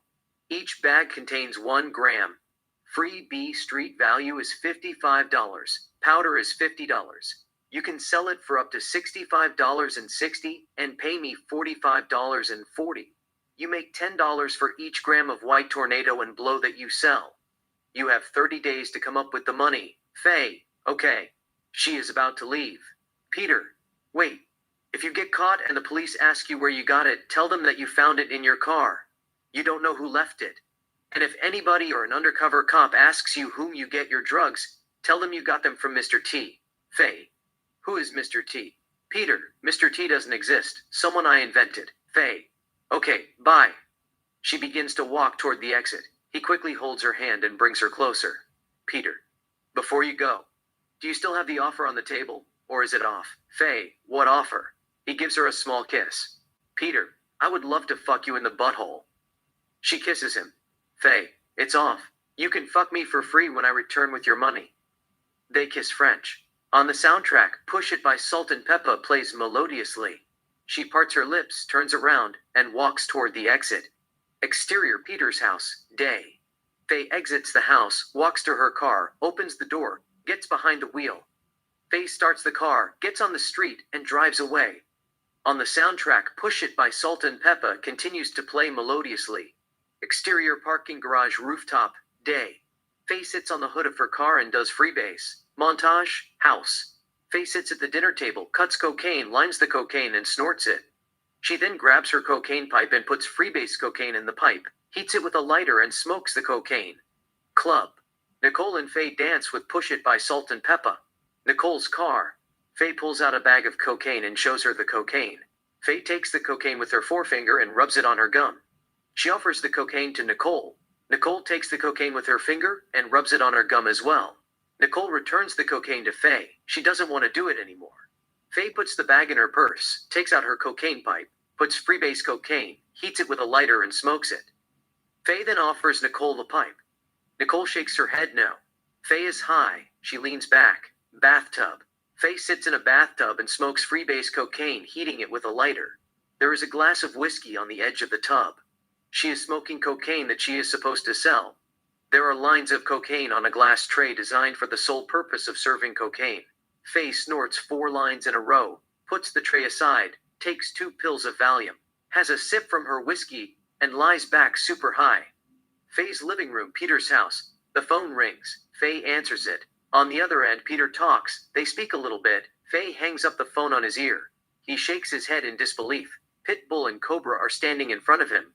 He tells them that everything is fine. He got the situation under control. They don't believe him. At the house, Faye grabs her cocaine pipe, puts cocaine freebase, heats it, and smokes the cocaine. Faye drives in the street of Los Angeles. Cobra and Pitbull follow her in a white car. Montage 2, Nicole's house. Faye comes driving and parks her car next to the house. On the soundtrack, Rush, Rush by Paula Abdul comes replacing Push It. Faye gets out of the car and comes to the back of her car. She opens the trunk, grabs her bag, walks to Nicole's gate, and rings the bell. Nicole steps out of the house, opens the gate, and lets Faye in. Faye puts the bag on the ground and hugs Nicole. Nicole hugs her, too. Faye's eyes are teary. Nicole's house. Faye sits at the coffee table in the living room. Nicole makes coffee in the kitchen, returns to the living room, and sits at the coffee table with Faye. Faye tells her that she wants to stay for a couple of days. She doesn't have a place to go. Nicole tells her that she can stay as long as she wants. Nicole's house, Knight, Cobra, and Pitbull sit in their car near Nicole's house. They are after Faye. Pitbull tells him that he is hungry. Cobra starts the car and gets on the street, and they drive away. Interior Nicole's house, day. OJ comes to the house driving and parks the car in the back alley. He gets out of the car, walks around the property, comes to the front gate, and rings the bell. Faye gets out. Kato the dog follows her. Faye opens the gate to let OJ in. The dog exits the property. OJ and Faye go after him. Kato, Kato, Kato, Kato. Nicole stands at the door and watches them in wonder. Faye finally corners the dog. The dog runs toward OJ. OJ catches him and escorts him to the house. OJ says hi to Nicole. Sydney and Justin get out of the house and run toward OJ. They are happy to see him. OJ greets them. They all walk to the car. OJ gets behind the wheel. Sydney and Justin get in the back seat. OJ starts the car, gets on the street, and they drive north. Faye looks at her surroundings. She climbs the staircase, opens the door, and enters the house. Interior Nicole's house, day. Faye smokes freebase cocaine in the kitchen. Nicole enters the kitchen and sees Faye smoking cocaine. She tells her that she can't be smoking cocaine in the house in the middle of the day. Kids live there. Faye tells her that she is leaving and walks to the guest room. Interior Nicole's house, guest room, later. Faye puts her belongings in her bag, grabs her luggage, exits the room, and heads toward the main exit. Montage. Faye drives in the street of Beverly Hills, Kathy Harouch's house. An established shot of Kathy Harouch's house in Beverly Hills. Faye comes to the house driving. She parks her car in front of the mansion, gets out of the car, and walks to the house. Faye rings the bell. Kathy Harouch opens the door and welcomes her in. Kathy Harouch's house, guest room. Faye smokes freebase. Kathy walks in. She asks Faye to give her the pipe. Faye says no. She grabs her purse and walks toward the exit. Christian's house. Faye opens the door, enters the house, and puts her bags on the floor. She walks up the bar, grabs a bottle of whiskey, and sits on the sofa.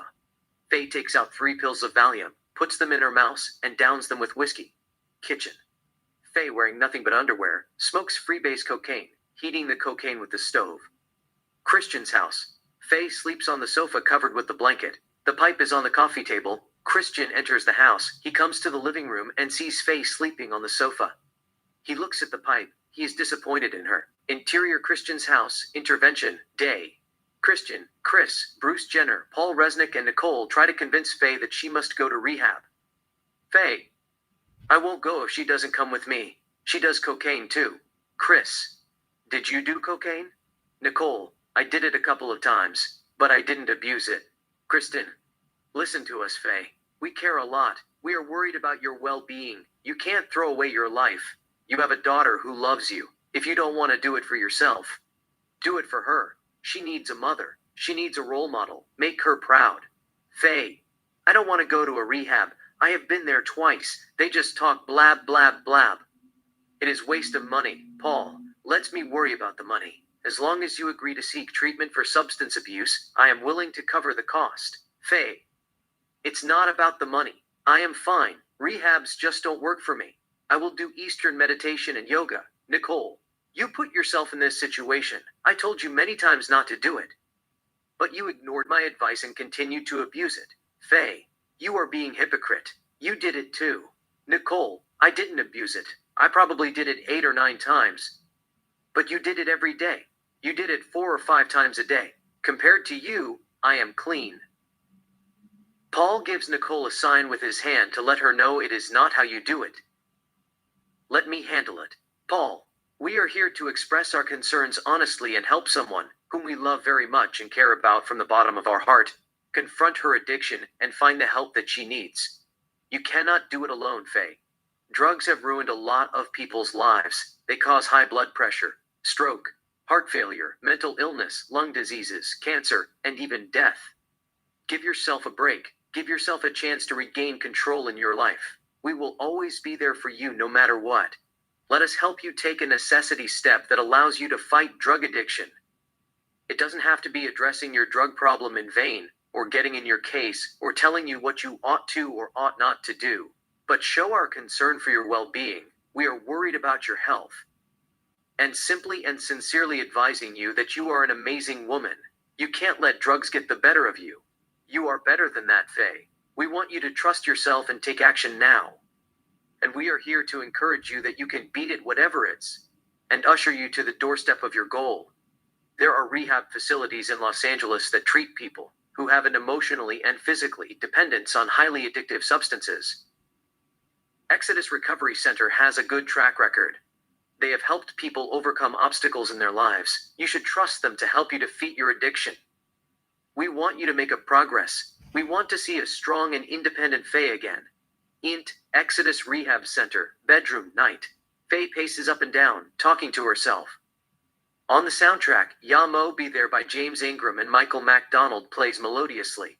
The voices in Faye's head are getting louder. She holds her head in pain.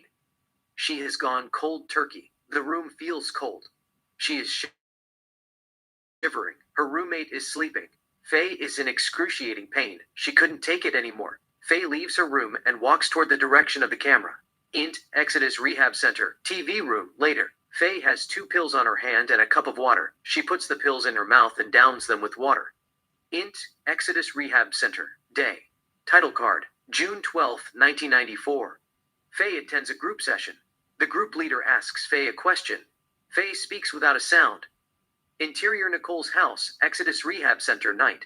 Faye and Nicole speak on the phone. Faye is standing in the lobby. Nicole sits at the coffee table. We see both sides of the conversation. On the soundtrack, music continues to play melodiously.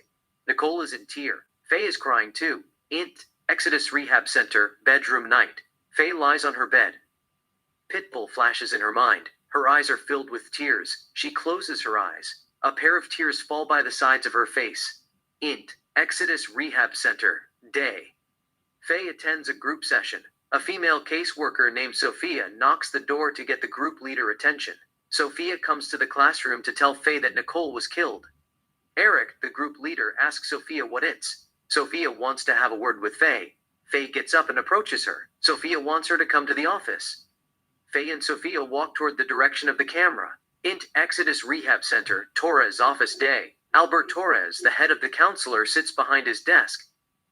Faye sits in front of him. Sophia stands nearby. Albert tells her that Nicole was killed. Faye screams in shock, crying and all. She gets up from her chair and continues to cry. Sophia tries to comfort her. Faye's a little bit distraught. She wants to be left alone so she can express her grief. Faye exits the office. Int. Exodus Rehab Center, lobby, today. Faye continues to scream and cry. The staff members try to calm her down. Int. St. Martin of Tours Catholic Church, Nicole's funeral, day. Nicole's lifeless body rests in a coffin surrounded by flowers. Faye attends Nicole's funeral ceremony. She looks at OJ. He is sad. OJ, voiceover.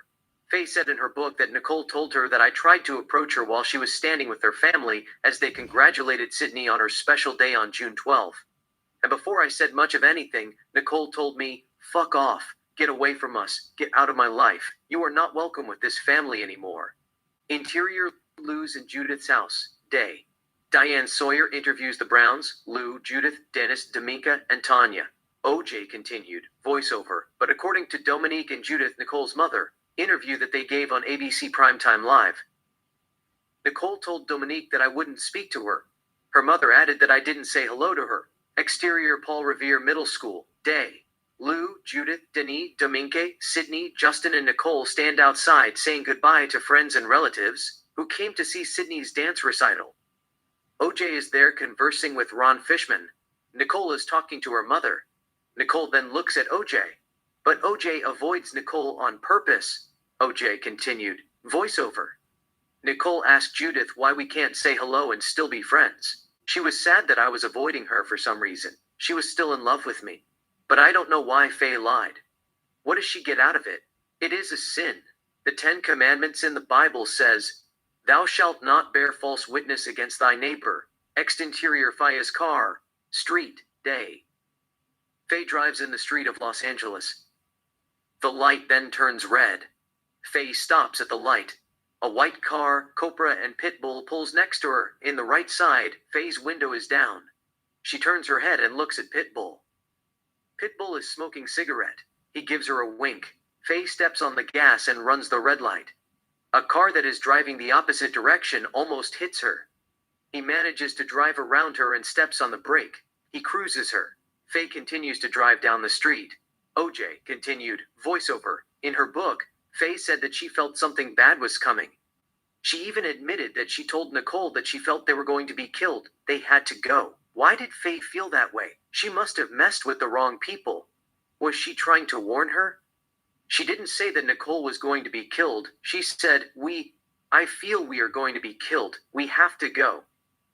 I had no grudge against Faye.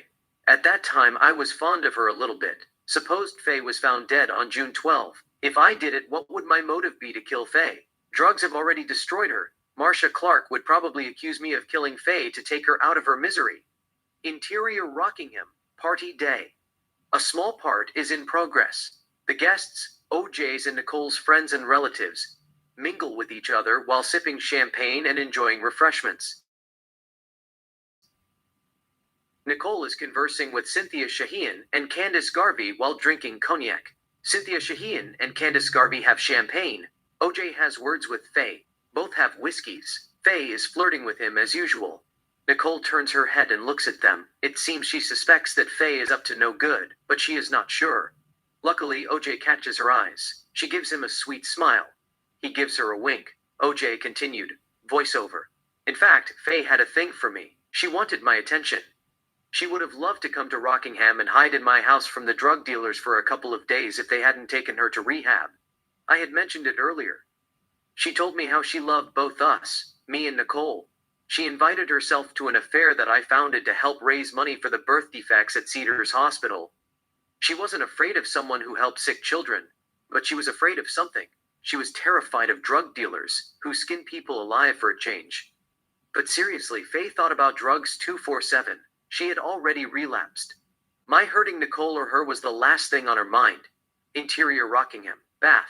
In the living room, the guests continue to party. OJ and Nicole are conversing while drinking whiskey. The camera comes to the bathroom. Faye smokes freebase cocaine, heating the pipe with a lighter. OJ continued, voiceover. In fact, she would rather die than go one day without drugs. Once a person becomes an addict, death is the least of their worries. Getting the drug is their number one priority, not safety. She just wanted to get high, but she accused me of killing Nicole. Interior Rockingham, night. OJ and Nicole make love. OJ continued, voiceover. I had always been good to Nicole, even when we got in an argument. I had made a couple of mistakes, but I had always said or done things to protect her. When she was with me, her life had never been in danger even for a nanosecond. I did nothing but show her love, passion, admiration, and forgiveness. And if she had died in my hand, she would have died of pleasure when I made love to her. Interior St. Martin of Tours Catholic Church, Nicole's funeral. Day OJ, his children and the Browns, Lou, Judith, Dennis, Dominka, and Tanya, continue to honor Nicole.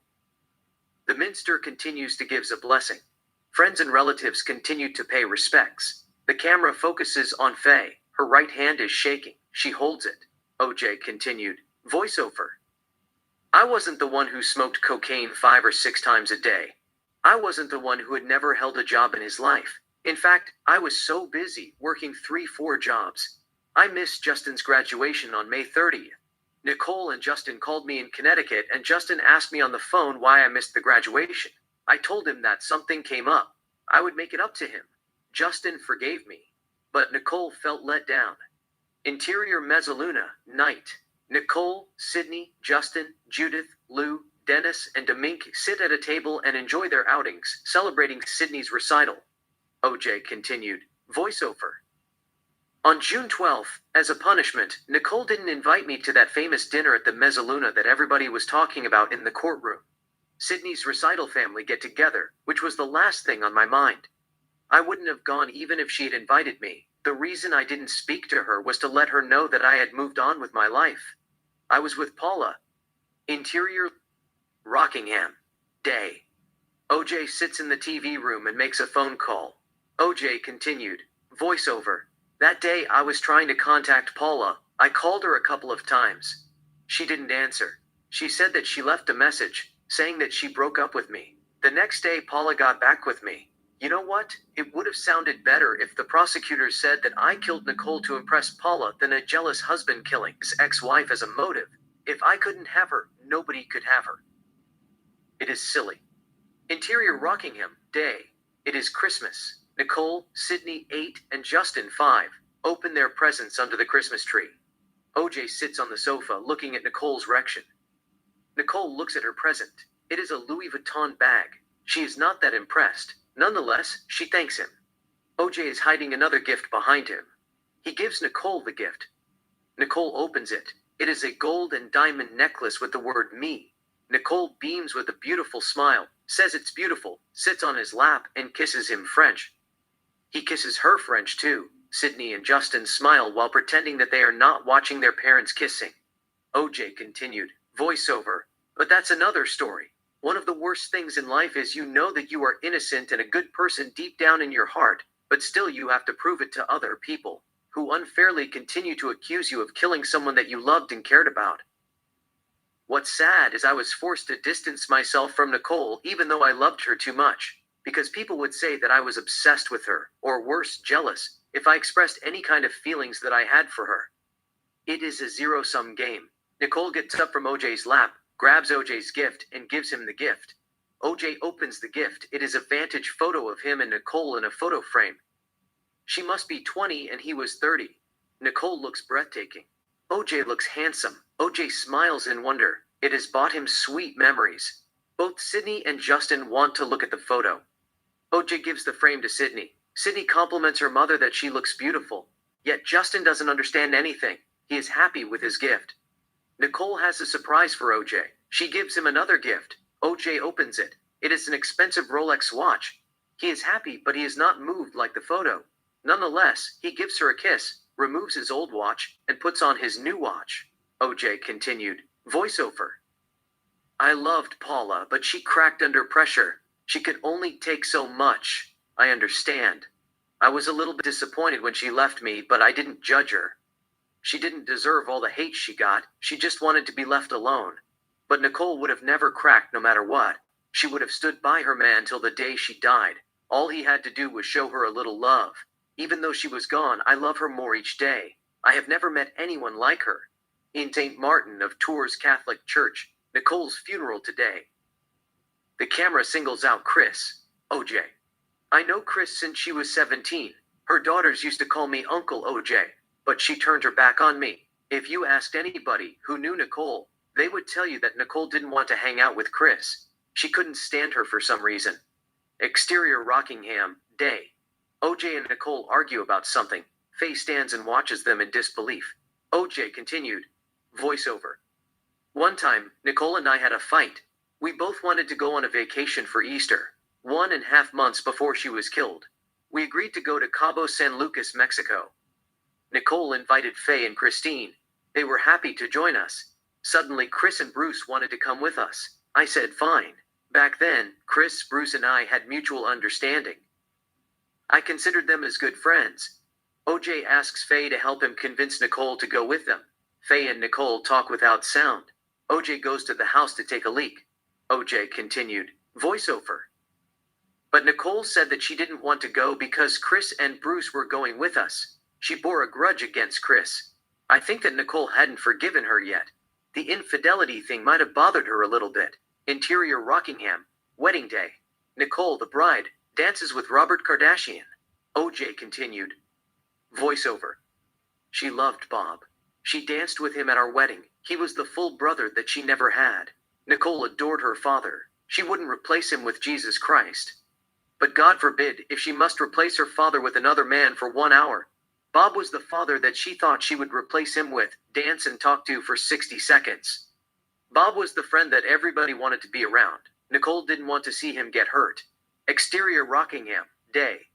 OJ and Faye continue to have words with Nicole. OJ continued, voiceover. She believed that Chris did him wrong.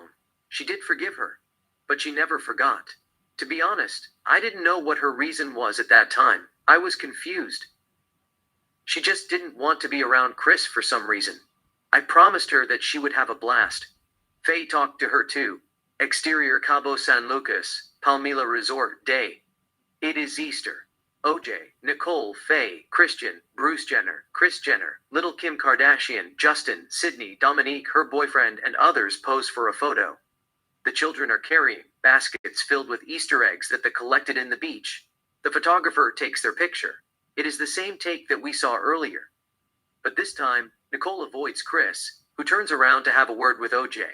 She walks up to Sydney and Justin and looks at the eggs that they collect. OJ continued. Voiceover.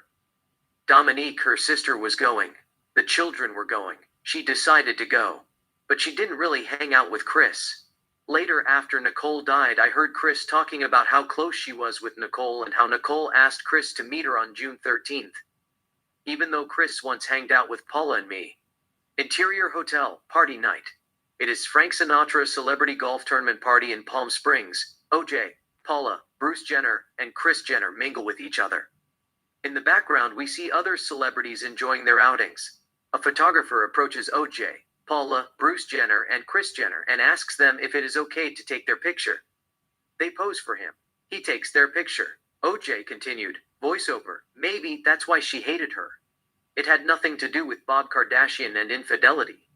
Nicole must have seen photos of me, Paula, Bruce, and Kris partying together at the Frank Sinatra celebrity golf tournament in Palm Springs taken in 1993. Nicole and I were separated, and I was going out with Paula. Nicole thought that Chris was her friend. Why was she hanging out with Paula? She felt betrayed. Interior Mezzaluna, day. Nicole, Faye, and Chris sit at a table and have lunch. Faye and Chris are talking. Nicole is quiet. It seems Nicole is not happy about something. She is not making an eye contact with Chris. Nicole was supposed to have lunch with Faye, not Chris. Faye must have invited Chris without telling her. OJ continued. Voiceover. Faye had a habit of inviting Chris without telling Nicole, and Nicole didn't like it a bit. Nonetheless, Chris said that Nicole had promised her to show her a diary and photographs that she kept in her safe deposit. Those graphic journals and infamous photos, it was a lie. Nicole would never share secrets with a woman that she despised. Chris befriended with Paula. Why would Nicole trust her?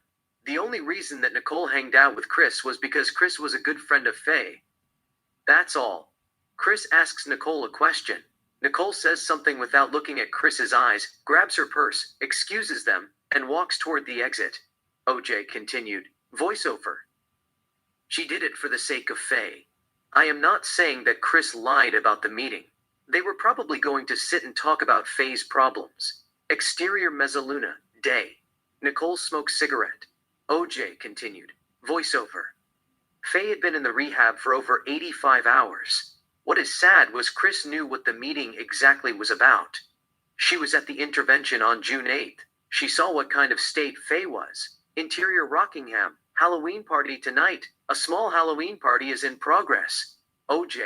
Wearing Elvis's jumpsuit costume. Nicole. Wearing red Lydia Dietz's costume. Winona Ryder in Beetlejuice. And Faye, wearing an erotic nurse costume, Converse without a sound.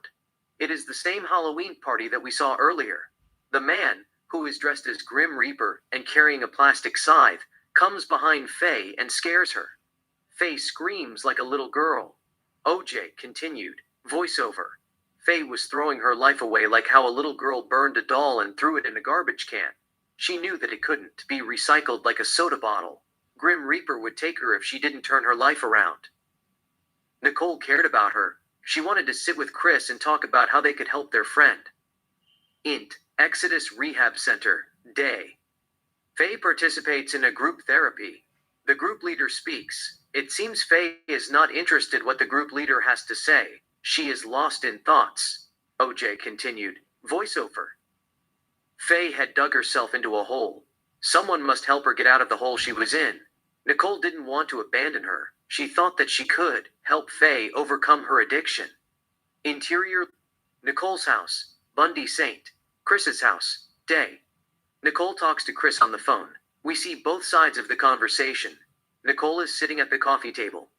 Chris is in the kitchen, eating salad. OJ continued. Voiceover. Nicole expressed her concern to Chris. They agreed to meet and talk about it. but Chris decided to jump on the bandwagon and accused me of abusing and killing Nicole. Interior Oprah Winfrey Show. Day. Oprah interviews Kris Jenner. OJ continued. Voiceover. She used the date that they were supposed to talk about Faye for her advantage and made a dramatic statement. How Nicole confined on her, and how she was planning to tell her about the abuses that Nicole suffered on my hand. That was a lie. Interior St. Martin of Tours Catholic Church, Nicole's funeral day. OJ, his children, the Browns, friends, and relatives continued to pay respects. Chris looks at Faye. Faye catches her eyes and turns away. OJ continued. Voiceover. The plan was to discuss about Faye's problems, not Nicole's. She should have known better than to introduce a friend to a drug addict. Yet again, Nicole was not her friend. She was someone whom Chris wanted to befriend and use her for her own ego, whatever that means. Interior Criminal Justice Building, Marcia Clark's office. Day. Marcia Clark questions Faye. Faye's lawyer Roger is present. Marcia. Did she tell you that O.J. Simpson hit her? Faye. Yes. Marcia. Who supplied you with drugs? Faye. I don't know their names. Marcia. How many dealers did you contact? Faye. 1.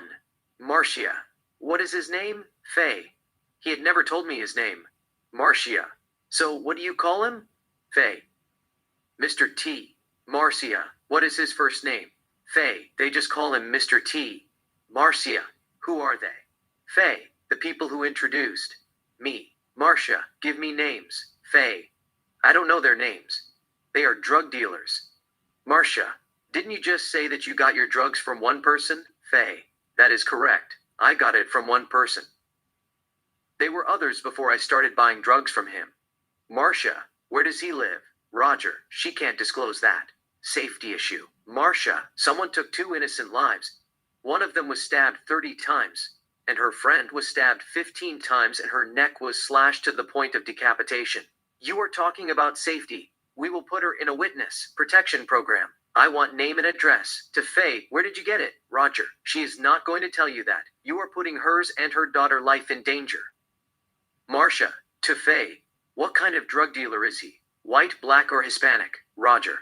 I instruct her not to answer that question for the safety of her daughter and loved ones. She had already lost a friend. She doesn't want to go through this again. Besides, she is not a suspect, is she? I thought that you want to talk to her because you wanted her as a witness. Marcia. We want her as a witness but need to know everything. We have to prepare for whatever the defense is going to throw at us. Roger. She can't put her daughter's life at risk. She has already told you what his name is. That's it. Marcia. I want to know his ethnicity. Faye. He is white. Marcia. Are you sure? Faye. Yes. Marcia. You don't have to tell me the exact address, but can you tell me the area? What neighborhood is it? It is Brentwood, Beverly Hills, Westwood, or Pacific Palisades? Faye. It is in the valley. Marcia. Where in the valley? Faye. Ventura Boulevard. Marcia. What street? Rob. She can't tell you that. She takes 5th. Marcia. You want your friend get justice, don't you? Faye. I do. But in the process, I don't want to risk my daughter's life. She is the most important thing to me. I don't know these people. I don't know what they are capable of. I have already told you that OJ himself called me and told me on the phone that he would kill Nicole if she slept with another man. He killed her. Marcia. When did he tell you that? Faye. I don't know the exact date, but I know it was at the beginning of May. He called me 4 or 5 times a day to see what she was doing. Marcia.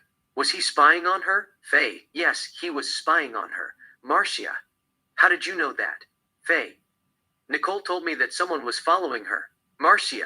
Had Nicole done drugs with you? Faye. Yes. A couple of times. But she had never smoked cocaine. She only snorted few times. Marcia. What do you mean by few times? Faye. I did it 2 or 3 times a day. That's why I went to rehab. But Nicole had done it maybe 10 or 15 times the most since I met her. Marcia. When did you met Nicole? Faye. I met her in 1990 while she was still married to OJ. We weren't friends back then. Chris went to their house at the Rockingham to talk to Nicole about something. I went with her. Chris introduced us. Nicole didn't say much at first. 2 years later, I ran into her in Mexico again. We became close friends. Marcia. Have you seen bruises on Nicole's face? Faye. I might have, but I don't remember. You know, sometimes Nicole covered her bruises with makeups. She was crying all the time. Marcia. Why was she crying about? Faye. OJ was beating her. He cheated on her constantly and made her feel miserable. He finally killed her. Marcia Clark shakes her in disbelief. Marcia, what did you guys talk about that night, June 12? Faye begins to tell her what they were talking about. On the soundtrack, music plays melodiously. Interior Mike Walker office, day. Mike Walker sits at his desk typing. The private diary of a life interrupted. Faye tells him about what she did with Nicole while pacing up and down. Faye.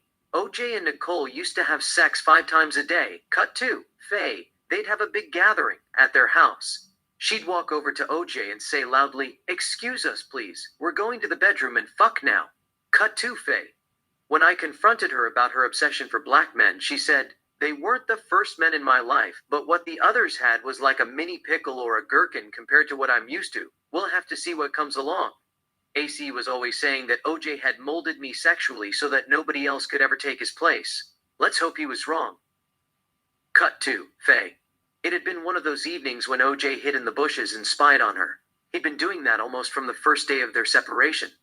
I tried to calm OJ by saying it wasn't going to look very good if people knew he was spying from the bushes. Cut 2. Faye. The truth was that the 2 men who had truly satisfied her, OJ and Marcus Allen. Because of them, Nicole was convinced that only a black man could really satisfy her. Cut 2. Faye. It was an inside joke that OJ would never lose Nicole because she would never find another man who could give her quantity and quality she was used to. Cut 2. Faye. Nicole stopped suddenly, bent down and picked up a chunk of driftwood.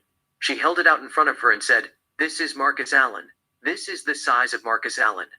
Cut 2. Faye. OJ said if she's with another man, I'll kill her. You tell her she'd better play her role and look like my wife. Cut 2. Faye.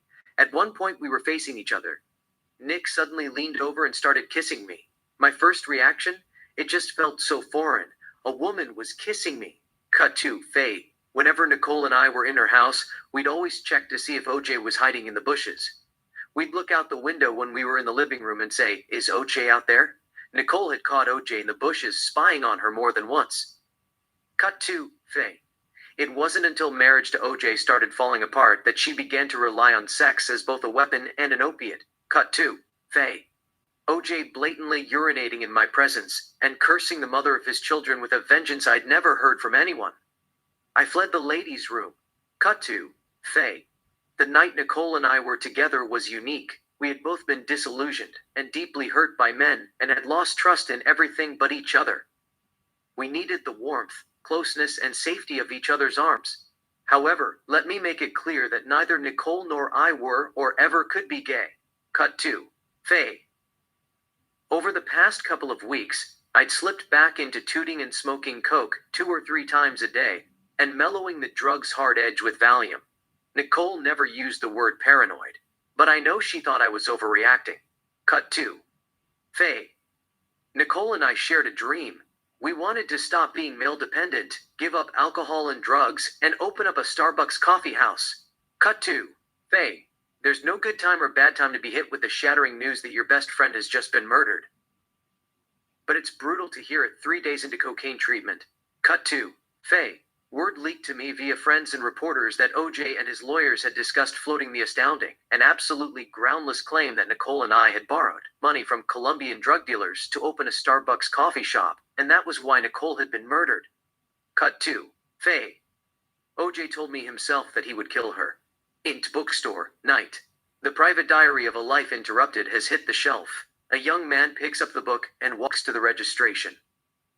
There is a line. 20 people are ahead of him. They all are holding Faye Resnick's book. 2 store clerks ring the items. People pay, grab their books, and walk away. Interior jail night. OJ sits on a chair and reads the book. He couldn't believe it. OJ, this is insane. OJ continues to read. Interior jail, Johnny's office, day. OJ sits in the visiting room. The dream team sit in Johnny Cochran's office. They all have copies of Faye Resnick's book. OJ is on the phone. They have put him on speaker. OJ, it is a lie. Shapiro, who cares? This is one of best things that happens to you since you pled not guilty 100%. Now, they can't put her on the stand. They have no domestic violence case against you. Nicole hadn't mentioned one domestic violence incident to anybody, except one time New Year 1989. OJ. I don't care if she testifies or not. I had never hit Nicole in my life. I didn't hit her that night, I only threw her out of the bedroom. Shapiro, that is not the point. For whatever reason, Nicole wrote a diary that you hit her. There is a 911 tape that she can be heard telling an operator that you are going to beat the shit out of her. It is not about the truth. It is what we can prove and what we can't. If Faye Resnick takes the stand and repeats what she told the prosecutors, you would be toasted like a French bread in Marseille. The jury are going to look at you as a wife beater and a jealous husband. They are going to believe whatever the prosecutors feed them. This book is a blessing in disguise. She talks about sex, alcohol, drugs, and partying 24 hours. In fact, if they don't call her to the stand, we will call her and ask her how she purchased the cocaine without a job. She said that she slipped back into tooting and smoking coke 2 or 3 times a day. You know what 2 or 3 times a day means? It means 6 or 7 times a day. She's being modest. F. Lee Bailey looks at the book. F. Lee Bailey. What is Brentwood Hello that everybody is talking about? OJ, they all are lies. That woman is sick. It is unacceptable. She said that Nicole confronted me about an affair that I had with Tawny Katane. I savagely beat her and locked her in the closet. I would watch television, only to occasionally come back and beat her. She's talking about the New Year incident in 1989. How many times do I have to tell the world? I swear I only threw her out of the bedroom. I didn't hurt her. Whatever happened to her that night, she did it to herself. Shapiro, why are you complaining? This is a proof that the killing is a drug-related crime. Everybody thought that Nicole was a princess. You were a jealous thug who couldn't control his rage. If you couldn't have her, nobody could have her. F. Lee Bailey. They didn't even know that he was going out with Paula. She is sexy. Douglas. I don't know how the prosecutors are planning to go with this jealous rage-killing theory. Are they serious? I mean, didn't they read the love letter that Nicole sent him? F. Lee Bailey. That is all the proof I needed to know that he did not, could not, would not have committed the crime. I am not going to talk about opportunity and how a man can't be 2 places at the same time. He is innocent. Bob Kardashian. What about the blood evidence, shoe prints, and blood drops that they found at his house in Rockingham, and trails of blood that they collected at Bundy? I mean, OJ, I knew you didn't do it, but those blood evidence got me worried.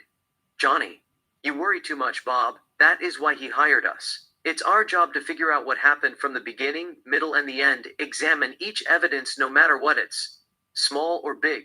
Question friends, families, relatives, the police, and experts. Dig deep, establish credibility, and defend our client the best of our abilities and more. We are not going to leave it to chance, period. No man would kill a woman after he made love to her up to 5 times a day. It's impossible. His conscience wouldn't allow him. They all smile moderately. Barry jokingly. I make love to my wife once a month, but killing her has never crossed my mind. They all laugh big. Exterior Laguna Beach, day. Nicole, Faye, and a woman named Cece walk in the neighborhood conversing. Nicole sees something. It is a chunk of driftwood. She stops, bends down, picks it up, and says something. They all laugh. OJ, voiceover. It's funny. Faye talked about Bush syndrome, how I used to spy on Nicole and how I saw her having sex with many men. But there was a 911 tape, October 25th, 1993, that everybody was fussing about. They heard me talking with a loud voice or yelling at Nicole. It makes no difference. I didn't know that Nicole called 911. If you had a chance to listen to the tape, I could be heard saying that Nicole was playing with Keith in the open when she brought up the kids to make me lower my voice. I am using Faye's term playing to keep things on an even keel instead of fellatio. Interior Rockingham, bedroom morning. OJ is sleeping. Nicole massages OJ's private part under the blanket, goes down, and begins to give him a blowjob. OJ smiles with closed eyes. OJ continued. Voiceover. I will stay away from Brentwood Hello. It doesn't sound right. I will keep that to myself. I lived in Brentwood over 17 years. Nicole only gave Brentwood Hello to me.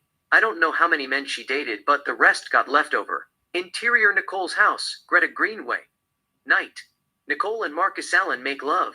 OJ continued. Voiceover. Anyhow, I didn't accuse Nicole of sleeping with Marcus Allen or anybody as a matter of fact. If I was spying on her, I would have said that she fucked this guy and that guy. Interior club, night. Nicole dances in the middle of the crowd. OJ continued. Voiceover. Or she partied 24 hours and returned home in the morning to check on Sydney and Justin. I only told her to stay away from drugs after I was informed that she was hanging with the wrong crowd and doing things that she shouldn't be doing. Interior, Cabo San Lucas Resort. Nicole's room day.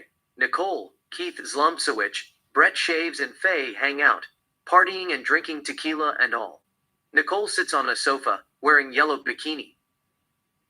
Keith Zlomsowicz sits next to her shirtless. Faye stands with a glass of tequila, making a toss. She then takes a sip, puts down her glass on the coffee table and grabs a camera to take Nicole's picture. Brett Shaves stands behind Nicole and makes her laugh. He then puts his hands on Nicole's breasts and poses for a photo. Faye photographs them. OJ continued. Voiceover. I was begging her to surround herself with good people. She couldn't offer to be careless. Still, she didn't do anything wrong. It was never her time. She just trusted a friend who had no respect for herself whatsoever or anyone who cared about her. Interior, jail. Johnny's office, day. Back to OJ and the Dream Team. OJ. Faye has something to do with her murder. She talked to Nicole on the phone right before she was murdered. Nicole was crying that night. Shapiro.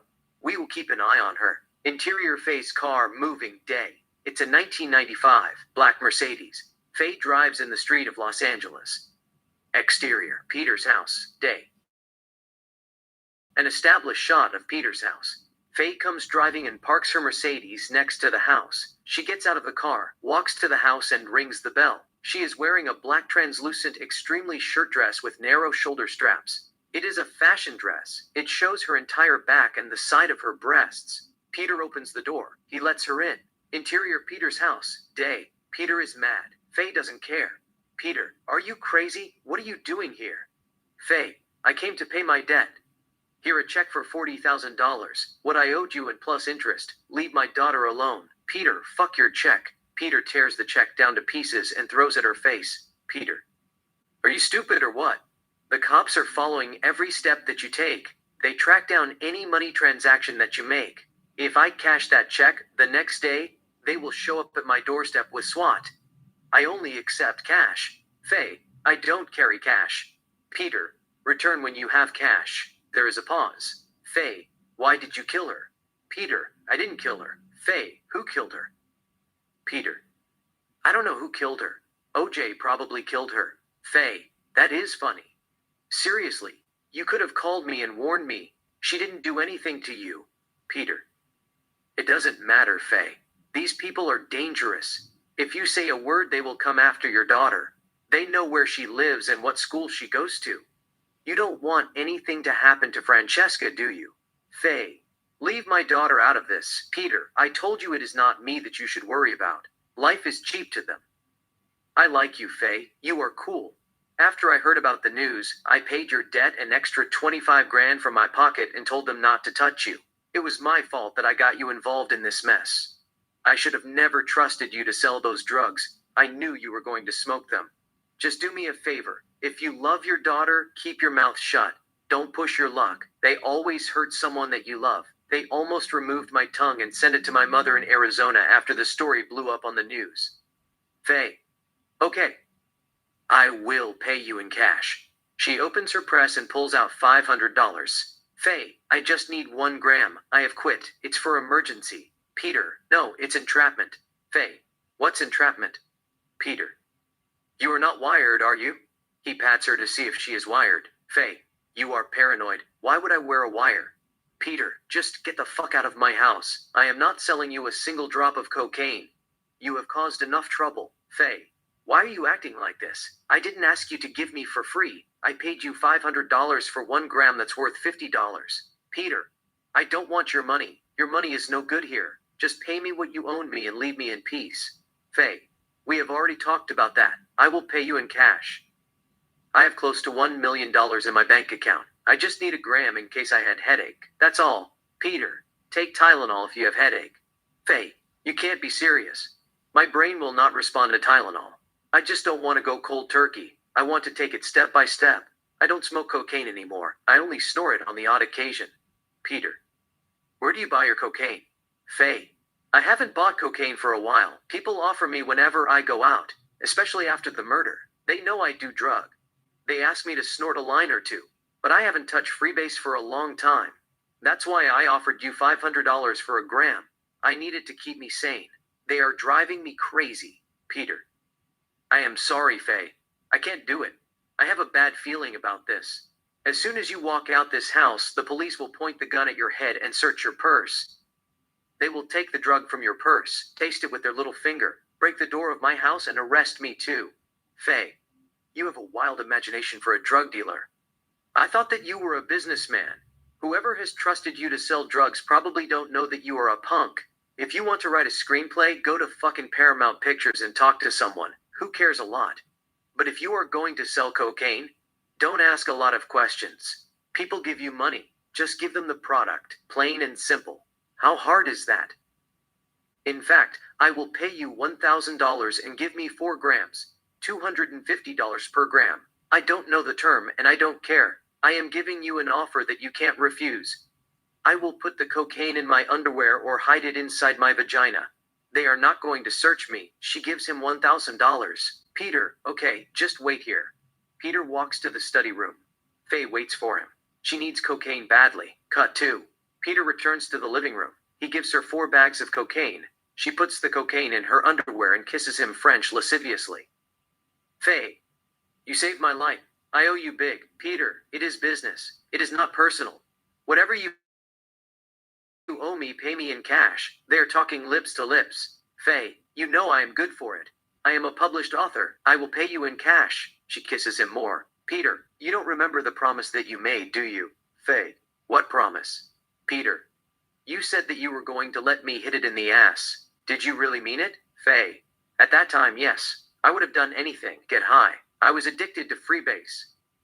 But now I am sober. I do cocaine every now and then. I only snort them when I get earthquake headache. It is for emergency. Peter, I am not interested in your problem. I don't create emotional connections with my customers. If I wanted to do that, I would have sold greeting cards instead of cocaine. Faye, but you do want to fuck me in the butthole, don't you? I bet there is a lot of feelings in your penis when you fuck a girl in the ass. It is tight, Peter. I didn't say I don't mix business with pleasure. I will give you $1,000 that you just gave me if you let me hit it. Faye, what am I going to do with the money? I have enough money that will last me for a while. Plus, I'm getting a lot of offers from Hollywood. Playboy wanted me to pose nude. I don't need money. I need love. She kisses him French. Peter, how bad do you need it? Faye, very bad. They kiss French. On the soundtrack, Cold Hearted by Paula Abdul plays melodiously.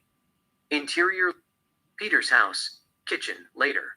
Faye does freebase. Peter, who is nude, kisses her butt. On the table there are Faye underwear, 4 bags of cocaine and lines of cocaine and a bottle of whiskey. Peter does a line of cocaine, pulls Faye's hair and kisses her lusciously. He takes the lighter from her hand and heats the pipe for her as she smokes. Faye turns around and bends for him. Peter inserts his penis in her vagina and fucks her doggy style. Faye does feel anything. She continues to smoke cocaine with a pipe while her body is shaking. Luckily, he is fucking her slowly. Peter then removes the shoulder straps from her shoulder and kisses her breasts. Faye removes her dress and kicks it away. She snores a cocaine, grabs the whiskey, takes a big sip, puts the bottle on the table, kisses him lasciviously, bends over and tells him to fuck her in the ass. Peter grabs a food oil, pours it on her butt, inserts his dick in her butthole, and fucks her in the ass. Faye is unmoved. She takes a cocaine with her finger and rubs it on her gum as he continues to enter her. Peter fucks her hard, comes inside her butt, and sits on a chair with satisfaction. He grabs the whiskey and drinks from the bottle. Faye snores a line, grabs the pipe and the lighter, puts her leg over Peter and sits on his lap. She heats the pipe, inhales the smokes and breathes it in Peter's mouth. They kiss French. Faye takes the whiskey from his hand, drinks from the bottle, gives Peter a lap dance. She stimulates her clitoris with her fingers vigorously, inserts his penis in her vagina with her hand, and begins to have sex with him on the chair. He holds her buttocks with his hands and enters her deeper. Faye fucks him harder. All of a sudden, Faye slows down, grabs the pipe and the light from the table, heats the pipe and smokes cocaine as she continues to have sex with him seductively. Faye heats the cocaine, inhales the smoke, and breathes the smoke toward the roof. The camera catches it with overhead shot, montage, beach. Faye poses nude for Playboy. Paul, a Playboy photographer, takes her picture. On the soundtrack, Anytime, Any Place by Janet Jackson plays melodiously. She gives him a couple of poses. The crew stands in the background. Playboy mansion, exterior. Faye stands against the wall nude. Paul photographs her. Faye covers her private part with her hands stylishly. Paul takes more pictures. Playboy mansion, exterior. Faye, wearing seductive lingerie, no bra, poses for camera. Paul photographs her. Playboy mansion, exterior. Faye, wearing yellow skirt, no bra, poses standing in front of a pilar. Playboy mansion, exterior. Faye, wearing translucent fashion loose crop top outfit that shows everything and barely covers anything, poses kneeling on a bed. Paul photographs her. Playboy mansion, interior. Faye, wearing black lingerie, poses on the sofa. Paul continues to photograph her. Interior Lovelock Prison, meeting room, Nevada Board of Parole Day. Title card, 2017. It is parole hearing. OJ sits on a chair in Lovelock, Nevada. His lawyer sits next to him. Arnell, his daughter, is on the room. A prison guard stands nearby. There are journalists talking photos here and there. It's video conference. The 4 members of Nevada Board of Parole sit at a table in Carson City, Nevada. 2 men and 2 women. A woman in red coat talk. Woman first. I conducted your last hearing in 2013 with hearing representative Mr. Robin Bates. Do you recall that hearing? OJ, yes I do. Woman first. At the time, we asked you what your plan would be if we were to grant you your consecutive sentence. You told us complete commitment to change. Have you done that? OJ, no I have not. OJ, voiceover. I served 9 years for a crime that didn't even warrant 30 days in jail. They wanted me to be apologetic about it. There were pundits and correspondents on the TV who covered the hearing. I watched a rerun. They wanted me to show remorse. They said that I should admit my mistakes and take responsibility for my actions. Some even brought the unconstitutional civil trail that I was found liable for 2 deaths in civil court. They were living in a fantasy world. They didn't care that I was found innocent in the trial of the century. They just wanted me to go down. It doesn't matter. Cut 2. OJ continues to talk to the 4 members of Nevada Board of Parole. OJ continued, voiceover. I told the board I spent 9 years behind bars for recovering items that people took from me. The pictures of my wife from my first marriage, Margaret, photos of my kids, Arnell and Jason, and sport memorable. The state of California even took up the issue, investigated the case, and returned the items back to me. They belonged to me. Basically, I am serving time for taking items that are now in my possession legally. I had done my time whether it was fair or not. It was time for me to go home and be with my family. OJ gets up and gives Arnell his hand. She gets up and takes it. They exit the room and go down the building. The camera records them. OJ continued, voiceover. It seemed the board wanted me to admit guilt and be sorry. In the end, I told them that I was sorry. I didn't want to give them a reason to deny me freedom, but to be honest, what I really wanted to tell them was, where are my human rights? They can't sentence a human being who has never harmed a soul in his life or committed a misdemeanor intentionally for 33 years, or put a man behind bars for 9 years for recovering the pictures of his family.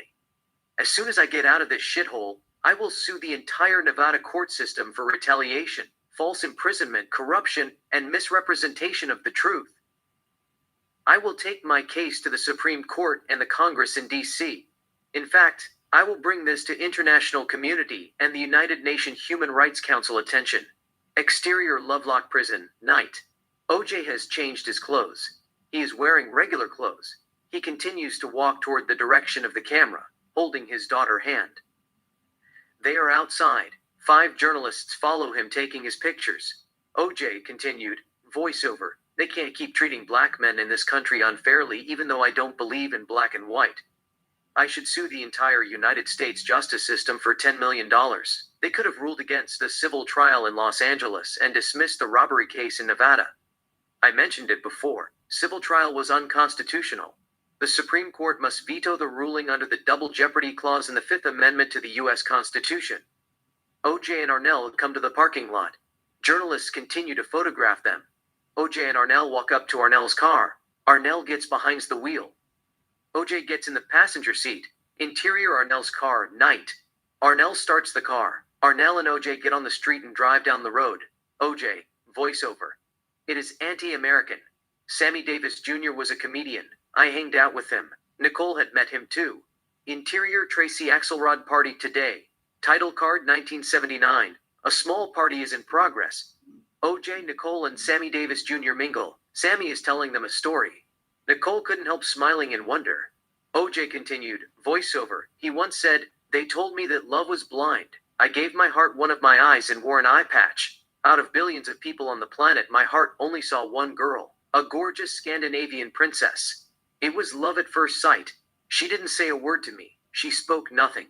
She turned slightly and smiled at me. Right then, I knew that love had a third eye, an inner vision and enlightenment beyond what physical eyes could see. I made that up. Sammy Davis Jr. didn't say that. But in 1957, Sammy was seeing Kim Novak, the actress who starred in Vertigo. Montage. We see photos of Sammy Davis Jr., Kim Novak, Mickey Cohen, John Roselli, and others that are mentioned in the story in series cuts. OJ continued, voiceover. It is a true story. The president of Columbia's studio didn't want Sammy near Kim Novak. He hired mobsters Mickey Cohen and John Roselli, also known as Handsome Johnny, to keep Sammy Davis Jr. away from her. They threatened to take his other side away and turn him into Ray Charles' stunt double if he continued to see Kim Novak. This was before Hit the Road, Jack. Don't you come back no more. Photos of Sammy Davis Jr. in series cuts. OJ continued, voiceover. Sammy held a gun and said, why won't they let me live my life? God told him to be patient. Later, in 1960, he married a beautiful Swedish actress May Britt, and the two had a daughter. Photos of Sammy Davis Jr. and May Britt in series cuts. OJ continued, voiceover. Sammy received racist hate mails and faced a backlash. President Kennedy refused to allow Sammy Davis Jr. to perform at his inauguration. Not long ago, interracial marriage was illegal in 23 states. In 1967, anti-miscegenation laws in all states were ruled unconstitutional by the U.S. Supreme Court. Interior Tracy Axelrod Party, Day. Back to OJ, Nicole, and Sammy Davis Jr. They continue to mingle. Nicole couldn't stop smiling. OJ continued, voiceover, I know there are two different things, apple and orange.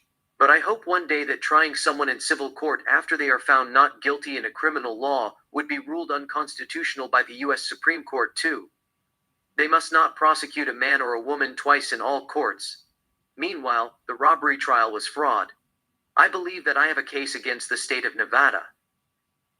Retribution by a law court is a major human right violation.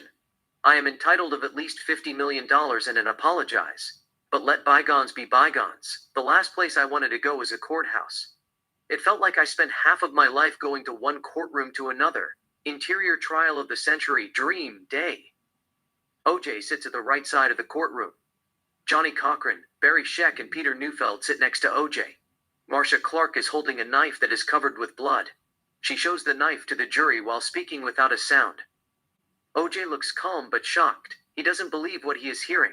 OJ continued, voiceover. Sometimes I had nightmares that the murder trial ending in a hung jury, and I had to go back to my cell or Judge Ito, allowing the prosecutors to introduce evidence that the police fabricated, such as a knife allegedly used to kill Nicole and Ron Goldman. In my dream, the prosecutor said that they found Nicole's, Ron Goldman's, and my blood on the knife, but it was fake. The police planted it. I was asking Johnny Cochran, Barry Scheck, and Peter Neufeld, how did my blood get on the knife? Johnny Cochran was unique. God bless his soul. In my dream, Johnny is alive, so does Nicole. She is alive. I don't know how dreams work. Anyhow, there was too much blood on the knife. OJ talks to Johnny and Barry. I have never seen that knife in my life. Marcia Clark points her finger at OJ. OJ shakes his head in disbelief. He whispers something on Johnny's ear. OJ continued, voiceover. I was telling them that it was impossible. I didn't even lose that much blood when I cut my hand in Chicago. I then see Det Van Adder with my blood vial. He looked at me and put the vial in his pocket. OJ turns around and sees Det Van Adder with his blood vial. Det Van Adder puts the vial in his pocket. Interior OJ's house, Florida. Bedroom night. OJ is sleeping. He opens his eyes, waking up from nightmare. OJ continued, voiceover. I woke up in the middle of the night. This happened after I was found not guilty.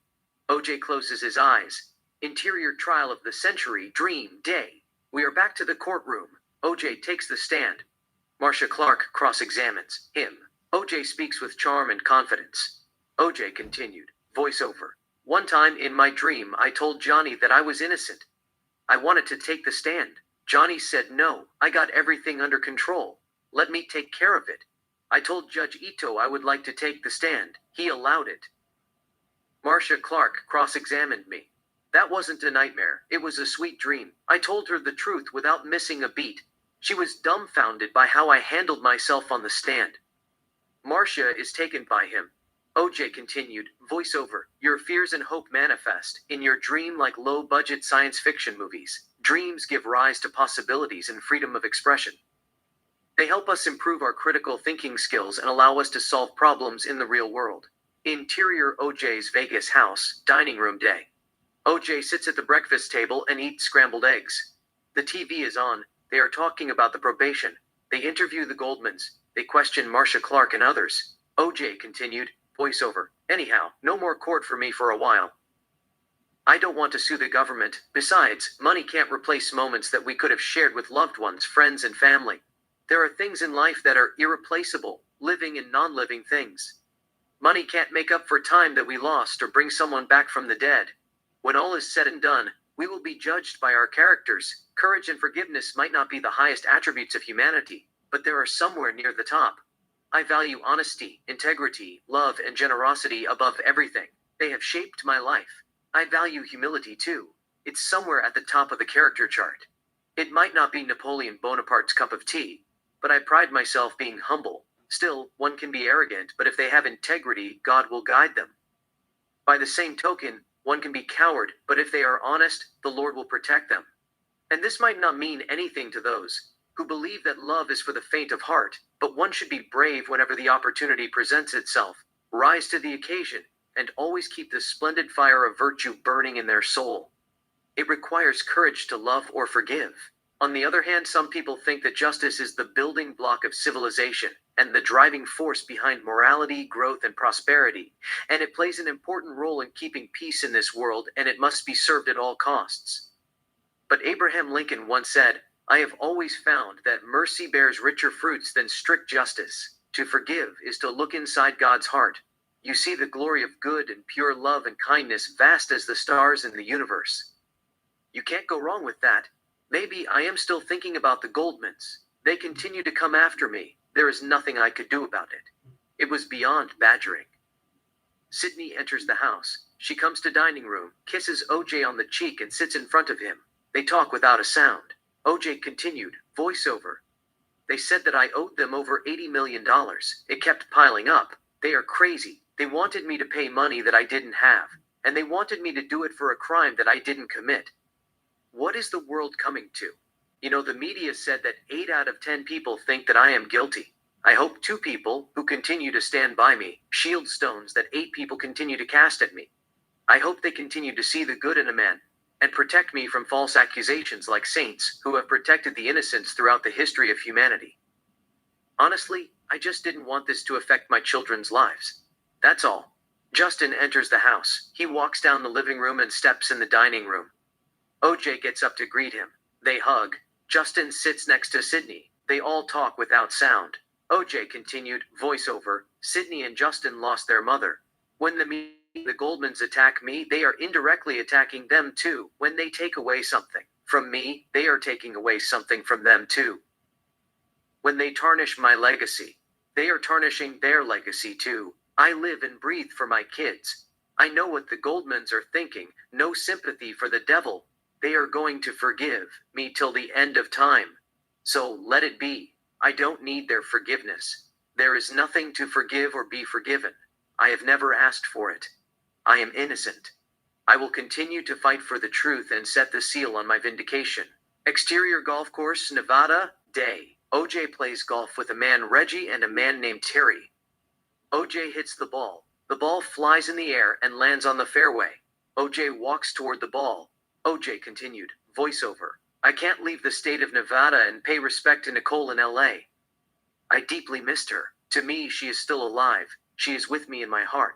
I remember when I left Paula to be with Nicole. I don't know how it happened. It just happened. I couldn't explain it to these days. I started going out with her even though I worshipped Paula. Whatever I did, wherever I went, I ended up with Nicole. There was a force that was pulling us together. We were made for each other. Our energies were like force of nature. They collided and became one, and it caused a beautiful commotion. My heart called out for her, and she was lost without me. Int. Golf course, Los Angeles. Day, OJ 34 and Nicole 23 play golf. OJ shows her how to play golf. Nicole tees up and hits the ball. The ball flies in the air and falls in the water.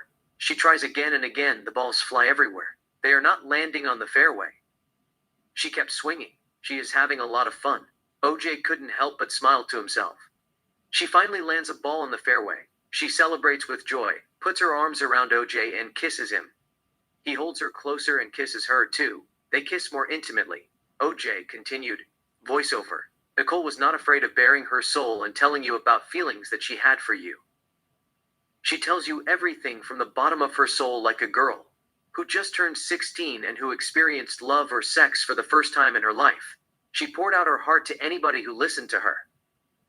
In the letter that she wrote me, Reconciliation, she wanted to wake up with me in the mornings and hold me at night. She wanted to hug and kiss me every day. She reminded me how we truly loved each other, a love she had never seen in any of our friends. Maybe that was the main reason that I got back with her. OJ and Nicole continue to play golf. Nicole dances to distract OJ. OJ gives her a soft smile and swings the club, but the ball flies in the air and falls in the water. Nicole apologizes for distracting him jokingly. She approaches him and tells him that she will make it up to him with a kiss. They kiss French. OJ continued. Voiceover. She would do anything to make me smile. She was an extremely passionate person. Sometimes I wondered that her heart was volcano eruption. It pumped nothing but lava throughout her anatomy instead of blood. Interior. Rockingham. Bedroom. Day. OJ and Nicole make love. OJ continued. Voiceover. I felt the heat on my skin whenever I cuddled her beautiful naked body. She made me feel warm and fuzzy. Some people said that I made a mistake. I should have stayed away from her. But they don't know the second that you turn your back on love, you will run out of time and become disarray like the sand in a broken hourglass. You have no time left to express your feelings. You miss an opportunity to tell a girl who adores you and wants to share her life with you that you adore her and want to spend the rest of your life with her too. I believe in the Lord Jesus Christ. The treasures in the city of God would make the treasure that Ali Baba found in the cave a drop of sand. Good people go to heaven. What God has stored for us in heaven, love and eternal salvation, are greater than all the riches on earth. They are aesthetically and spiritually more precious and fulfilling than anything else in the world. But I would sell my soul to the devil to spend the rest of my life making beautiful love to Nicole day and night. It is tempting. I am not exaggerating. There was nothing like the temperature that her body produced. I would do anything just to feel her warm embrace again, and to love and cherish, till death do us part. Exterior, Las Vegas, night. An overhead shot of Vegas at night. Interior karaoke bar, night. Present day on the stage, OJ sings Just to See Her by Smokey Robinson and the Miracle.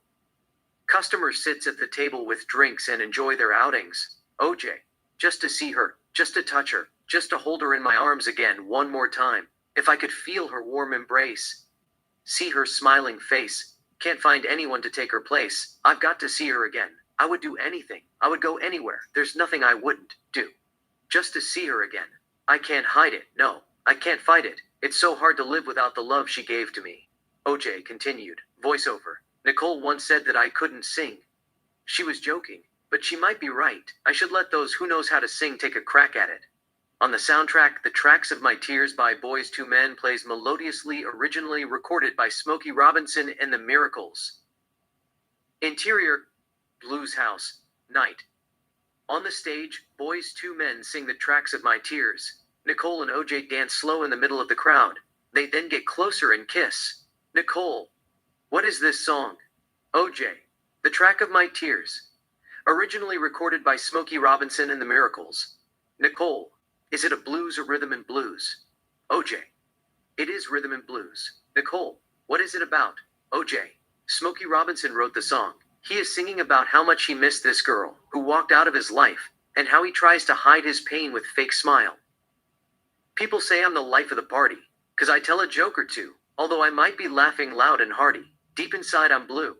So take a good look at my face. You'll see my smile looks out of place. If you look closer, it's easy to trace the tracks of my tears. I need you, since you left me if you see me with another girl. Seeming like I'm having fun, although she may be cute, she's just a substitute. Because you're the permanent one. Nicole, that is romantic. OJ, he must have written it for us. They all are substitutes. You are the permanent one. You are my everything. She smiles in beauty and puts her arms around him. Nicole, you are my everything too. But tell me what you love about me. OJ, everything. You are the reflection of my soul. When you are not happy, I am not happy either. When you are sad, I become sad too. When you are confused, I get confused too. It is like looking at myself in a broken mirror. My thoughts are distorted, and my feelings are scattered without you. He kisses her. She kisses him too. They kiss more intimately. On the stage, boys two men begin to sing The Temptations' My Girl. Nicole smiles in wonder. Nicole. This is one of my favorite songs of all time. OJ and Nicole continues to dance slow. Exterior Rockingham. OJ's and Nicole's wedding day. Magically, we find OJ and Nicole at the Rockingham. They continue to dance slow with my girl. Nicole, I love you. OJ, I love you too. They kiss intimately. The end.